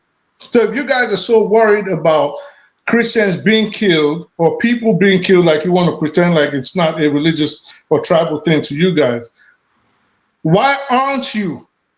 This is why I brought it up, and I'm going to reiterate again. Why aren't you complaining about the Palestinian Christians that are being murdered every day? 194 of them got burnt yesterday. 96 of them got burned the day before. If I'm not mistaken, about 78 the day before. For 2 years straight, these European converts have come from Europe to kill the Palestinians. If Jesus was alive, he'd be among those people being bombed right now that you guys are supporting. This is why I brought it up. So if you don't understand that, well, I guess that is on you. Now, for Dexter was on here, was it Dexter or what was his name? The other one, I forget his name. That was talking about it's a Muslim ticket. I don't think it was Dexter. I don't know. Muslim ticket. I don't see why that is a problem. As far as they are effective in their jobs, it could be a Christian ticket. It could be an atheist ticket. It could be a voodoo juju worshiper ticket. I don't think personally I would care. But when we keep going with this traditional tribalism and bigotry, this is where we always have a problem. Now, there was something else that someone said, and they said, I think it was also, because I jotted everything down, I think it was also Righteous Man that said something about there's no killing in it. Well, it was a bunch of them on here, to be real. There's no killing in the Southeast. There's no Christian killing. I don't know. Maybe you've heard about Sheikh Nnamdi Kanu or Imam Simon Ekpa. I haven't. As far as I know, even when I spoke to Simon Ekpa on here, he told me, you were here, I asked him a question, and he told me how he would ban Muslims from a Biafra, which means, and he said he was a Christian. So when I brought that up, what I brought up was the hypocrisy that a lot of y'all on this show, and it's not just on this show, you go online, it's all over the place. Nigerians are extremely hypocritical. They'll claim that they don't have anything against the Muslims. You know, we just hate, we don't want Sharia, we don't want this. But you want a country where people that are Muslims, that have been Muslim for thousands of years, to abandon their faith. Now, before I move on, I do not subscribe to the criminal law, the implementation of Sharia law for criminal cases in Nigeria. I don't. But I think for cases like civil cases, marriage, land disputes, divorce, fines, things like that, I think you should let these people live within their own culture and their own beliefs. All of you encouraging that the United States should come in to Nigeria to take over, saying, oh, it's going to change. Nothing is going to happen like that. Eric Prince, founder of Blackwater, and I've mentioned it on this show several times. Eric Prince has been reiterating, in fact, he wrote to the Pope to help him fund a paramilitary group, a private army, to go into Nigeria, Niger, Mali, Burkina Faso, that Sahel West African region, to take over, reminiscent of how they started the slave trade. This is what they're going to do to you guys. If you think they're going to come out there to help you, you are again delusional. I know a lot of y'all, you hate when I use that word, but you got to go look. These people are not come to help you. Eric Prince basically called you guys savages. He said you are not competent to govern yourselves. You do not have the capacity. You do not have the IQ. You don't have the mentality. If that person does not look at you as lower than a dog, then tell me how he looks at you. So in essence, without trying to be all over the place, I think you guys have to be very careful. Sometimes you might get what you wish for and you won't be very happy with the result. And I think this is what is about to happen in Nigeria. All right, thank you to Nigeria. Please, can I respond? He mentioned me 3 times. Can I respond, please? Yeah, go ahead. 1 minute, please, because we have to finish the rant. I don't want interruption, but I know that you will now be able to wait. Go ahead. The young man over there, I don't know whether you're a Nigerian or you're an American or you're an Ethiopian. I don't know. I can't identify your origin. Are you a Nigerian? Okay. Righteous man. No, I'm from the moon. Hold on. If somebody says something, he referred something. Hold on. You can respond to him. You don't have to know whether he's a Nigerian to respond to what he said. I don't know the connection now. Why do you? And we don't have time. We have to round up, please. Just respond to him. Yeah, Dr. Rudolph, there are statements he made that he was referring to us. Say, you guys, you can't rule yourself. You guys. So I want to know whether he's inclusive. Whether you guys is included as a Nigerian or he's not a Nigerian, so that I know what to say to him. If he's not a Nigerian, so he shouldn't tell us how we should respond to our problems. No, but you guys just mean in general. You guys, aside from me, you guys. Righteous man, hold on. Even if he's not a Nigerian, he can tell you how to behave. You know, if you don't like it, you dismiss it. He's not behaving well. He's not behaving well. The young man there is not behaving well. And you know one thing, it is easy for you to identify those who were born outside their traditional ancestral homes. The way they behave in the public, the way they use words, speeches, it is very, very easy for you to identify them. Those that were not born from their ancestral home. Even if he's not a Nigerian, he's a black man, so his ancestors must be Africans. And Africans, we know, they have respect and honor to those who are their elders. So when you see a black person on any platform speaking like an Englishman or indigenous Americans, you will know that he has no trace to his ancestral background. That's just what I want to say. And again, listen to me, young man, listen to me. The Bible never referred Jesus praying and mentioning God as Allah. Exactly. And that's why I said, as much as I know, can you listen to me? I didn't interrupt you. Listen to me. As much as I know, and I have read books and books, there was never any book written by any Jewish philosopher or religious leader or rabbi or whatsoever that have referred God as Allah. Never. Allah is an Arabic word. It is a Muslim. It is not in the Bible. It's in the Quran. So when you are telling lies in the platform, you should be very careful. We are not talking to non-entities. Righteous man, thank you. Righteous man, thank you. We're not going there. We have to finish it right. No more interruption, and I'm not stopping. I'm not. No, 10 seconds. 10 seconds. I promise. I promise. It's not even to Righteous man. No, sorry. Dexter, go ahead. Thank you, Dr. Damages, and all the fireworks that are happening. I wish we can channel this energy. You understand? We can channel it into productivity. Let us channel our firing. You see the young man, as old men, as we see the young man, as he said that, we should know that he's talking from frustration. So don't now start attacking him. You're supposed to find a way to bring him in line. Find out how can you, because look, I've said it here. The future belongs to the young people, not to old cargoes here coming to carry their biases, their stereotypes that have not brought any productivity in Nigeria. I've seen a young generation being disappointed in you, want to start bugaing. Leave him, let him rant. Leave him, let him have his say. Solution. I've been thinking recently. One of the things that can let me commend the Wale Edu and the Cardoso team of their whole macroeconomics management of Nigeria and trying to basically stabilize. So I listened to this thing, a symposium recently where you had lots of people. One of the responsibility of the central bank is to just give you a stable currency. Nothing else, is to give you a stable currency.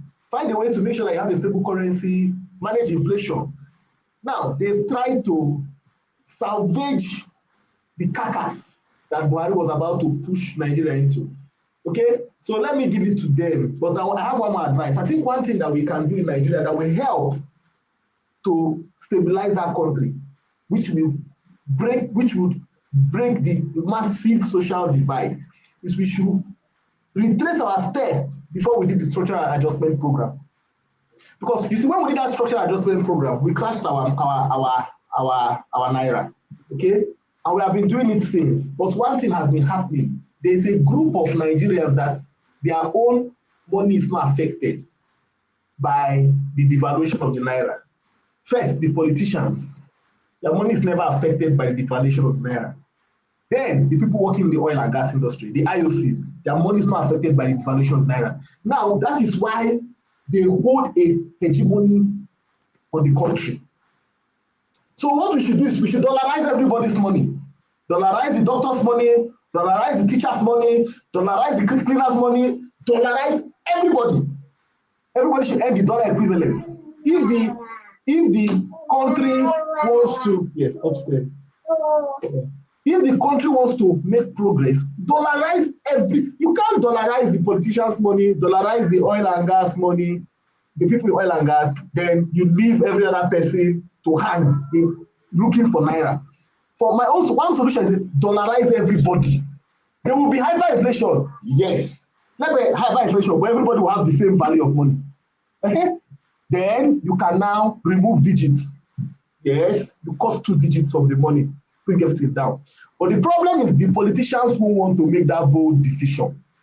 They won't, because you see, those people that are earning large and fat, to be fair, I have brothers, I have relatives that are earning so much money.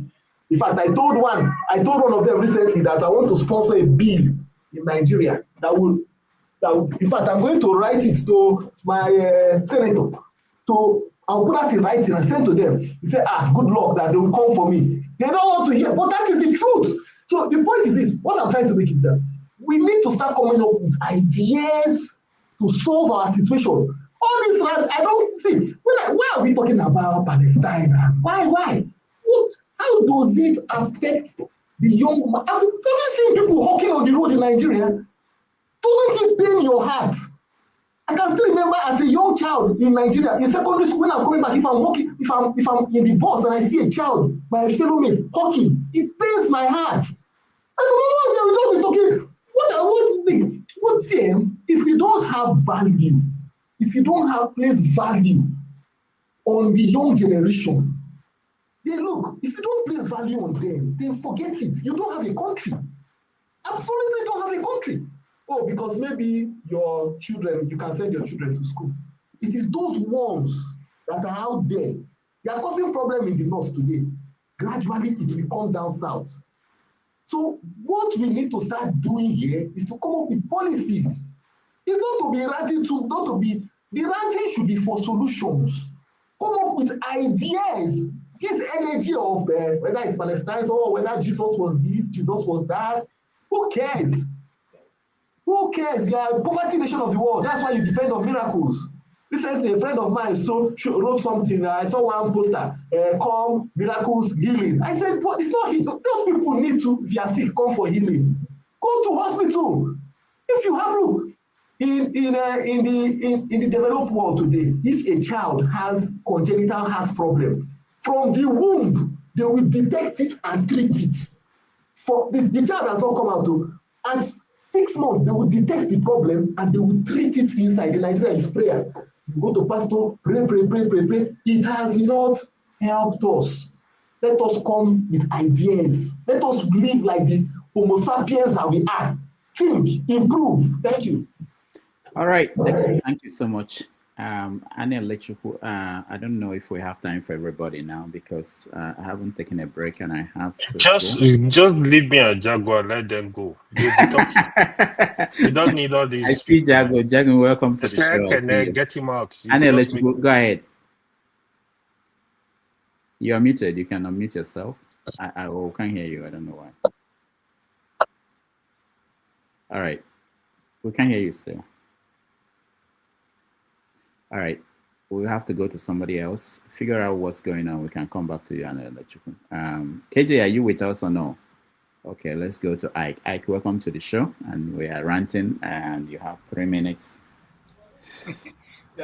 You're looking at your watch. You want to time me for 3 minutes. No problem. Everybody now, because I have to. Otherwise, I won't be able to leave here today. Okay. Good afternoon, good morning, good evening, everybody. Happy to be here again today. I think my rant is going about the election in Anambra next week. My rant is for the people of Anambra State to choose wisely, to make a choice for a better Anambra. Governor Soludo has told us that he's not capable to rule Anambra. He has proven it. He has shown it to everybody. The latest campaign now is not about even winning an election, but it's about winning Agro. It must win Agro so that Mr. Peter Obi can be disgraced. The latest mandate is that Agro must take Agro. So which means he has not even realized that he's not fighting for the people of Anambra State, but he's only fighting for Mr. Peter Obi. So I hope that the people of Anambra should be able to open their eyes and make that wise decision. Not only that you vote, but try to stand and defend your vote. I think it's wise for every right-thinking Igbo man in Anambra State that Soludo will become APC member immediately he wins this election, because when he goes to Abuja, he's APC. But when he's in Anambra State, he's APGA. When he's going to Abuja, he put on Emiloko cap when he goes to Abuja.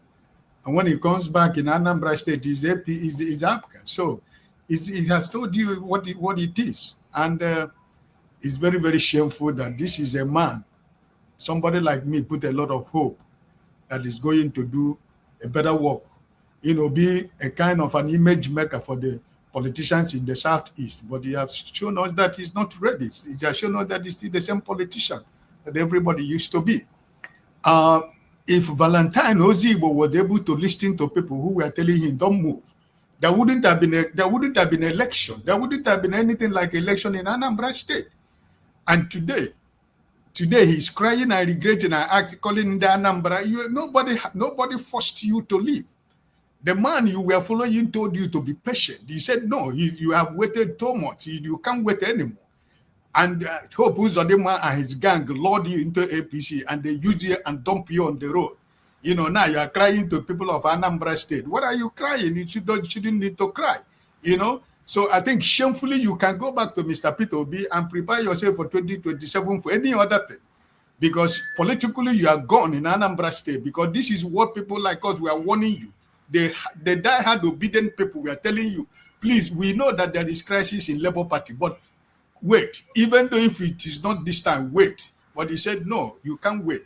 You have gone and you have seen. So I'm appealing to my brothers and sisters in Anambra, those like Rudolph. I spoke to him last week. I don't know his political leaning. I don't know where he's lining for, but I think every honest and sincere Anambra man, Anambra woman will know that I am not playing politics, but I am stating the obvious and the fact that this man disappointed not only me. I'm from Imo State, but he didn't just disappoint me, but he disappointed everybody. So I think it's time for him to go. It doesn't matter. One time, if he has spent 4 years as governor of Anambra State, but he's still bribing people to vote for him in 2027.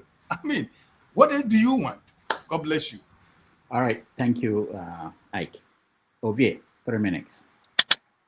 Yeah. Sorry, I feel personally attacked, but I think my generation needs this wake-up call from time to time. So Thank you for that.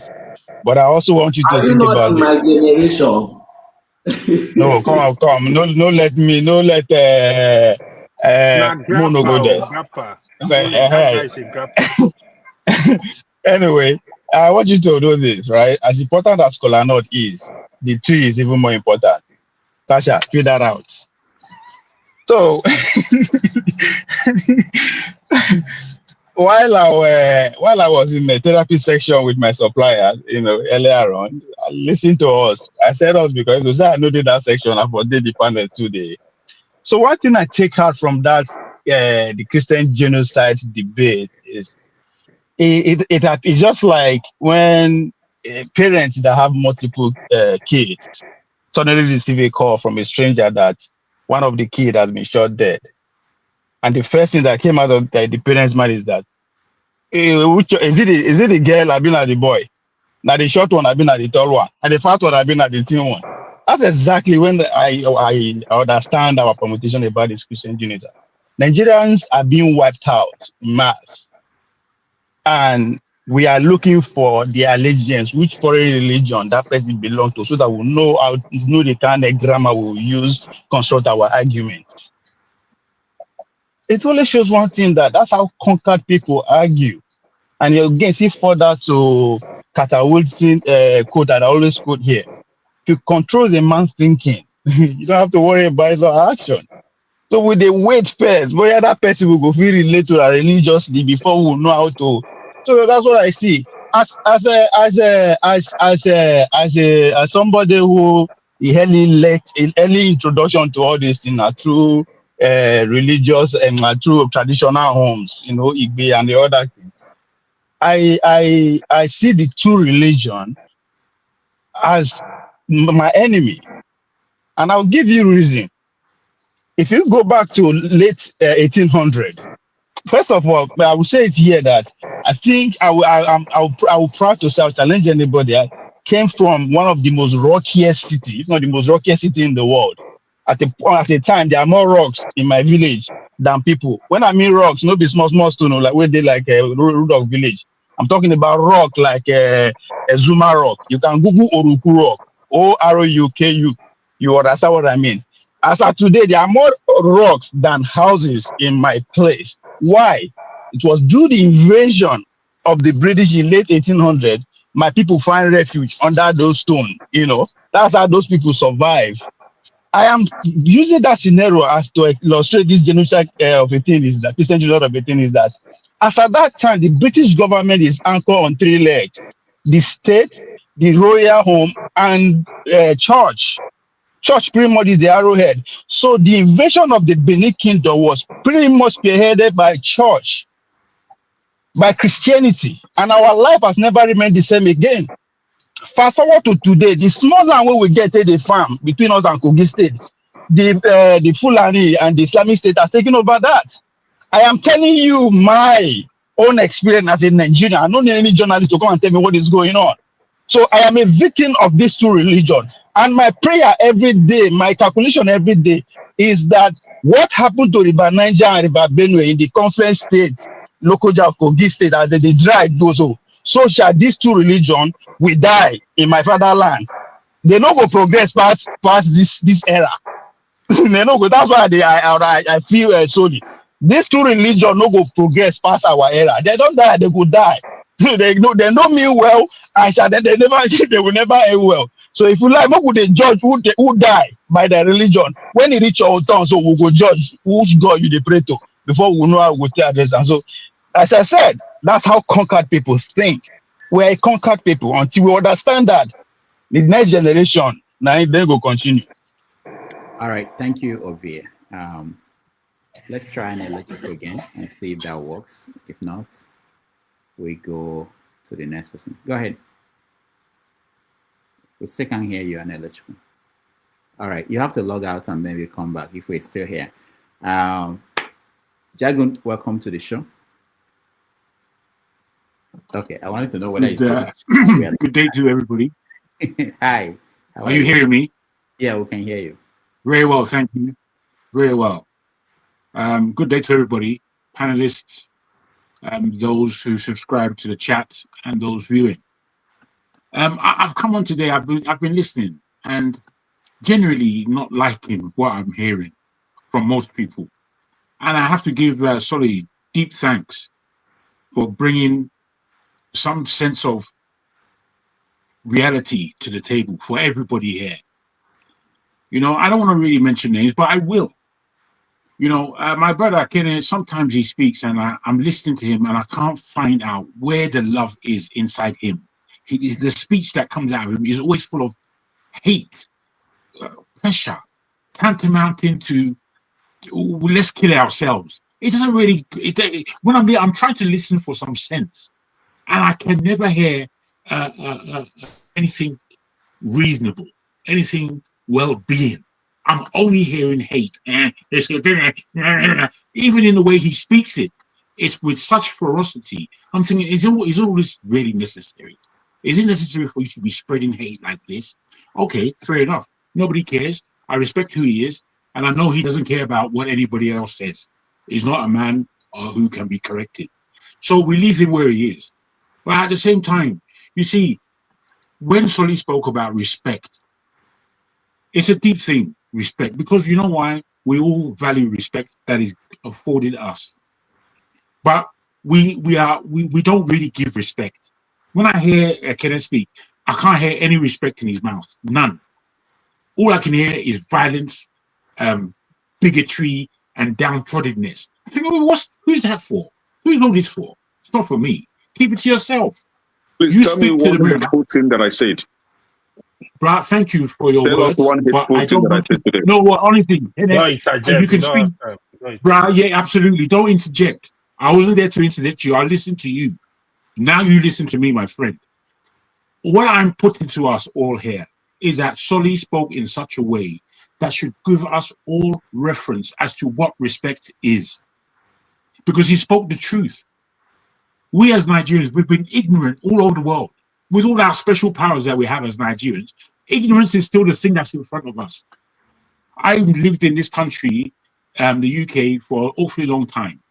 I know what some of my Nigerian people felt about other black people. I know what they felt. They felt disdain. They looked down on everybody. This is how we are. So when somebody speaks about we Nigerians who have gone to America and look down upon the African Americans, see them not even as ourselves, see them not as our brothers at all. That's how it was. Nobody should deny and pretend that didn't take place, because we know it did. Because why? Because we're ignorant. We are ignorant people. We love ignorance. We eat it for breakfast. I don't really know why we're like this, because there's so much in us that we can see all around the world. And where does it come from? It comes from us. It comes from us. I was 6 years old when I found out that Pele, who I felt was a Brazilian, by all means, that this kind of Nigerian man now, straight, he'd be Nigerian man. And I look at his, Pele looks like my father. It is the same head shape, the same size, same. And then I started to catch on to our history. And from then, 6 years old, I started to enter our history and read who it is that we are, what power it is that we have. What I've seen about Nigerians since growing up in this country is that we are powerful people, but we do not understand or appreciate what our power is. This is my rant. We love to tear each other down. Igbo love to tear down Yoruba, for what reason I don't always know. Vice versa.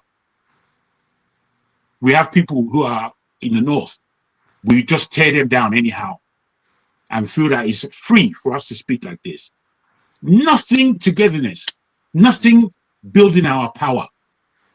And you don't understand that there is a responsibility on those of us that call ourselves Nigerians, more than any other African.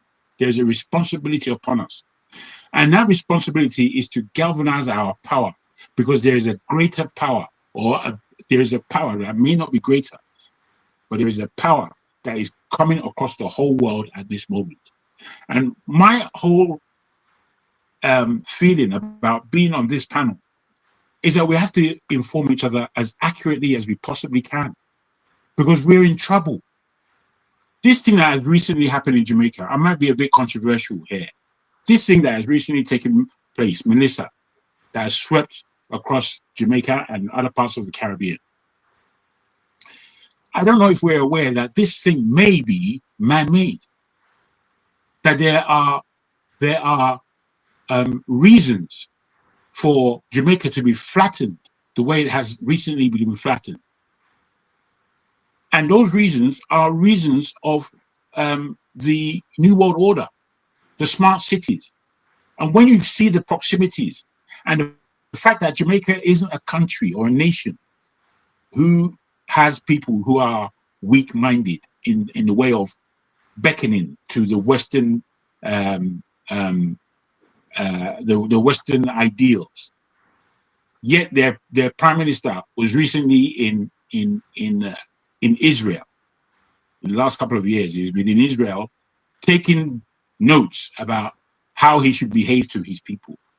You see, there are things going on this planet that most of our scribbling and squabbling here is pathetic in my ears. I think, what are we talking about? What are we talking about? We have a country that's about to be swept into the Atlantic Ocean through corruption and through stupidity. And I keep telling us, we're a stupid lot. We're a stupid lot. We don't think as to what it is we really need to do. I will end like this. The example shown us by the AES countries is the notion to think about forwarding and the leadership of our people. We in Nigeria were supposed to be the people that came with that solution. However, we are the ones who still seek ignorance and ignorance in not looking at what is the real leadership way of an African nation. I thank you. All right. Thank you, Jagun, for that. AY. Yeah, good evening from here, everyone. KJ. I want to especially greet Rudolph today, man. The kind of things you hear on this platform, man, I wonder how you deal with them. It's a lot. Today was a lot of bagos. Solly, you are the man of the day, man. I'm not gonna lie. I give you the trophy. Take your trophy. So, good discussion so far, even though what people are really displaying today is actually hatred for their country. I see a lot of hatred for our country. I don't think we should hate our country. I think that's the beginning of our problem. The problem going on in Nigeria, to be honest, we have, I would call it, very high level of insecurity problem in Nigeria across the country. If you really want to categorize this insecurity across the region, across the state, you will see that what is causing this insecurity, they are just different issues. You go to the Northwest, is different issue. You go to North Central, is different. You go to Northeast, is different. You go to Southeast, is different. You come to South, is different.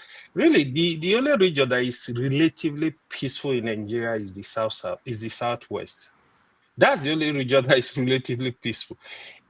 Even as you might call some of them, religious crises, some tribal crises, some. In general, what we need to know as people, we have insecurity problem in Nigeria that is killing our people. Not the Muslim only, not the Christian only, not the whatever, everybody. Look at the kidnapping going on in Nigeria today. They will just, now, kidnappers will just stop a bus. They move everybody to the bush. They don't ask, who are you? Where are you from? They don't care. They will move you into the bush. That is what is going on. In fact, I just returned back from Nigeria. The driver that was driving me around, he will show me, we'll get to a spot. It's like a norm right now. Oh, they kidnapped here last week. They killed the driver. They did it. He will explain to you what is going on. To be honest, it's very shameful. But if we think we need foreigners to come in, I don't know what they are coming to do. I don't think they are going to help the situation. I think all of us, what we need to do is to keep talking, the government of the day, they need to sit up. There is no two ways. That's their responsibility. They have to protect the people. We have real issue when it comes to insecurity. You want to travel 400 kilometers, you are scared, you are afraid. Even when you, some of this kidnapping going on, if you know anybody that drive across major road in Nigeria, you need to talk to them. They will tell you there is a checkpoint with military over there. A kilometer away, there is oppression going on there, and it will succeed. So it's a lot, yeah, but I don't think we should hate ourselves over this. I don't think we should go into crisis. Nigeria will not survive another civil war. This is the truth. The last thing I want to say, Rudolph, sorry, the crisis going on in Tanzania. You see, that is what, for me, I have said it on this platform, politicians are the same. I don't believe in politicians. That's my stand. So I actually was sending you a message today. I said, I wish Omoye is here. Last time she was like, oh, let the women give chance to the women. That's a woman ruling that country. So these issues, they are both tribal, they are both religious, they are both gender-based. So do we have more serious issue we need to handle, we need to discuss? I look for a way to resolve these issues. Thank you. All right, thank you, Ewa. Dr. Demeyius, I think you skipped me. I've not ranted. I know. I'm trying to arrange the way to appear for those watching it at home. So we'll go to KJ. After KJ, we try an electrical. Don't mind me. It's over 5 hours. So I can make it. I understand. Okay. An electrical. After that, then Kene, and then Jide will be the final, unless I'm missing somebody. All right. Can you hear me? Very good. Yeah, KJ. So for those who eventually begin to cry later on, the intervention of the United States of America, or not intervention, they are crying that there's going to be boots on the ground. No boots going to be on the ground. But the term that being used right now, if you don't want the same thing to happen, begin to advise Justice Omoto Shona, because whatever they are doing in that court, the world is watching. Whatever they are playing, the game they've been playing for the past 10 years, the world is watching. Tomorrow, if the international judges are council decide to sanction them, we will find a way to get a good word to defend them. So the thing is, we open the doors. The Pandoran box was opened by us. Hey, let's wake up and smell the coffee. The jack is out of the box. It's not going back. So what should a people do who are concerned that their people? You see, what even makes me feel so sad is that the government officials are going about saying, yes, Christians are being pied, but not only Christians. Should somebody in the first place be pied? It doesn't make any sense. How do you argue that point? Okay, the people who are concerned are not even part of your community or your citizens, but you are going to the people who are not part of your community to go and put up a stupid argument that it's not only them. This thing have been going on for long, and sometimes when we talk about it, people say, but other communities, majority of those communities that have been wiped out are Christian communities. I worked in those areas. Okay, so now when people come and spill these things, let's get up and smell the coffee. And I want to say something. Jesus was born around the 6th before Christ, BC. Okay, and Islam came at 610 CE. So how does Christ call Allah to be the God of Islam? Look, you see, when we come here, let's also know that we're not coming to a marketplace. We're coming to a place where some people also went to a little bit of school. We all of us break chalk here. All right? Let's put that aside. Now, what I'm simply going to end my rant on is this, because there are so many things to rant about. Get your ass together. Nobody who is living good, that people will now begin to come and look for their minerals. There are minerals all around the world that America can go for if they wanted the mineral. Not in a place where they already have a lot of problem to sort. And see, the truth of the matter is, we are even talking about who is in ground zero. We're talking about the Americans and other. Who is in ground zero? Who is in ground zero in Sambisa? Do you know the people there? If you know the people there, then you shouldn't be saying what you're saying. But having said all of that, now we open the door. The government had the opportunity of addressing this issue. We refuse to address it. Someone now is coming. We are comparing what's going on in Gaza, what's going on in Nigeria. Do you know how many? And you are throwing out figures. Do you know how many people have been killed since since this thing started? We have over 50,000 people. Do you know that it's only in Nigeria that we have IDPs? People are living in IDP camps for more than 10 years. Meanwhile, their villages are being occupied by foreign Fulanis. And you come here to say, what are you saying? What are you defending? Are they supposed to be in those places? You forget that those communities that are in IDP camp, especially in Benue, are where the food supply come from. Okay? The Ukum local government is one of the places that yams are made. They have the only market meant for yams where trailers come and load. So these are all the areas that have been taken over. They are not farming any longer. And you are going to eat food tomorrow? And you are looking at America as a problem? How? Solve your problem. You have a government, you have an army. Instead, you are removing those who are trying to make effort to make sure that these things come to an end. My brother, we never ready. When we're ready, we'll advise ourselves. Thank you. All right. Thank you, KJ. Anne Lechuku, you're next. All right. Can you hear me? Yes. All right. Let me start this way. One, I do not want America to come to Nigeria, but it is on Tinubu and his APC government to do their job. If Tinubu and APC could stop the IDP, Nigerians are not at war, but Nigerians are displaced from their homes. But if Nigeria cannot do it, then Trump can come. I say this again, I am not a fan of Trump. But there are things he is doing that I am in total agreement with. Just like the Nobel Peace Prize of 2025 that he's missed. He was rigged out. He deserved it. But since he didn't get it this year, he's going to get it next year. Nobody deserves it better than him. He has championed peace, even if it doesn't matter how it goes about, but he had made so much to bring peace in the world. And if he's going to take it to Nigeria, then so be it. But I do not want American boots on Nigerian soil, because Tinubu can handle this situation and can stop the genocide that is going on against other tribes that are not Fulani men, Fulani tribe, and those who are not Muslims, because that's what's going on over there. Again, I want to say this. IPOB is not a terrorist organization. I do not believe in what they are doing. I do not agree in their Biafra. I'm not part of the Biafra struggle and agitation.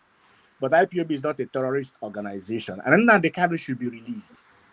Tinubu has released people who committed the same treason felonies. Nnamdi Kanu is charged. Therefore, Nnamdi Kanu deserves also to be freed, not a day longer. The people who are killing Igbos in the southeast are criminals. They are not IPOB members. And if they are IPOB members, they should be prosecuted and executed. I will be part of that.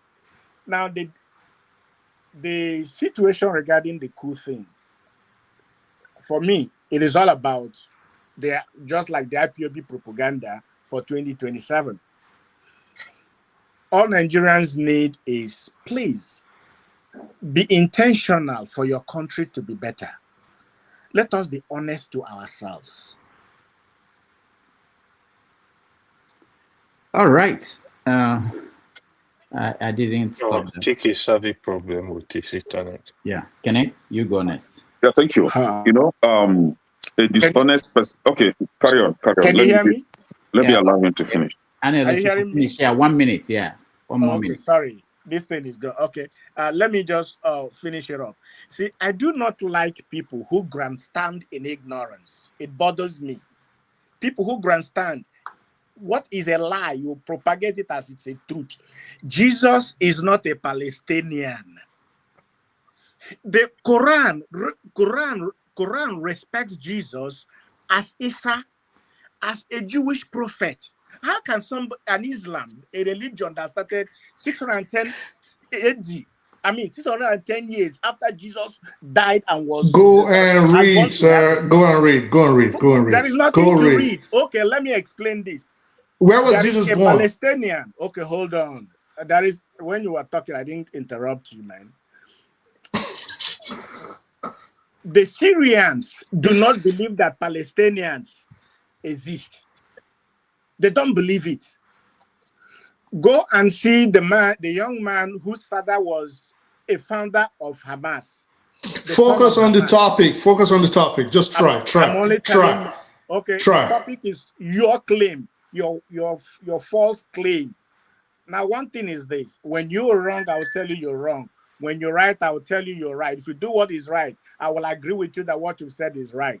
It's just like some of the things Soli or Soji said. I agree with him. The passion he has, I also have it. Where was Jesus born? You're waffling. Where was Jesus born?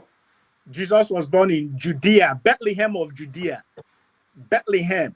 The son of Hamas tells you that Palestine is a creation of the son of Hamas can tell you that Jesus was a Palestinian. Hey, my friend, he was stop born being in ignorant. All right, Ignorant guys. and learn. Stop He's being not, ignorant he's and not learn. ignorant. Thank He's you. saying the truth. Thank you. And he's taking my time. You allow that. No, the young man is taking my time. He should learn. All right, thank you. Let's move on. We have to round up seriously. Kenneth, you're next. We'll continue next week. Our people say that you don't learn how to dance at old age.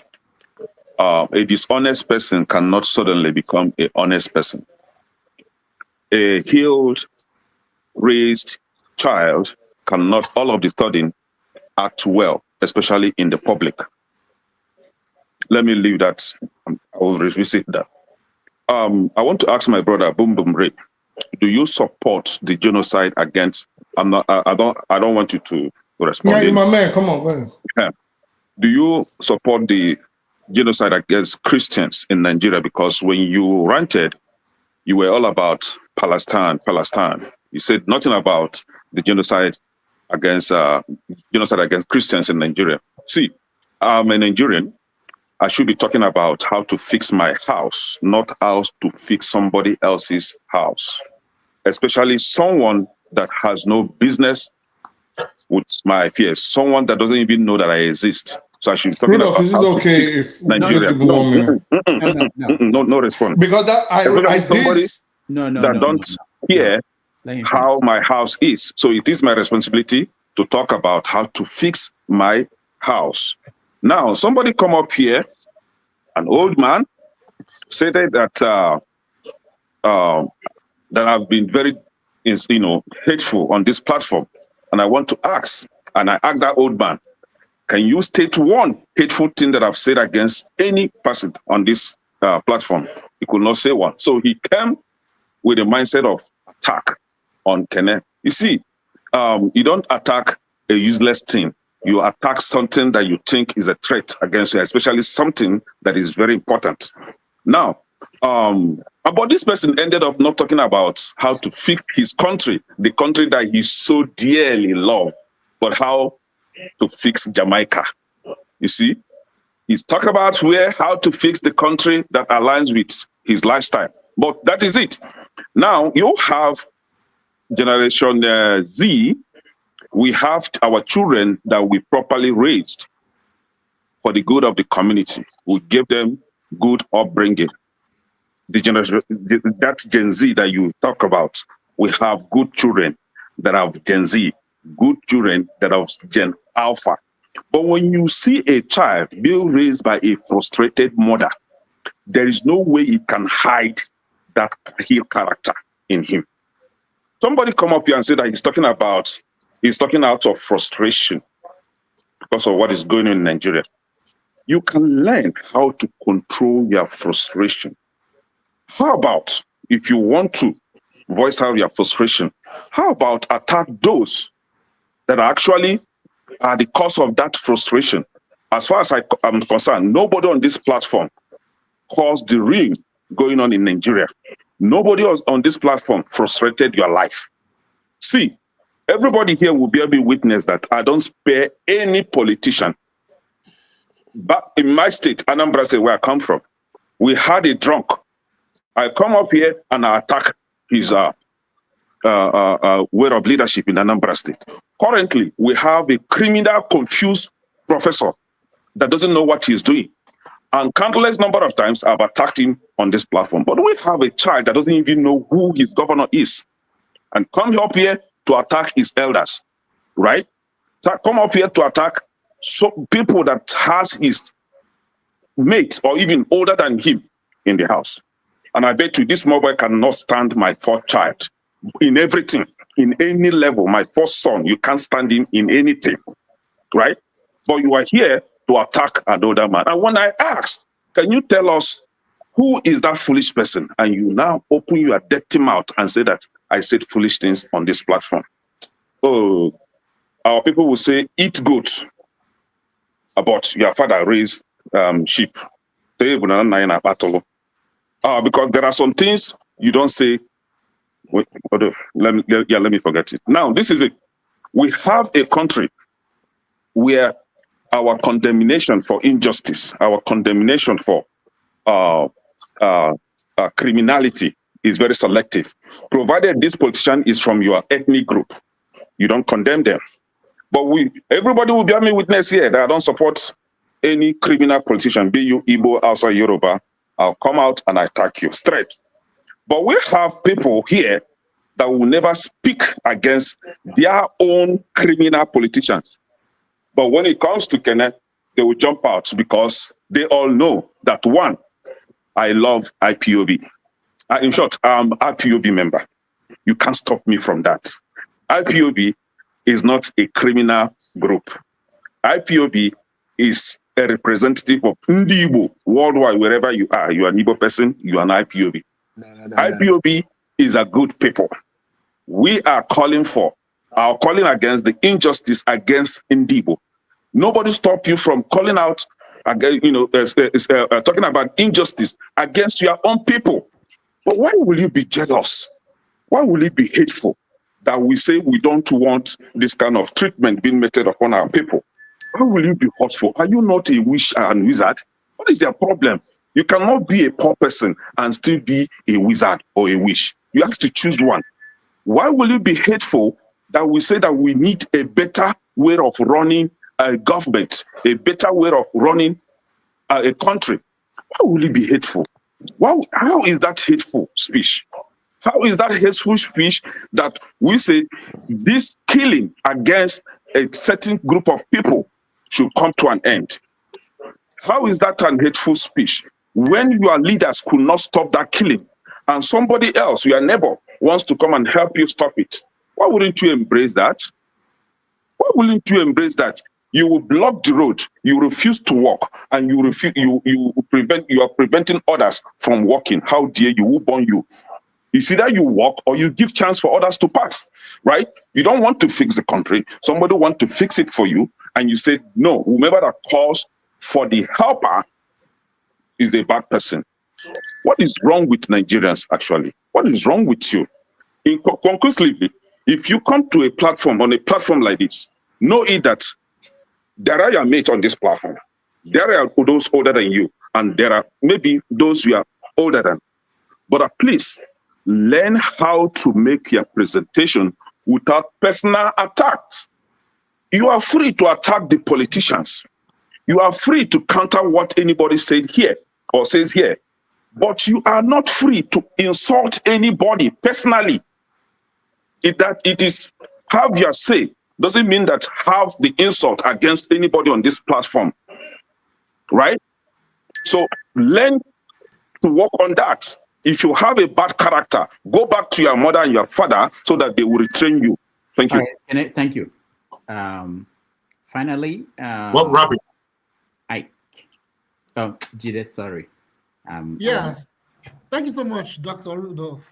Good to see everyone. And yeah, it's been a while. Good to see everyone on the panel, those listening and those on the comment section. Good to see everyone and good to hear from everyone. I don't even know where to start from because at this point I don't want to say I'm shocked by some people's submission because a lot of people have been coming to this panel and they've been very consistent with their position. So At this point, I don't want to say I'm shocked, but everyone is entitled to their opinion and to their political views. I'm not going to attack anyone. But yeah, I don't even know where to start from. But one thing I need to say is that, you see, at this point of our lives as Black Africans, knowing where we came from in Nigeria, right? We came from a place in West Africa called Nigeria. And for 500 years, we've been under foreign domination. You see, when I come to this platform, I'm not coming to chase clouds by coming to give political views, express my political views. I know where I'm coming from when I say certain things. I try not to say things and deviate from things that are not facts or try to propagate because I don't hate anyone. I'm not talking about pointing fingers at just one person and saying, oh, they're the ones responsible for our problem. You see, I've talked on this panel that Western imperialism is extremely powerful. I know that what a lot of us are tired of hearing about Western imperialism, but I will still say it anyways. Western imperialism has been dealing with us for over 500 years.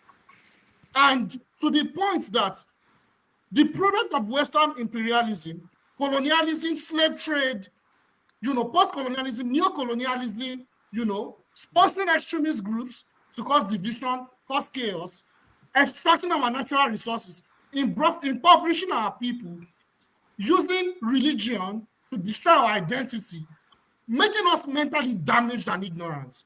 It is like, I cannot go on and keep explaining further and further the entrenchment of how they destroyed us.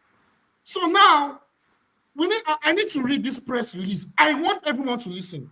This press release is from the Ministry of Foreign Affairs. I won't read everything, but I'll read a paragraph. This is coming from the Nigerian government. I want everyone to listen to this. Because when I say certain things on this platform, and I explain certain things, you guys will think I'm just saying my own thing. But I'll read this. It's a paragraph. Some of us may have seen this, but I want everyone to listen. We remain committed in our resolve to tackle the violent extremism that is fueled by special interests. I repeat, that is fueled by special interests who have helped drive such decay and division in countries across the interesting West African and Sahel regions. I'll read it again. We remain committed to our resolve to tackle the violent extremism that is fueled by special interests who have helped drive such decay and division in countries across the interacting West African and Sahel regions. You see, because I'm not going to spend 1 hour talking right now, unfortunately. I understand. But during the next show, I will explain certain things in detail into why they're going for Nigeria. It is not a joke. And the earlier we open our eyes, for 500 years, we've been stupid. For 500 years. This is the point in time where we cannot afford to be stupid anymore. If we choose to continue to be stupid, then that means we choose to go extinct beyond our control. I'll stop there. Thank you. All right. Finally, thank you so much, Jide. And we have forefathers who will host the next stream. It should have started 2 hours ago, and they won't let me go. But eventually, we are going to get it right, which is that I will leave here 3 hours on the dot. No minutes added to it. I'm swearing by that. I'm promising my doctors that I will do it. Not even the one without break, which is unbelievable. All right, I want to thank forefathers. Maybe I give you a chance to rant, and then we'll round it up. Thank you for that, Dr. Dissing Damages, and greetings to all the panel, the chat, and the viewers. I think the reason why they don't want to let you go is because they're afraid of joining my panel. So the Wahala panel, they don't want to join, so they want to stay with you on this and enjoy it before we come online. It's one thing for people to say you want people to come and help you solve your problems. That is if they are coming to solve the problem. I heard what was said earlier on that if somebody from outside wants to come and solve the problem, the people that created the problem, they created it in the first place. It's very interesting how the Arab world often chooses strategic silence when evil is happening under their name and under their noses. We should be learning these things, because look at what is going on in Gaza and in Sudan right now. You see our northern leaders complaining that Africans are being killed, even if they are Muslims. They are not coming out. They choose silence. You don't see the Saudi Arabians coming out. Say, why are you killing fellow Muslims? Just because they are not Arabs.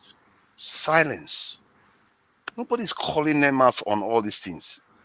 And this is what bothers me. In Nigeria, any northern Nigerian person that is listening to it are Muslims. They really need to be asking their leaders now, what is going on in Sudan? Because this was the same history we are here watching when the Songhai Empire was destroyed by Morocco, that is also an Islamic empire. Strategic silence, like they don't see what is happening. And whom are the best friends of some of these nations, like Saudi Arabia, Dubai? Is it not Western powers? So some people's suggestion is, let's invite the people that are also empowering the people that we are fighting against inside Nigeria, because you're not seeing the bigger picture. That is not going to lead you to anywhere. And this is one of my biggest fear with Nigerians. We appear like people that are already doused with petrol and are waiting to be lit. And some of us, if they give us guns to go and kill each other, we are going to do it. And I can assure you, it's mumu thinking, oh, first class. After how many years? After being enslaved by these people, and they give you gun and you say, you know what, my duty now is to kill these people, my own people again. It's not going to get you. But after you finish doing that, then they will take you and do whatever they like with you, like they've done before. So we should not, our problem is relatively simple. This is the weird thing. All we have to do is talk to each other and try to understand that we are all facing existential crisis here. And if we can realize that and just talk to each other and say, okay, what do you want? What do I want? Be reasonable.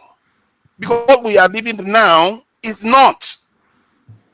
If you come to an agreement, whatever you're going to get is going to be a lot better.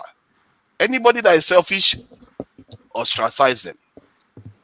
If you look at what is happening in Gaza, the moment they had that their ceasefire, what was the first thing Hamas did? Went after the collaborators. This is what I've been talking about. Our leaders are the collaborators that they left in charge in all African countries. Hence why you don't see them. They don't have any lever to want to change. They are basically the collaborators, and the collaborators never have any vision for you. We as a people have to figure it out for ourselves. We know how to marry each other. We know how to, even when we have different religion in different families, we know how to do that, but somehow we can't figure out how to talk to each other without these crazy leaders that are totally compromised.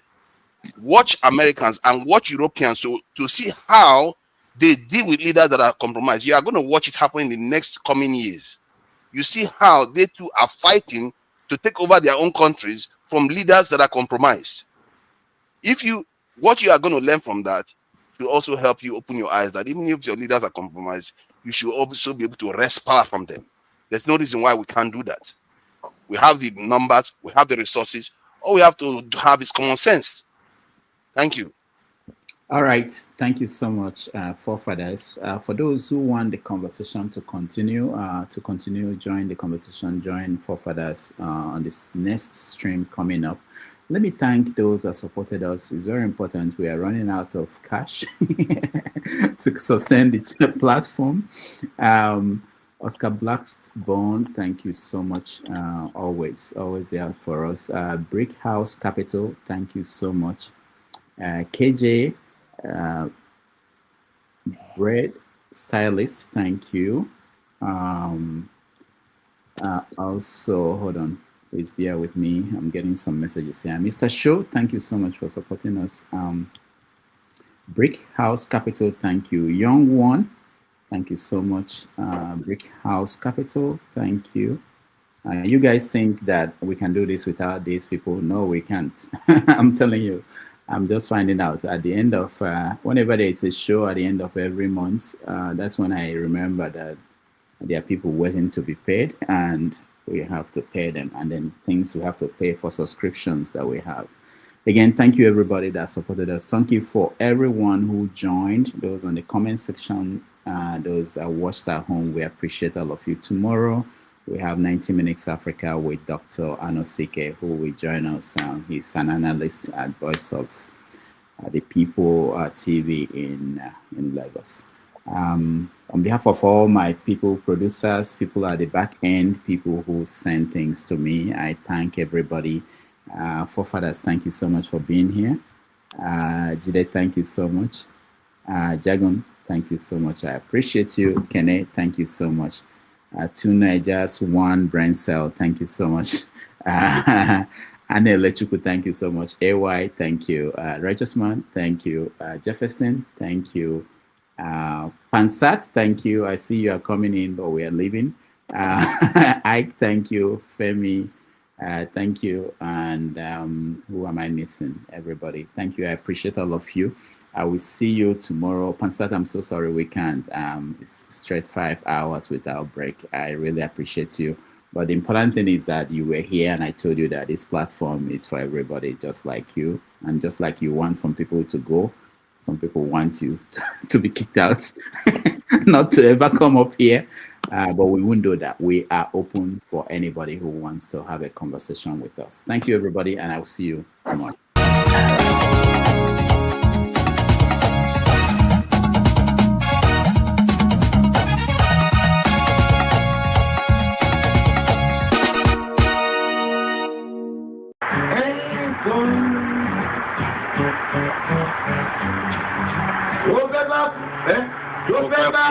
Tó fẹ́ kú torí ẹ̀.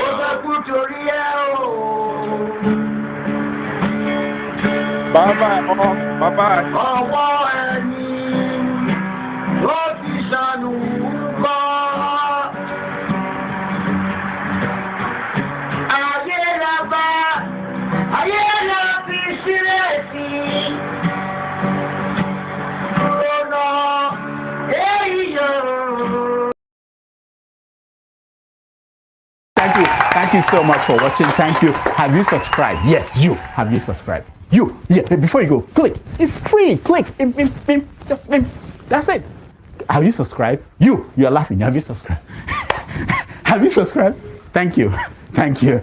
Thank you. Hey, madam. Thank you so much. I can see you. I can see you. We have to get to 100,000 subscribers. This by the end of the year. How are we going to do that if you don't subscribe? Yes, you. Yes, you're about to click off. Why? Have you subscribed? It's free. If you don't, ask your son, ask your daughter how to. Just one click. Thank you. Thank you. I see you. Aha. Thank you very much. Thank you very much. I'll see you.